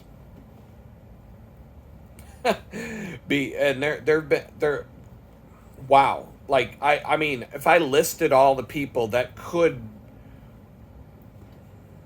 if I go back to last May and just start listing all the people who could put me on blast and ride me for one thing or another that I'm supposed to be doing, but I can't, but I want to, but I haven't done, whatever. If all those people turned around and came after me at once, I would be completely finished. Like, I wouldn't be able to, I'd crack. And I'm talking like, I could just sit here and list out 10 people right off the top of my head who could all turn up the screws on me for one reason or another and be perfectly within their right to do so, and they would completely annihilate me, completely destroy me. And so here I am sitting here and getting all cranky about the hot water. And yeah, I could turn up the screws and I could really like be like, yo, this is, I could do it too. And it's like, every time I think about it, every time I go there, it's like the parable of the unforgiving servant in the Bible. I'll read it to you maybe the next video, but I can't pull up text, and I'd have to go get my printed Bible and find it and sit here and read it to you. And this video is already another super long video. But every time I go through this in my mind about the hot water, because that's the one that's really getting on my nerves the most. Like, just not being able to take a comfortable shower in my own place is leaps and it's so beyond. It's pissing me off so fucking bad, more than all the other things combined right now. That hot water is really like, and it has been since the first day I moved in here. I mean, if you haven't been I can go into the house that's next door here and take a shower, but I got to gather up all my shit, take it over there, and I don't want him to think that, like, oh, I'm cool with not having hot water in my place because I can just go over there and take a shower. You know what I mean? Like, I don't want him to think he doesn't have to fix it now, because I'm just going to go over there and take showers, and that's how I'm going to live the rest of my time in here. No. But I'm trying to be cool about it and tactful and just keep pushing the subject until he does it. I haven't been, even with the refrigerator, I was like, if he doesn't replace the refrigerator like he said he was going to, I was just going to go get one. I would have just ordered one on Amazon and had it delivered. Or, I would have, and then I would take it with me when I move. But, like, I would have done some of these things myself.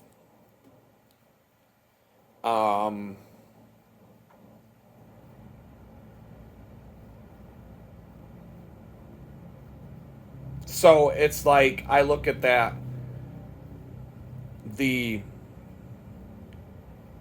I am literally in that same place as the unforgiving servant, right? In the Bible, the unforgiving servant owed the master. It'd be like I owe somebody $1 million.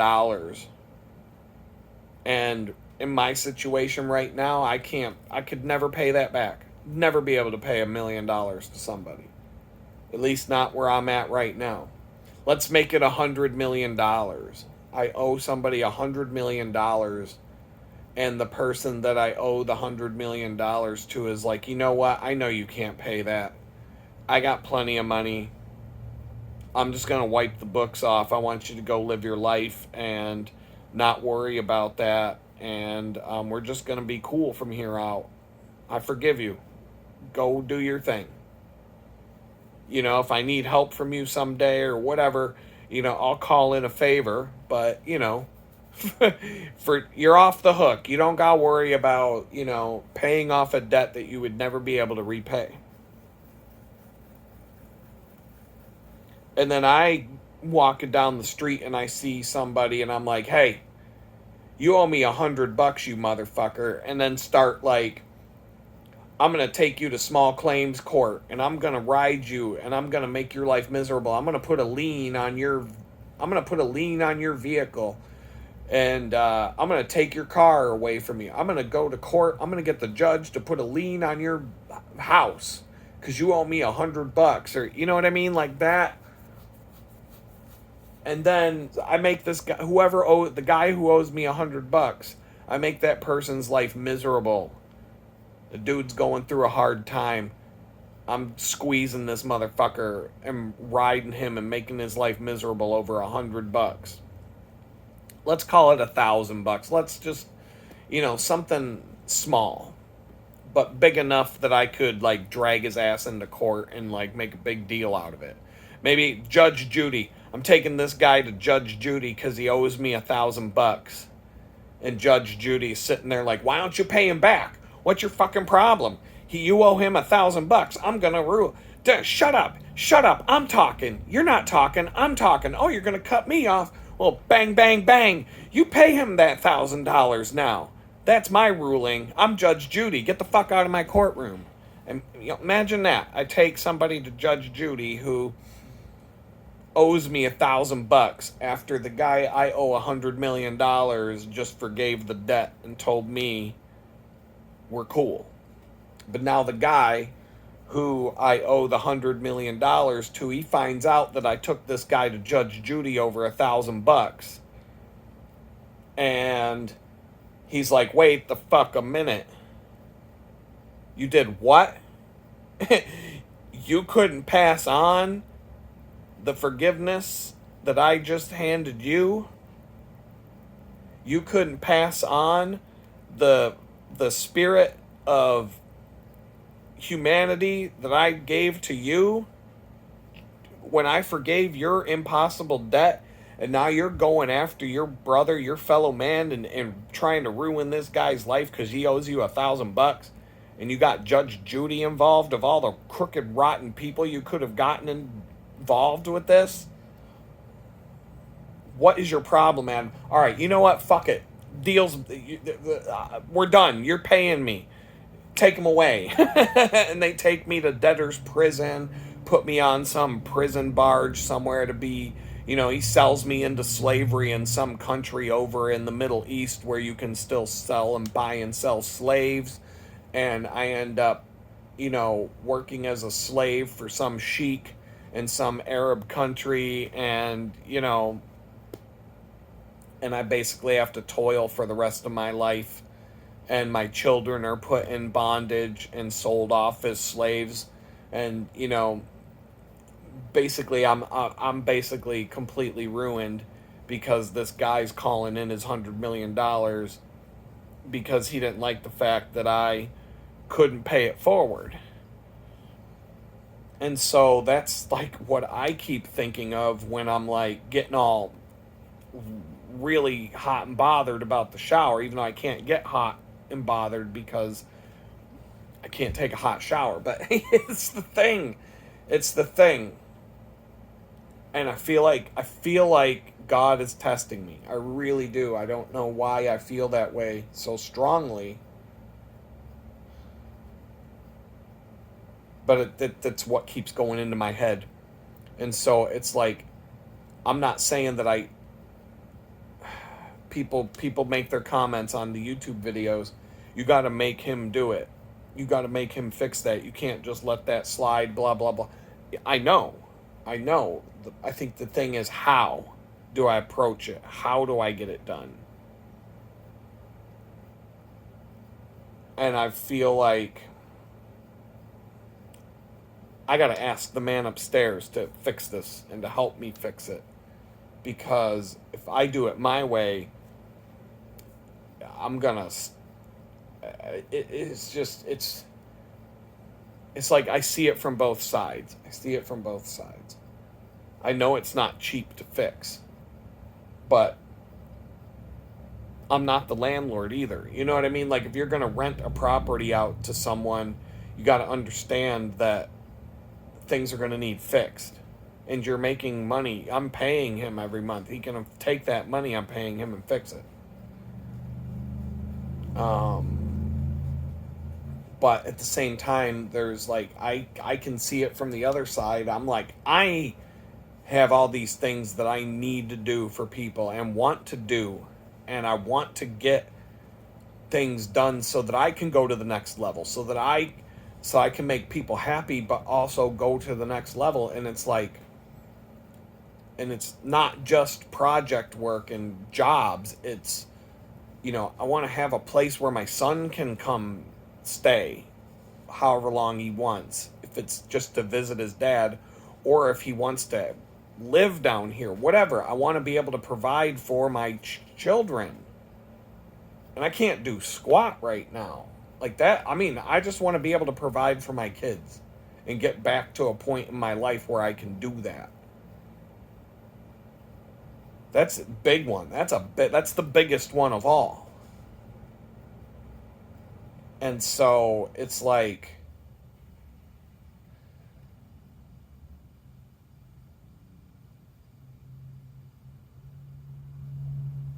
and I could be like, people could turn the screws on me so hard right now that I would be homeless. Like, the people could turn the screws on me so hard right now that I would be, not only be homeless, but possibly going back to prison over it. Even though all I'm trying to do is get life moving again and get things done. But other people could just be like, and, so it's like, I don't want to do that to somebody or be like that to somebody else when people who could do that to me aren't doing that to me. You know what I mean? You know what I mean? Like, does that make sense? And so if it were anything else, I mean, well, if there was like a major issue with the electric, or, like a major issue that made this place uninhabitable, I would be just as flippin' irritated and upset about it. Because the hot water is a habitability issue. Just like the electric, the electric being shot out to where I can't get power. That would, but so I don't know. I feel like I gotta give the guy. I feel like I gotta have a talk. See what he says. Get some movement. Get it done. Okay. But if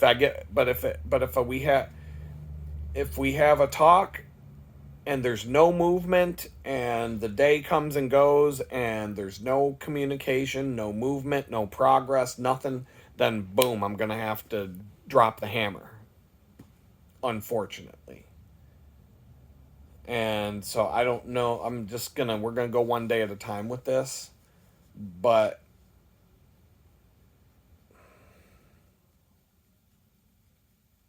as soon as I drop that that's the thing that worries me. It's like, if I drop the hammer, if I really like, what's God going to do? Is God going to turn around and have all these people that could do it to me? I don't know. Like, I'm in this precarious place right now. And if you've ever been homeless,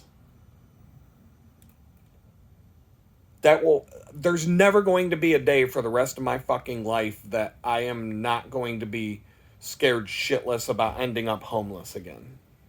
I could have $1 million in the bank and live in a fucking beautiful home with money to spare and cars and whatever and material things, which that's not my goal in life, but I could basically have comfort, and I will be looking around the corner and looking behind my back every second of the day, looking for how am I going, because I'm going to be afraid of ending up homeless again and being at that level again.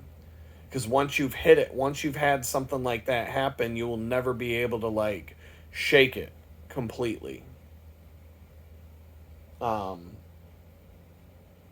It's kind of like a woman who gets raped will have a hard time trusting men again. It don't matter if she meets the best man she's ever met. It's like a dog. A dog that got the shit kicked out of it by its former owner, but now it's in a good home. A dog's always going to be like waiting to get kicked. Like that dog's just going to be like always on edge, expecting someone's going to come kick it in the ribs. You know what I mean? Even if all it would take is someone to look at this dog cross-eyed and the dog's going to completely lose its shit. I've seen dogs like this. Rescued dogs that are just... What's up? This fucking place. Oh my God. I don't know what to think of it. It's only temporary. It's only temporary. I don't mind the size of the place, the layout of the place. It's just...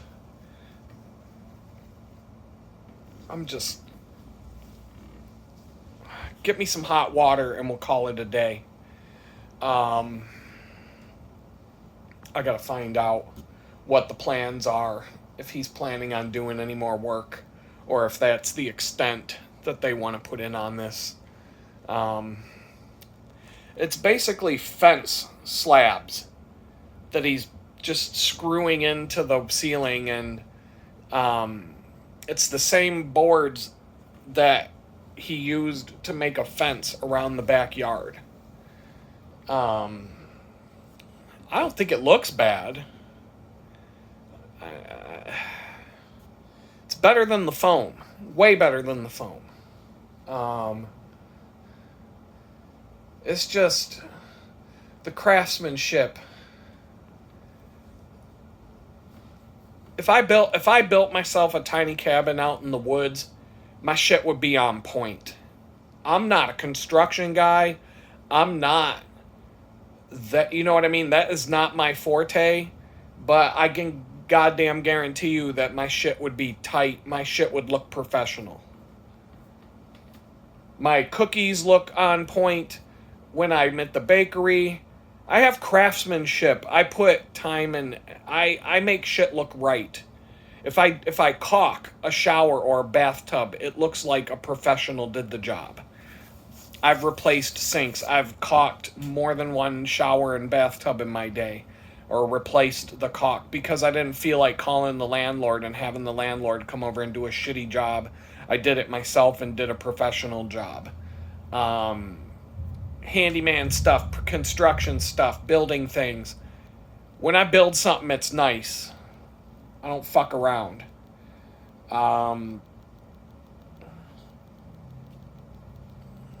all I'm gonna say. This day,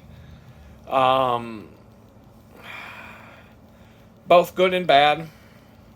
Not a lot. It's Friday. I have a video that's sitting on YouTube Studio right now. All I need to do is add the thumbnail and hit a button to make it public. I have a video sitting on my phone right now. A series of videos. It's going to be some hours. Segments that I just sat and recorded over the last couple of days, 3 days, whatever. That's what I'm doing right now. I don't have it. Yeah, to make a 5-hour long video, I've spent a few hours here and there sitting in a chair talking to you guys. and then I just string it together in one video instead of uploading 5 separate videos, because it's a lot easier time-wise to I'm doing basically the same thing I did when I was homeless, except I had time every day to package the video, make a thumbnail, push it up on YouTube, do all the stuff, and make it go live day after day after day. Right now, that's not the case. So, but I have time to sit and record. Basically, I'm taking a break, or I'm recording and talking to you guys when I have no energy to do anything else. Or I'm taking a break and I just need, it's like I don't got really that many people to sit and chat with on the phone or whatever.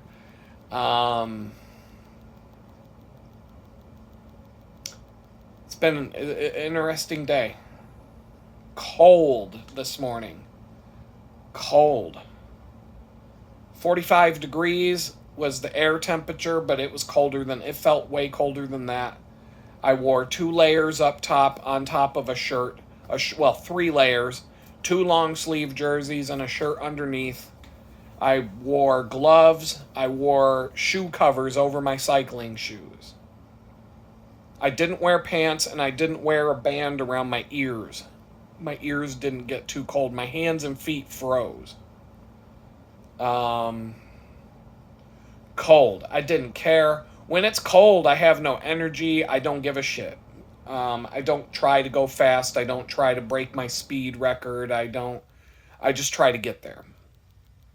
One interesting thing I did that worked, I didn't want to go this morning. I was like, with the temperature and just the way I've been feeling, there are days I'm just like, you know what? Fuck it. I don't want to, I might just not go. But my integrity won't let me do that. So, if I say I'm going to do something, I try to make every effort to do it. And I'm dead. I'm dead right now. But I downloaded a couple of podcasts. So instead of music, I listened to the No Agenda podcast with Adam Curry and John Dvorak. I've been a fan of theirs for a long time. I downloaded the 2 newest episodes, last Sunday's episode and I think Tuesday. Each episode, they do 2 podcasts a week, 3.5 hours each episode. So they do 7 hours. They do 2 episodes every week. They do it live. So you can listen to it live. I don't know what time, but then you can subscribe to their podcast and just listen to it whenever you want. 7 hours a week, 2 3.5 hour shows. So, people who are bitching about the length of my videos, Joe Rogan, I believe his podcast is 3 hours, and doesn't he do an episode every day, every weekday? I don't even know. He's getting paid handsomely for it, but from what I'm pretty sure his podcast is 3 hours a pop. I only listen to his when he's got a guest that I'm interested in hearing. And then I typically just watch clips. I haven't really listened to his full episodes. Maybe I would, but No Agenda was the one that popped into my head. You can get it on Spotify, so I downloaded it. And I listened to an hour and a half of it this morning. It was a slow ride this morning. But it was great. I was laughing. It kept my mind engaged with something tangible instead of music, instead of sitting on the bike griping and being upset about how cold it was and how miserable I felt. It let me take my mind somewhere else. It's the same thing I do sometimes when I'm working and I don't want to be working. I'll put something on that I can pay attention to off to the side so that I can keep my mind engaged with something else while I do something I don't want to do. And so that actually worked this morning. So I'm going to make a point to download some more podcasts and get a little bit more, I don't know, the creative's not the word, but I'm gonna a more variety of things. I'm just gonna, it could be sermons, church sermons, it could be no agenda, it could be a couple of Joe Rogan episodes, whatever. I'm gonna look for things that have substance and length, and I'm gonna put a playlist together, a long one, however long it gets. And then as I listen to these things, I'll cross them off the list, and I'll, delete the file. I'll delete it from the playlist, but I'm just going to keep a running playlist for my bicycle commutes for podcasts and spoken word stuff. So that, I mean, some people listen to books, instead of reading a book, they have a book they're interested in. I used to have some pretty long drives to and from Pittsburgh. And there were a couple of times I tried putting in a book to listen to on my way in to and from Pittsburgh. Didn't really like that. I didn't dig it too much, but music or podcasts, I could get into a podcast on the way into work.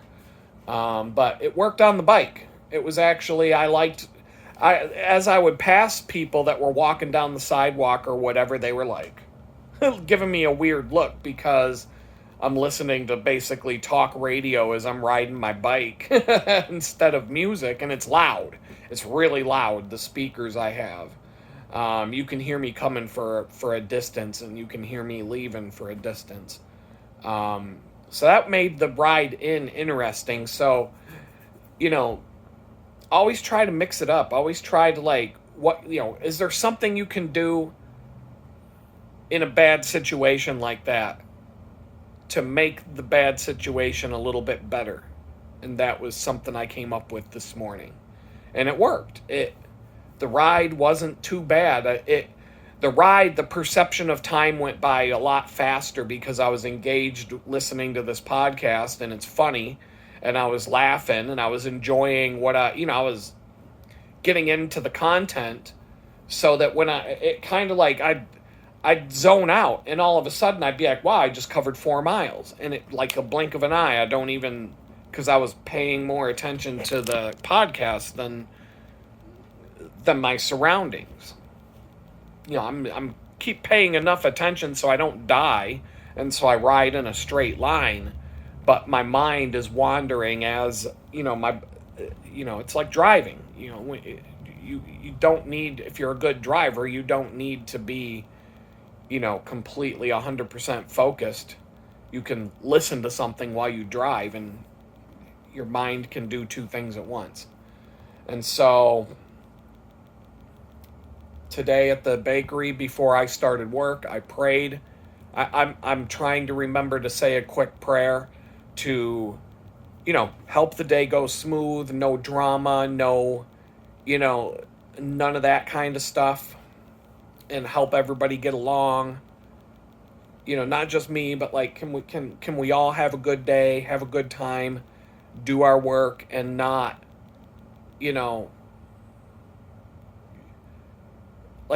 nobody going home with anger in their heart, I guess, if that's one way to put it. And it was a good day. We got a lot done. We all worked well together. And it was a day I didn't mind being there. And I didn't get sent home early. In fact, I had to stay a few minutes late because I was making some glaze. And I wanted to finish up before I left. And so I guess they got busier this week.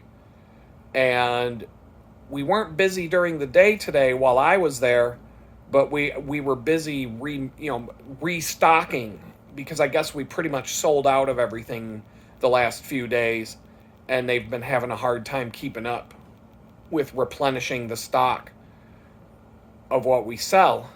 And so my whole day revolved around just trying to get replenished, all of our coolers and warmers replenished with new cookies. And but everything went pretty, everything, we got a lot done. We got what we were. I was busy from the time I got there till the time I left, except for when I took a break. I'm pretty adamant about making sure I take a break now, because it's too long to work without a break. And so that helps the day, especially if I take the break later in the day. If I can work 2/3 of my shift and then take a break, a significant break, the rest of the day goes by really fast. So that all worked out. I had a really delicious mint frosting, chocolate cake with mint frosting and some Andes candies crumbled up on top of it. It was pretty dope. I've got some cookies in my backpack I'm gonna chow when I get off the video with you guys.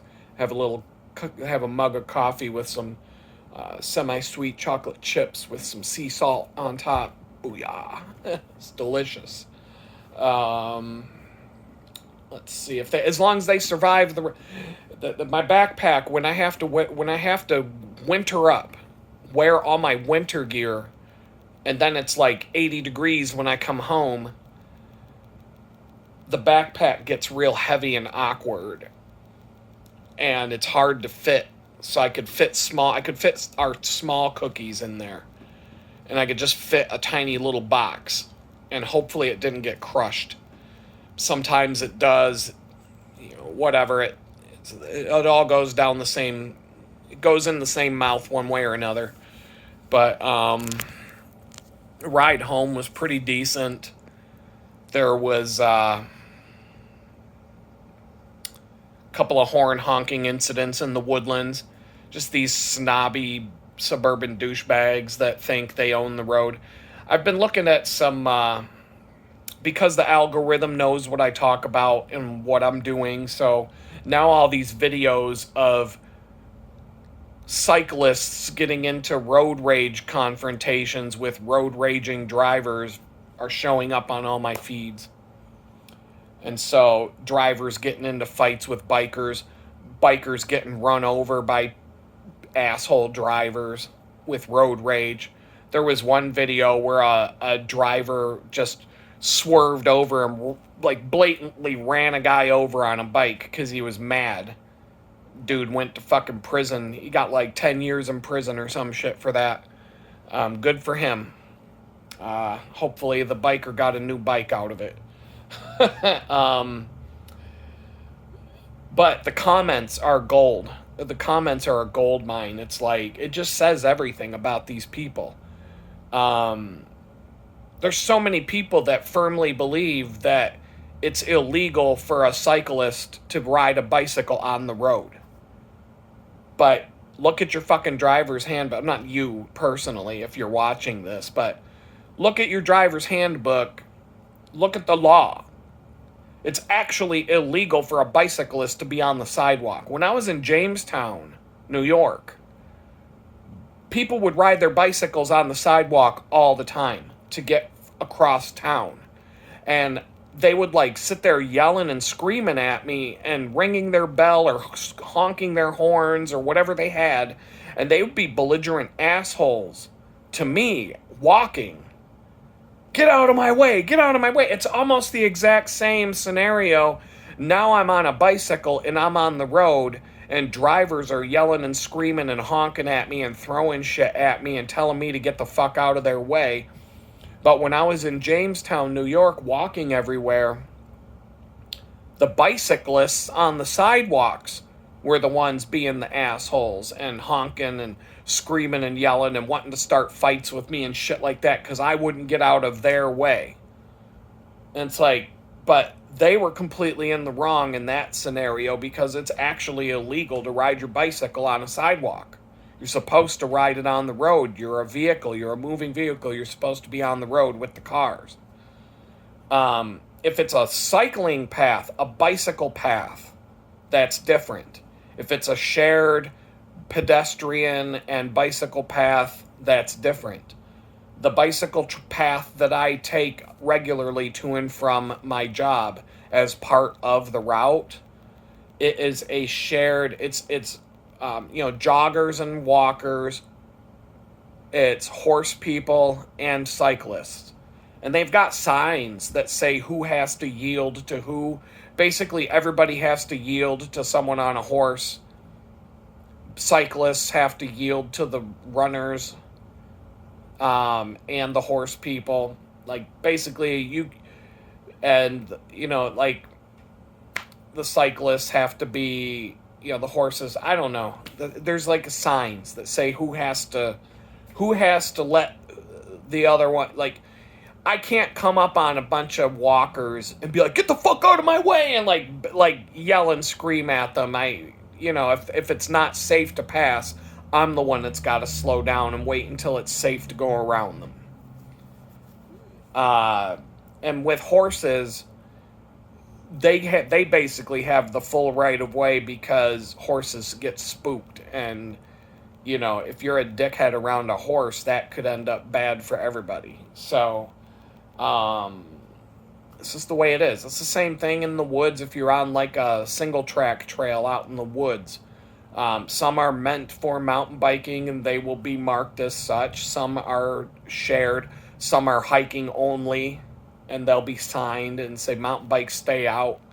There'll be trails that are supposed to be shared between mountain bikers, horses, and hikers. Every trail will have its different aspects. Everybody who uses the trail in the woods will hate each other. The horses hate the mountain bikers and the hikers. The hikers hate the horse people.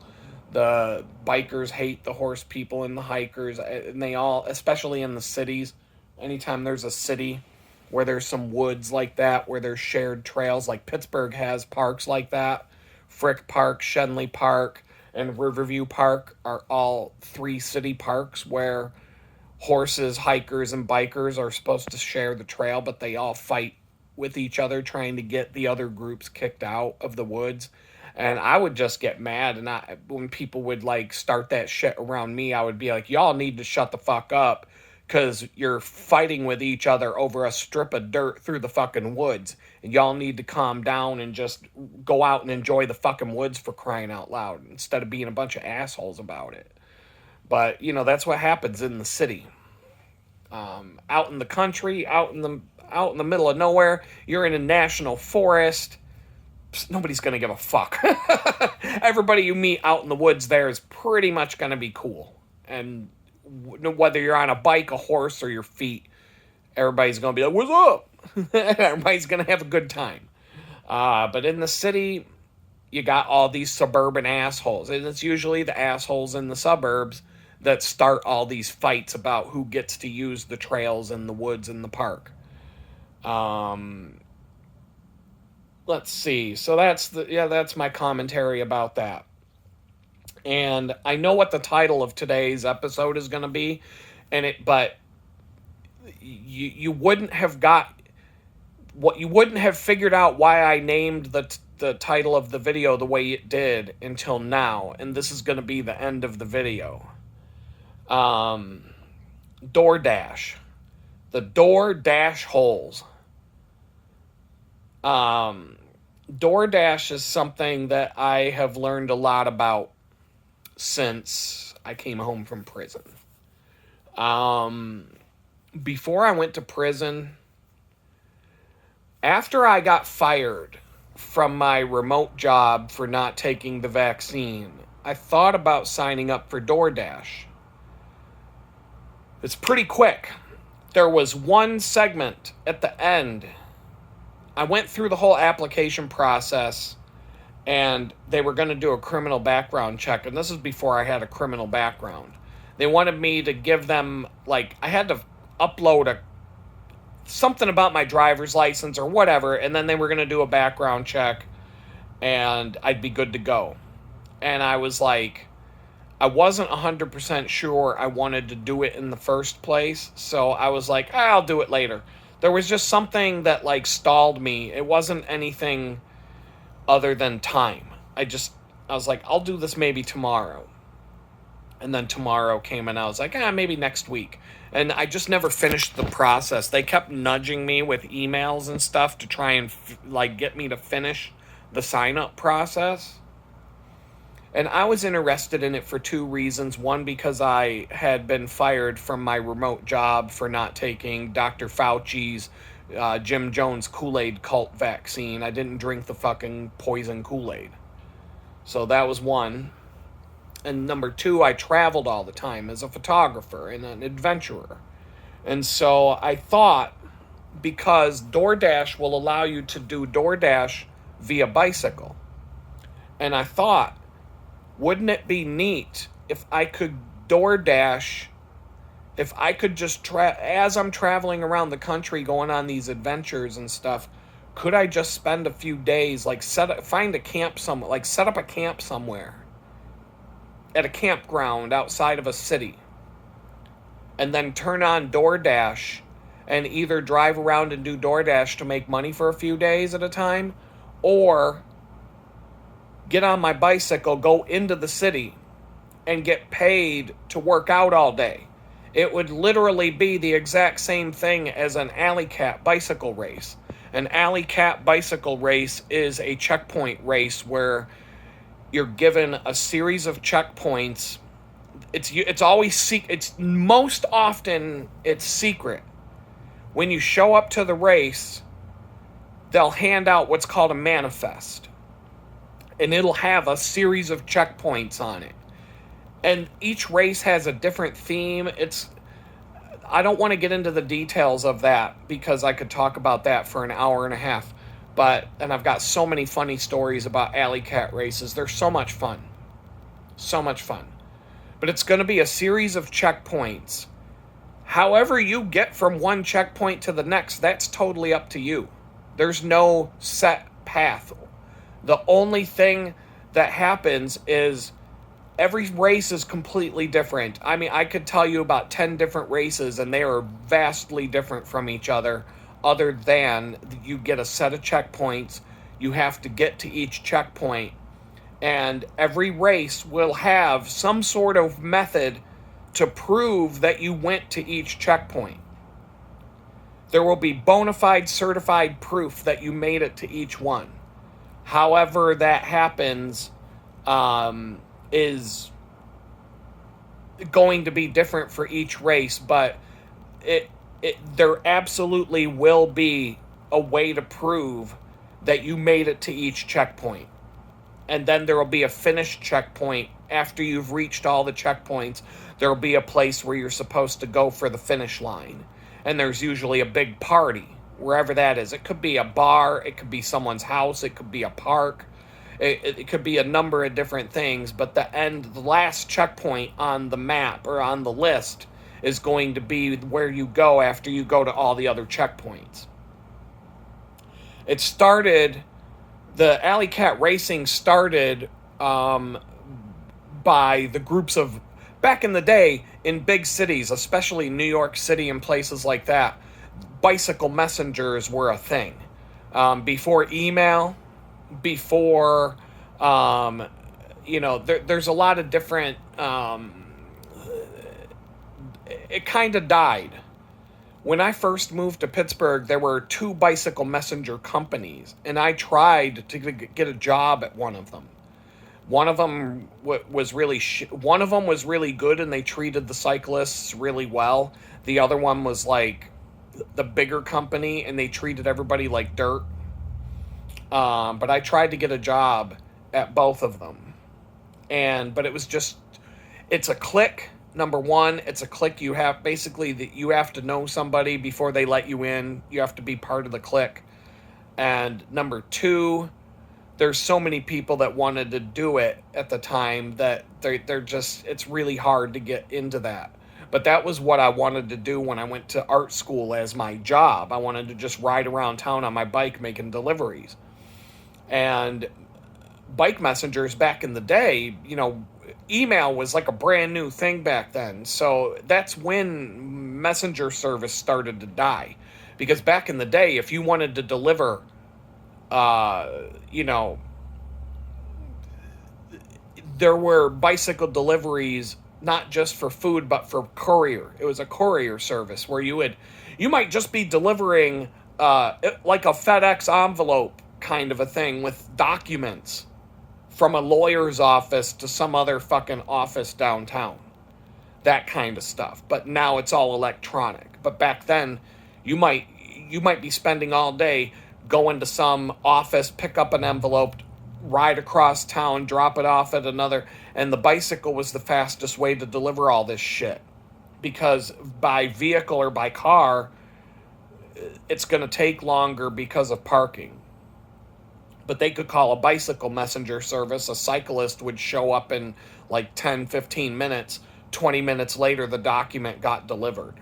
So this was bigger back in the day. I'm sure it still exists in New York City. In a lot of cities, what's Jimmy John's, the sub shop, they have bike messengers. In downtown Pittsburgh, Jimmy John's has they'll have like 4 or 5 cyclists sitting outside the place delivering subs all day around town. They're super fast. If you call, when I worked in a downtown office building, we would call Jimmy John's, order like 10 subs for all of us in the conference room or whatever. Like, not even 15 minutes later, there'd be a bike messenger at the door with all of our subs. I'm serious. It was fast. So DoorDash allows you to do bicycle food delivery, and they'll make sure that if you're doing it by bicycle, they're not going to have you go pick up soup and deliver. They're not going to have you pick up they're going to give you deliveries that are suitable for taking on a bicycle. And I thought that would be great to get paid to basically get paid to do an alley cat race in Philadelphia today. Or I'm going to do an alley cat food delivery race in Miami this weekend and make some extra money and the beautiful thing about doing it on a bicycle, you're not spending money on gas, you're not spending money on parking, you're not putting wear and tear on your car, you're getting exercise, and so all the money and the tips go right into your pocket. You didn't spend any, I would find a place to park that's free and safe. Like, find a park somewhere in the close by suburbs, someplace where I know I can leave my vehicle all day. It's not going to get tampered with, in a safe neighborhood. Get on my bicycle, ride into the city, into the inner city, turn on DoorDash, and just bounce around town all day until I get sick of it. And then, bank all that money and go back to my Jeep, get in the Jeep, go back to my campsite, chill. Maybe take a couple days to chill. It might just pay for gas and food while I'm on one of my adventures. So that's what I was thinking of doing. But I never did it. So what I know, though, is I also thought maybe it would be something I could do when I got out of prison, but I didn't have a vehicle anymore. Maybe in Jamestown I could have done it by bicycle, but I didn't really have a bicycle. It's something I should have looked into, though, but Jamestown's it's not a happening town. There's not much going on there. I don't know if that would have been something I could have done or not. Hindsight's 20/20. Maybe that could have been something for me. Here in Houston, I'm positive that if I put a bicycle together that had the right, if I took my Red Rocket and put some big baskets on it, baskets that are capable of putting bags of food and stuff like that in, I could probably just take a ride into Houston and ride my bike all day making deliveries if I could get approved to do DoorDash and pass whatever background checks and stuff. I don't feel like they're too stringent. And here's why. Because now that I'm in Houston and I'm an afternoon's drive from Mexico, 9 out of 10 DoorDash drivers are illegal immigrants right now. Around me, none of them speak English. I'm going to get to that in a minute.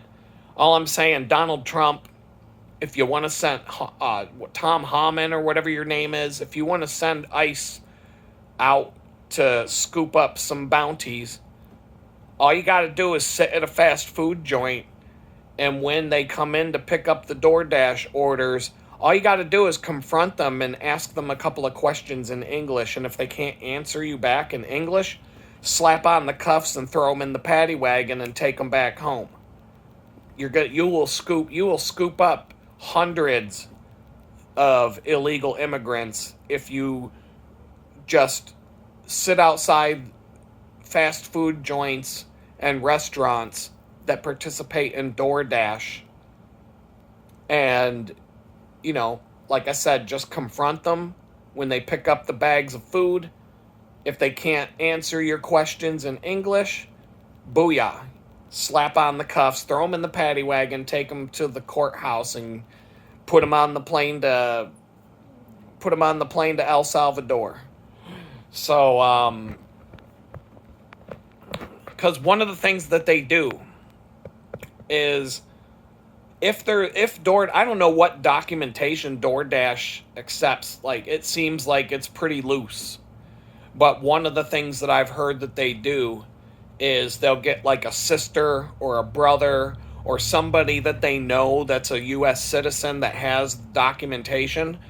That person will set up a DoorDash account in their name, but then the illegal immigrant will be the one driving around and doing all the work and doing all the deliveries and stuff, but the DoorDash account will be in somebody else's name. And so whatever they've got worked out with their brother or sister or cousin or friend or whatever the case may be, they're doing all these deliveries and stuff, but they're doing it with somebody else's account. But from what I understand from the people I've talked to who do the door dashing, and I've talked to a lot of people who do it, they say you hardly make any money. It's really not worth it. By the time it's all said and done, after you're done paying for gas, wear and tear on your car, and the time that you spend doing it, you'd be better off going to get a minimum wage job because it sucks and you're basically not making squat by the time it's all said and done, you're not making nothing. People don't tip you very well, so you really don't make that much in tips, and basically the drivers get screwed. And I've talked to a number of restaurant owners. I'm telling you, I've talked to over a dozen restaurant owners who all say that they hate DoorDash and Uber Eats and all those delivery services because the companies treat them like shit. Basically, DoorDash, Uber Eats, whatever company it is, they treat the drivers like total shit. They treat the restaurants and the food producers like total garbage, and they treat the customers who are placing the orders like total garbage, and they sit in the middle of this fucking love triangle of hate, and they just collect all this money, billions and billions of dollars, and it's nothing but problems for everybody involved. The drivers hate it, and it sucks for them.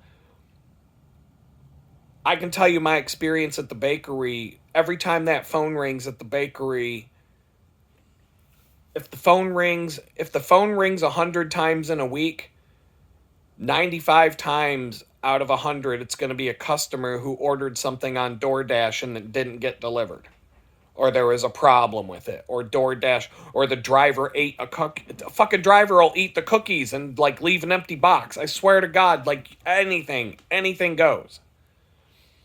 So it's always a pissed off, all day long, whoever's answering that phone at the bakery is just getting phone calls from angry people that ordered from DoorDash and didn't get their order delivered, and DoorDash gave them the fucking runaround or whatever, and all we can say is, this is DoorDash's problem. We gave it to them. You have to get your refund from them, and it turns into a big shit show all across the board. Everybody loses. The customer loses, the restaurant loses, the drivers lose, And DoorDash makes billions of dollars. They just sit there in the middle of this clusterfuck, just raking in the money, raking it all in. And it's terrible. I can be sympathetic to the drivers because they did a study. There's a YouTube video. You can look this up. They had 4 different DoorDash drivers sit in an apartment. They put the cell phones on a coffee table side by side by side by side. Opened up DoorDash. And when the DoorDash jobs started to come through, they were showing everybody each driver was getting quoted a different rate for the same delivery.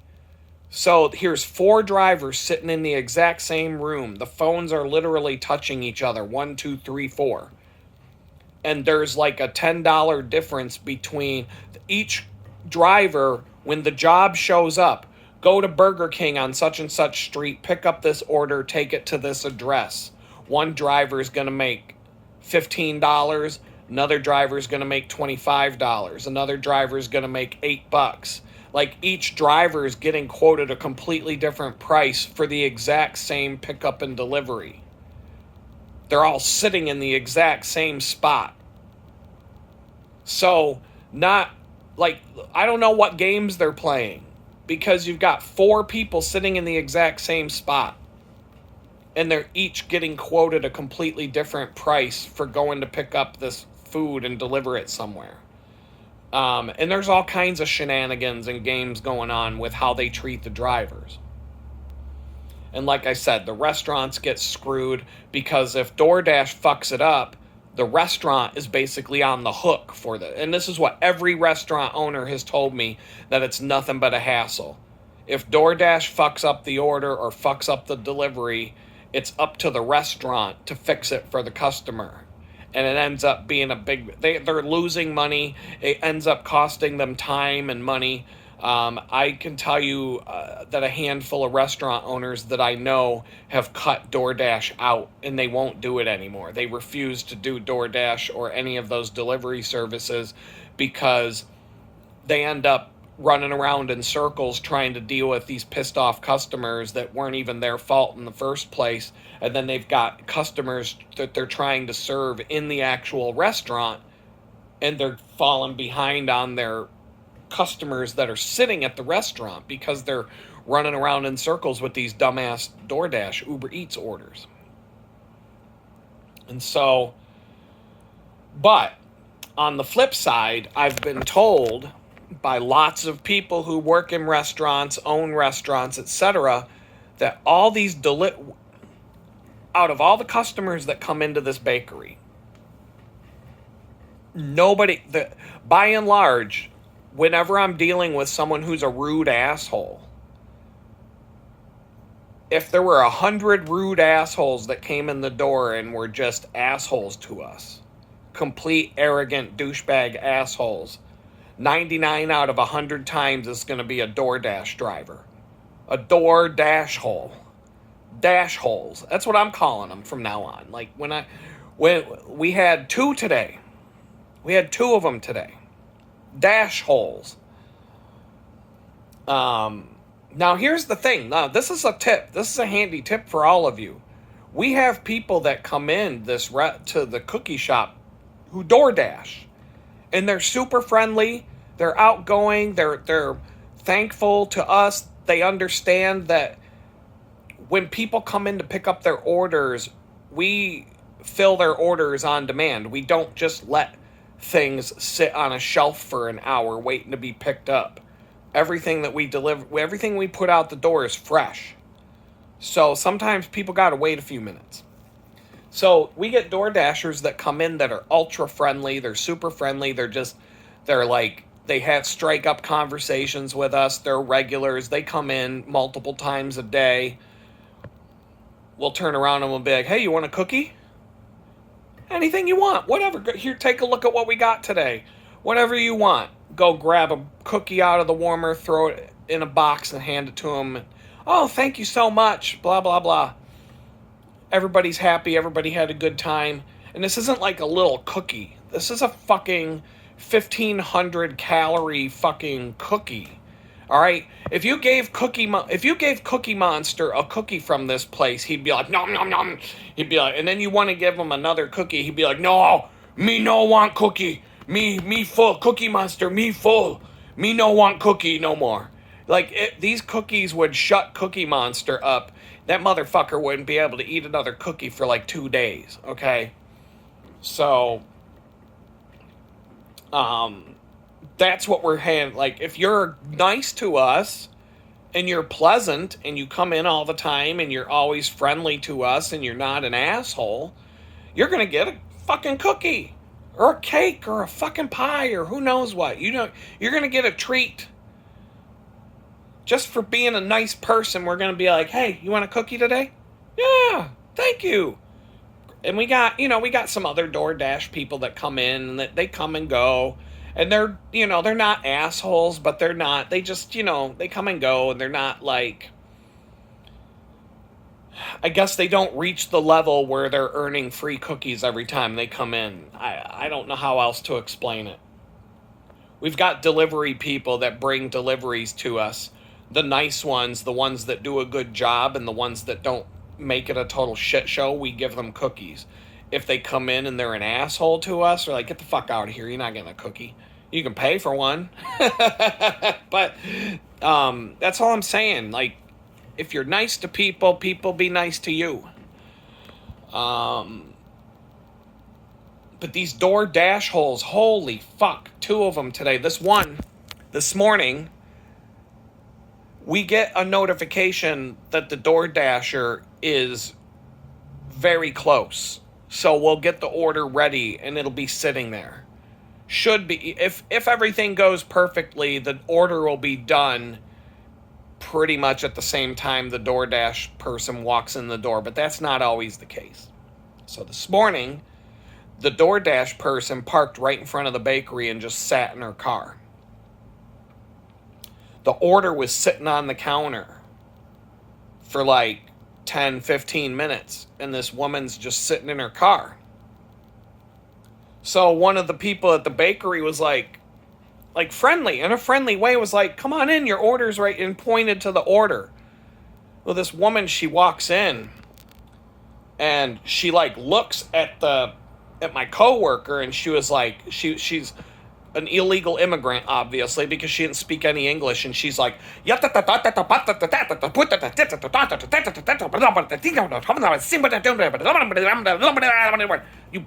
puta. And I'm like, what the fuck? And like, nobody understands what the fuck she's saying. And she's yelling at my coworker. And I'm like kind of looking over on the side, and I'm just trying to I don't want to get involved in this shit.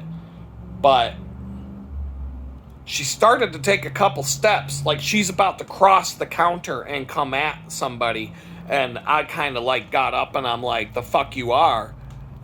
And I looked at her and I'm like, are you? And then she was like, she looked at me and she's like, chimichanga,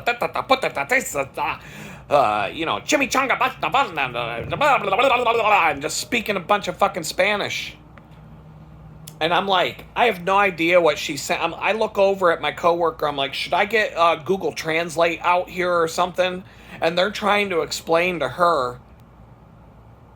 I guess from what we can understand, she was mad that we waved at her to come in the bakery because her order was sitting there for like 15 minutes. And we were just letting her know it's ready. Your order's ready. But she was like yelling at both of my coworkers, and I was like, if she had crossed the fucking counter and started coming over like she was gonna throw down, I would have been like, no bitch, you're going down. I'd hit a bitch for that. But it would have all been on camera, so I would have been in the clear for that one. So I would have got a freebie. But it didn't come to that. I was kind of non-confrontational. I'm just kind of standing there like, I hope she just, oh man, I'm just like, I hope this just, like, we're all just kind of like not knowing what to do because nobody could speak Spanish back to her. And I look at my coworkers and I'm like, the only thing I know how to say in Spanish will probably your the owner is not going to be happy if I say that to her. And they just start laughing. They're like, "What?" And I'm like, I can't say it. I'm like, I could tell her something right now that'll make her leave, but I don't want to make the situation any worse than it is. And so, but this is like the only thing I know how to say in Spanish. I could have looked at her and said, "Vamos, vamos, estúpida puta. Puedo hablar tu panocha. Vamos, puta." And that would have probably either escalated the situation, or she would have been like, "What the fuck," and turned around and left. One or the other. And I know a little. Yeah. Vamos, estúpida puta. Puedo hablar tu panocha.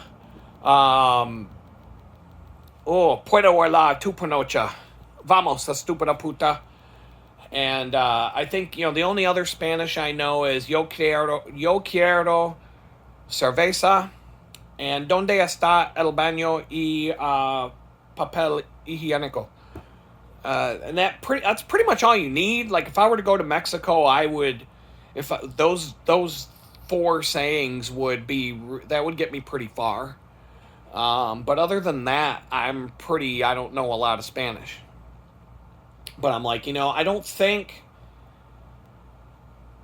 vamos estúpida puta, puedo hablar tu panocha. I don't think that was going to be the thing that helped our situation today, so I kept my mouth shut. And so yeah, she left, and that just like faded into memory. And so there was another guy that showed up today, and this was weird. I didn't know he was a DoorDash driver. This guy pulled up in a pickup truck, and it had like a sheriff's badge on the side of the truck. But I swear to God, it looked like the truck from Sanford and Son. And it had like a fucking sheriff's badge on the side. And then this fucking dude comes in wearing a cowboy hat, looking like Walker, Texas Ranger, who went on a fucking bender for a few weeks. And I'm just looking, and he's looking at me weird. Like, he was giving me the stink eye from the second he walked in the door. And I'm like looking back, and I was like rolling some dough or some shit. And I'm looking back at this dude, and I'm like,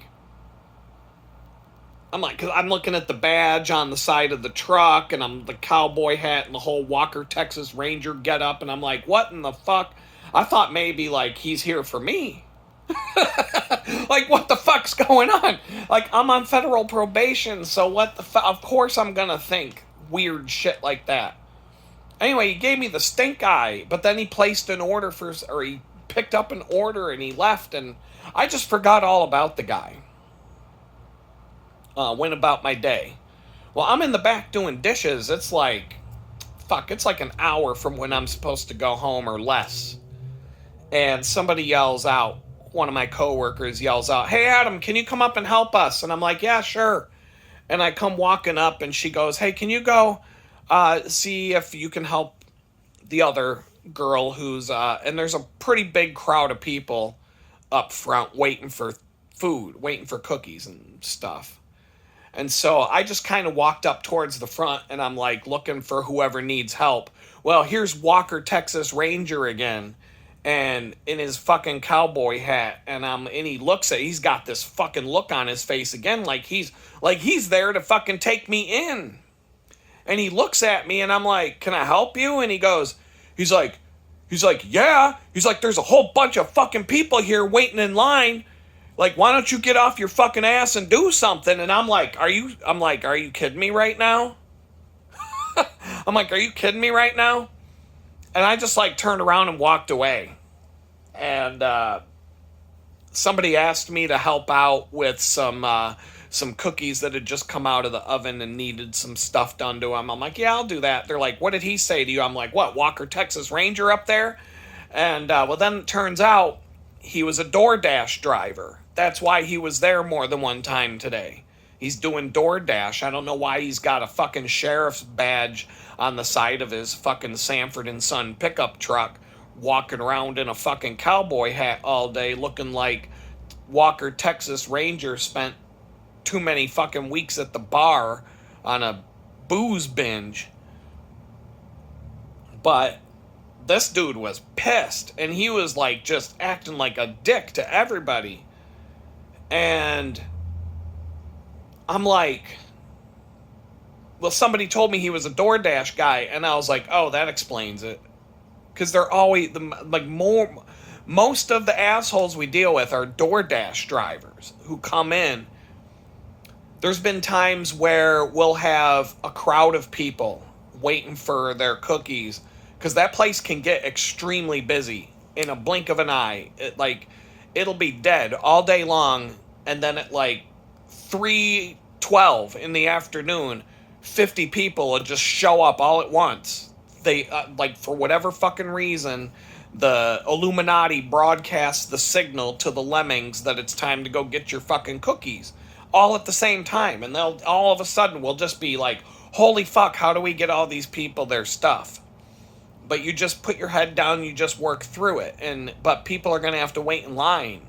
It's like any other thing. It's like when you go to fucking Disney World and you want to ride on the fucking, It's a Small World, you're going to have to wait in line if it's Easter weekend. If it's the busiest weekend of the year, it might be an hour and a half wait to go on Space Mountain. And fuck off, it's what it is. If you don't like it, eat a dick. Like, they don't care. Wait in line like everybody else. But there'll be a line of people. There'll be like 30 people in this place just waiting in line for their cookies to get called. And someone will come barging in the door, push everybody out of the fucking way, and they don't even speak English. All they can say is, DoorDash, DoorDash, DoorDash, and they're holding up a fucking phone as if I'm supposed to drop everything and come to you to get your DoorDash order out the door when there's like 30 people who got here before you. And they'll just be like, DoorDash, DoorDash, DoorDash, and they'll hold what they do, the illegal immigrants that don't speak English, they just hold up a phone and you have to read the name that's on their DoorDash screen because they won't even try to pronounce the fucking name. I'll be like, Bill? You picking up an order for Bill? Yeah, Bill. Like, the language isn't that much different. It's Bill. Nombre es Bill. Bill. It's the same fucking letters you have in your language, and they pretty much make the same sounds. Bob. Tu nombre es Bob. Bob. Pick up for Bob. Like, figure it out, you motherfucker. Figure out how to speak some basic English. Like, you should be able to tell me picking up order for Bob. DoorDash, DoorDash. I can't read name. I'm too stupid. I can't read name Bob. So, fuck, man. But they're just rude assholes, and they think that I'm there to cater to them. And like I said, some of these people, they will just barge in the door and walk right up to you and be like, they'll just cut everybody off. They'll push people out of the way, and they'll be like, and then if you say, okay, we'll get right on it, like, you're gonna have to wait in line. Obviously, there's 10 other people ahead of you, and we're gonna take care of them first. You didn't get here until whatever your order came up. There's 10 people ahead of you. You're gonna have to wait a minute. They don't like to hear that. In their opinion, I'm supposed to drop everybody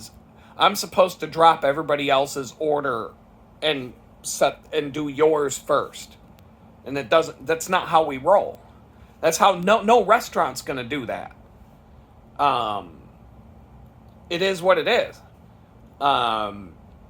They should have a system. Well, some restaurants will make an order. If they see a DoorDash order show up, they'll just make the order and let it sit on a fucking counter for however long. We don't do that. Like if you I'm assuming, like I see the same DoorDashers going into Chick-fil-A when I go in to get my breakfast in the morning. And I'm assuming if you place an order at Chick-fil-A will just throw all your shit in a bag, put it on a shelf, And that bag might sit on the shelf for half an hour before the DoorDash guy comes in and gets the bag and runs back out with it. We don't roll like that. We don't take cookies, put them in a fucking box, and then let them sit on a counter for half an hour getting stale. We have them fresh out the oven. And so a lot of the Door Dashers get pissed about that. And tough titties. That's the way it goes. And if you don't like it, you can eat a bag of dicks, or you can have a box of cookies. One or the other. Make your choice. I don't give a fuck which one you pick. So, but yeah, DoorDash, man, holy fuck.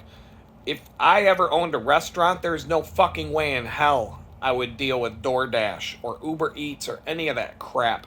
If I was going to do deliveries, let's say I have a pizza shop, I'll get my own delivery drivers and we'll have our own vehicles and we'll deliver the fucking pizza ourselves. Fuck all that DoorDash bullshit. But that's another thing that DoorDash is doing.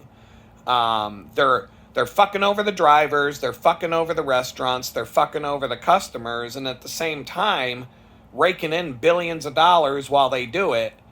And they're putting a hurt on all the local businesses, all the local restaurants that thrive on their delivery business as their primary source of business. So your local pizza place, before DoorDash came out, if you wanted to get food delivered to your house, your options were limited. You could call the local pizza joint, you could call the Chinese place. Is that it? There really weren't much options. Chinese or pizza, or maybe there's a sub shop that'll deliver. I don't know. There isn't much.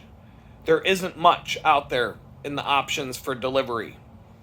And that's just the way it was. And so a good pizza place would make bank because they're capitalizing on the fact that if you want delivery in this town, you got to call us or Chinaman down the street. You either going to get General So tonight, some lo mein, or you're going to get a pizza, a stromboli, or a hoagie. There you go. There's your choice. And that's how it was for years. Well, now Uber Eats, and you can get fucking McDonald's delivered. You can get Chick-fil-A delivered. You can get any fucking restaurant in town now is a delivery restaurant that'll deliver to your house because of this DoorDash thing. But I don't know, man. I dated the first time I didn't do it. I was dating this fucking rich girl, this lazy bitch.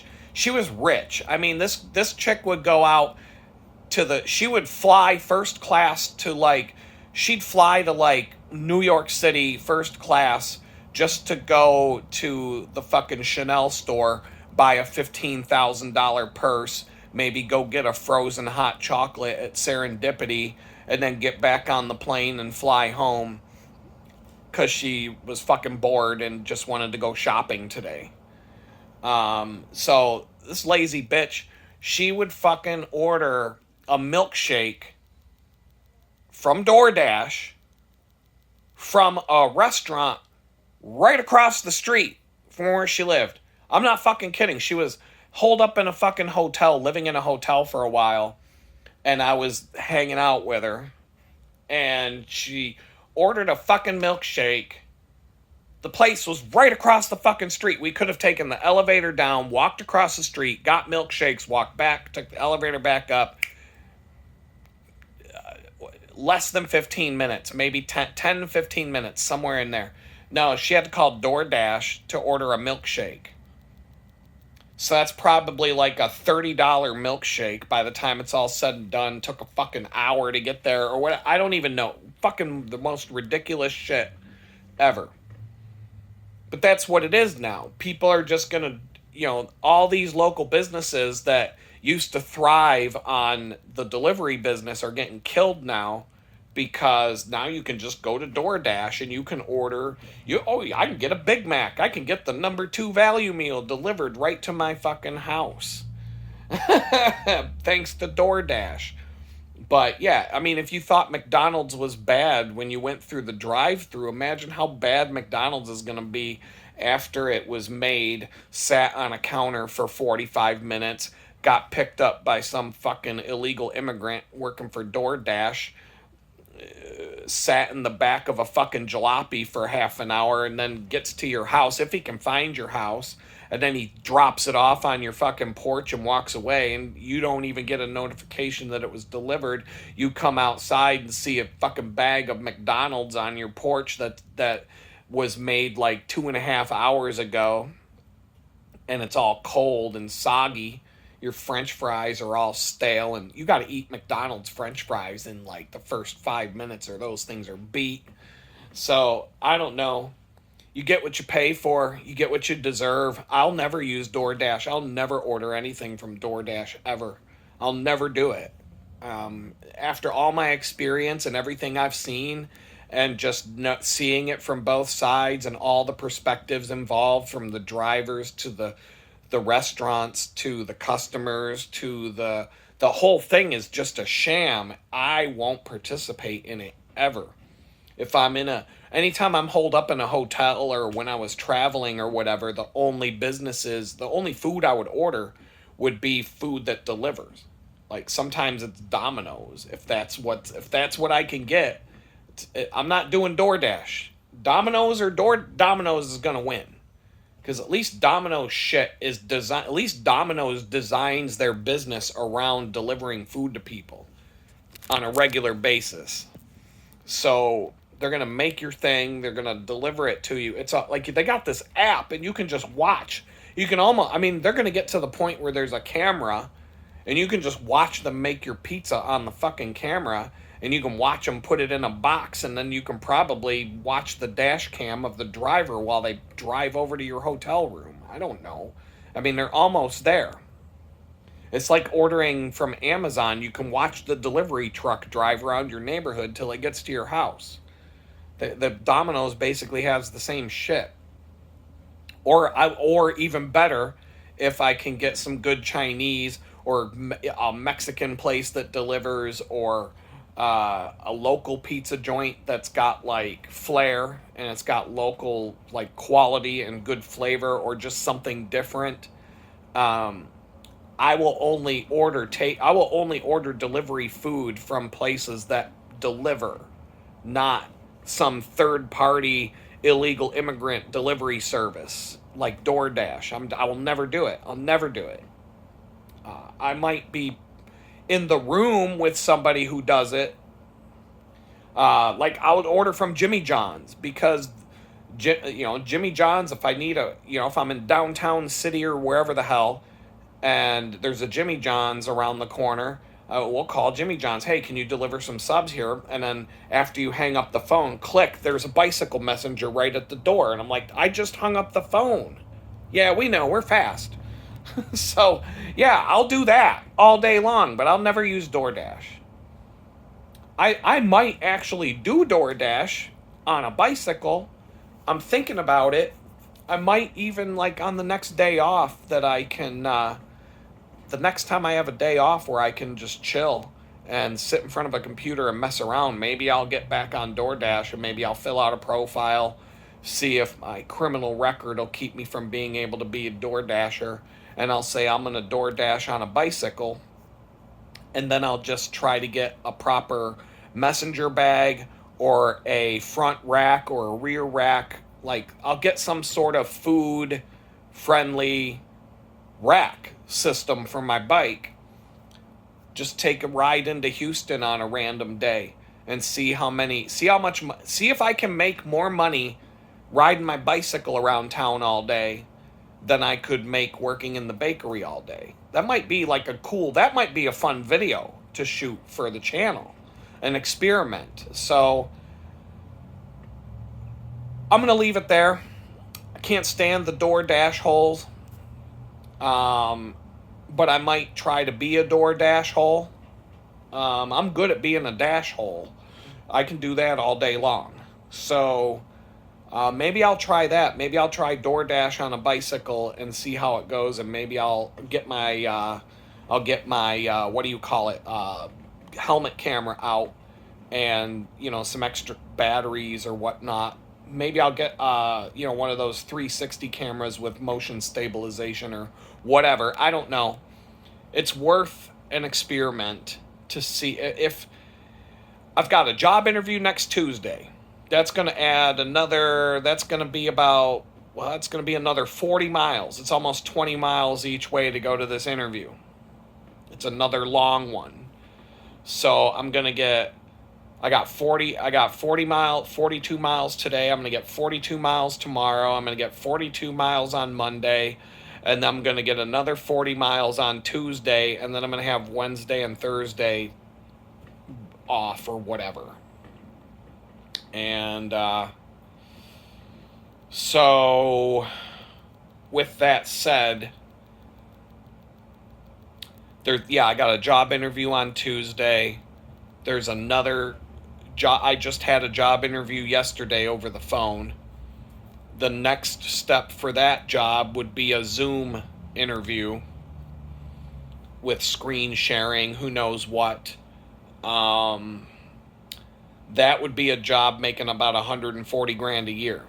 I don't count that money till it's in the bank, but that's what I'm interviewing for that. It won't happen next week. The earliest the next interview is going to happen will be 2 week, not next week, but the following week, potentially. So that's in the cards.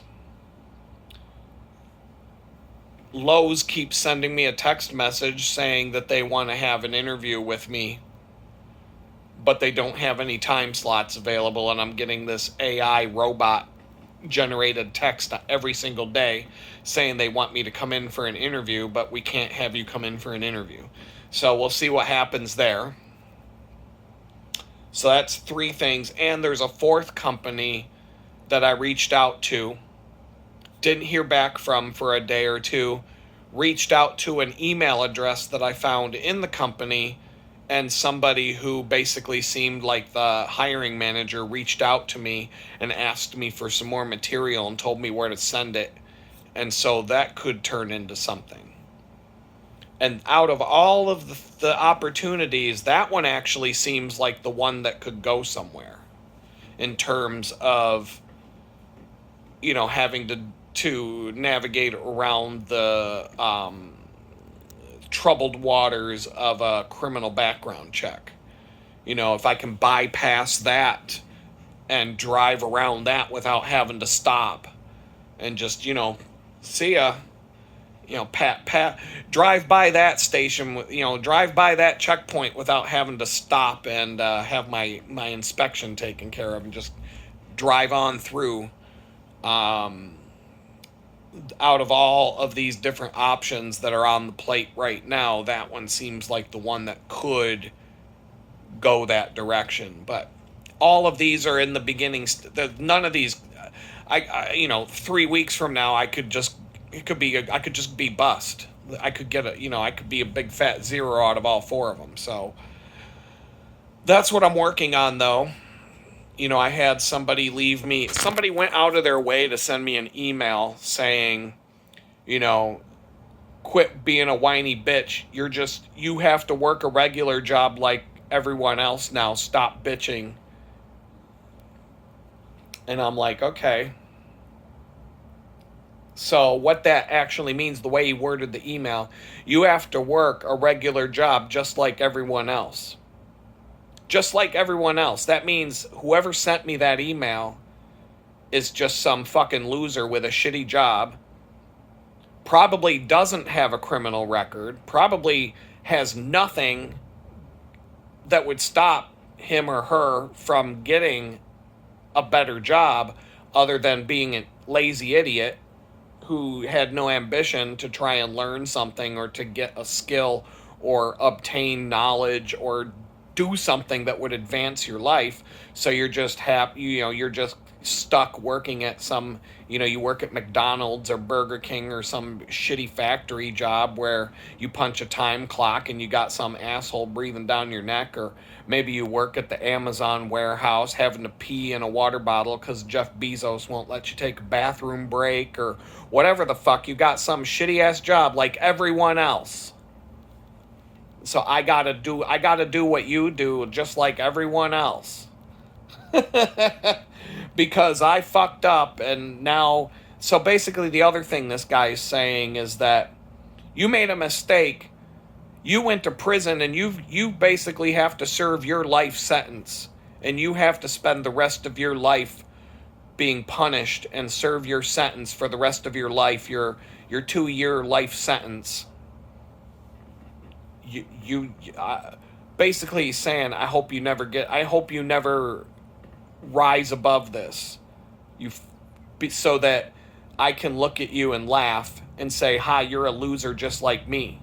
Well, I'm not a loser just like you, and what's going to happen is I'm going to pass you in this race at some point, and I'm going to get way the fuck ahead of you, and I'm going to look back and I'm going to be like, what you got to say now, bitch?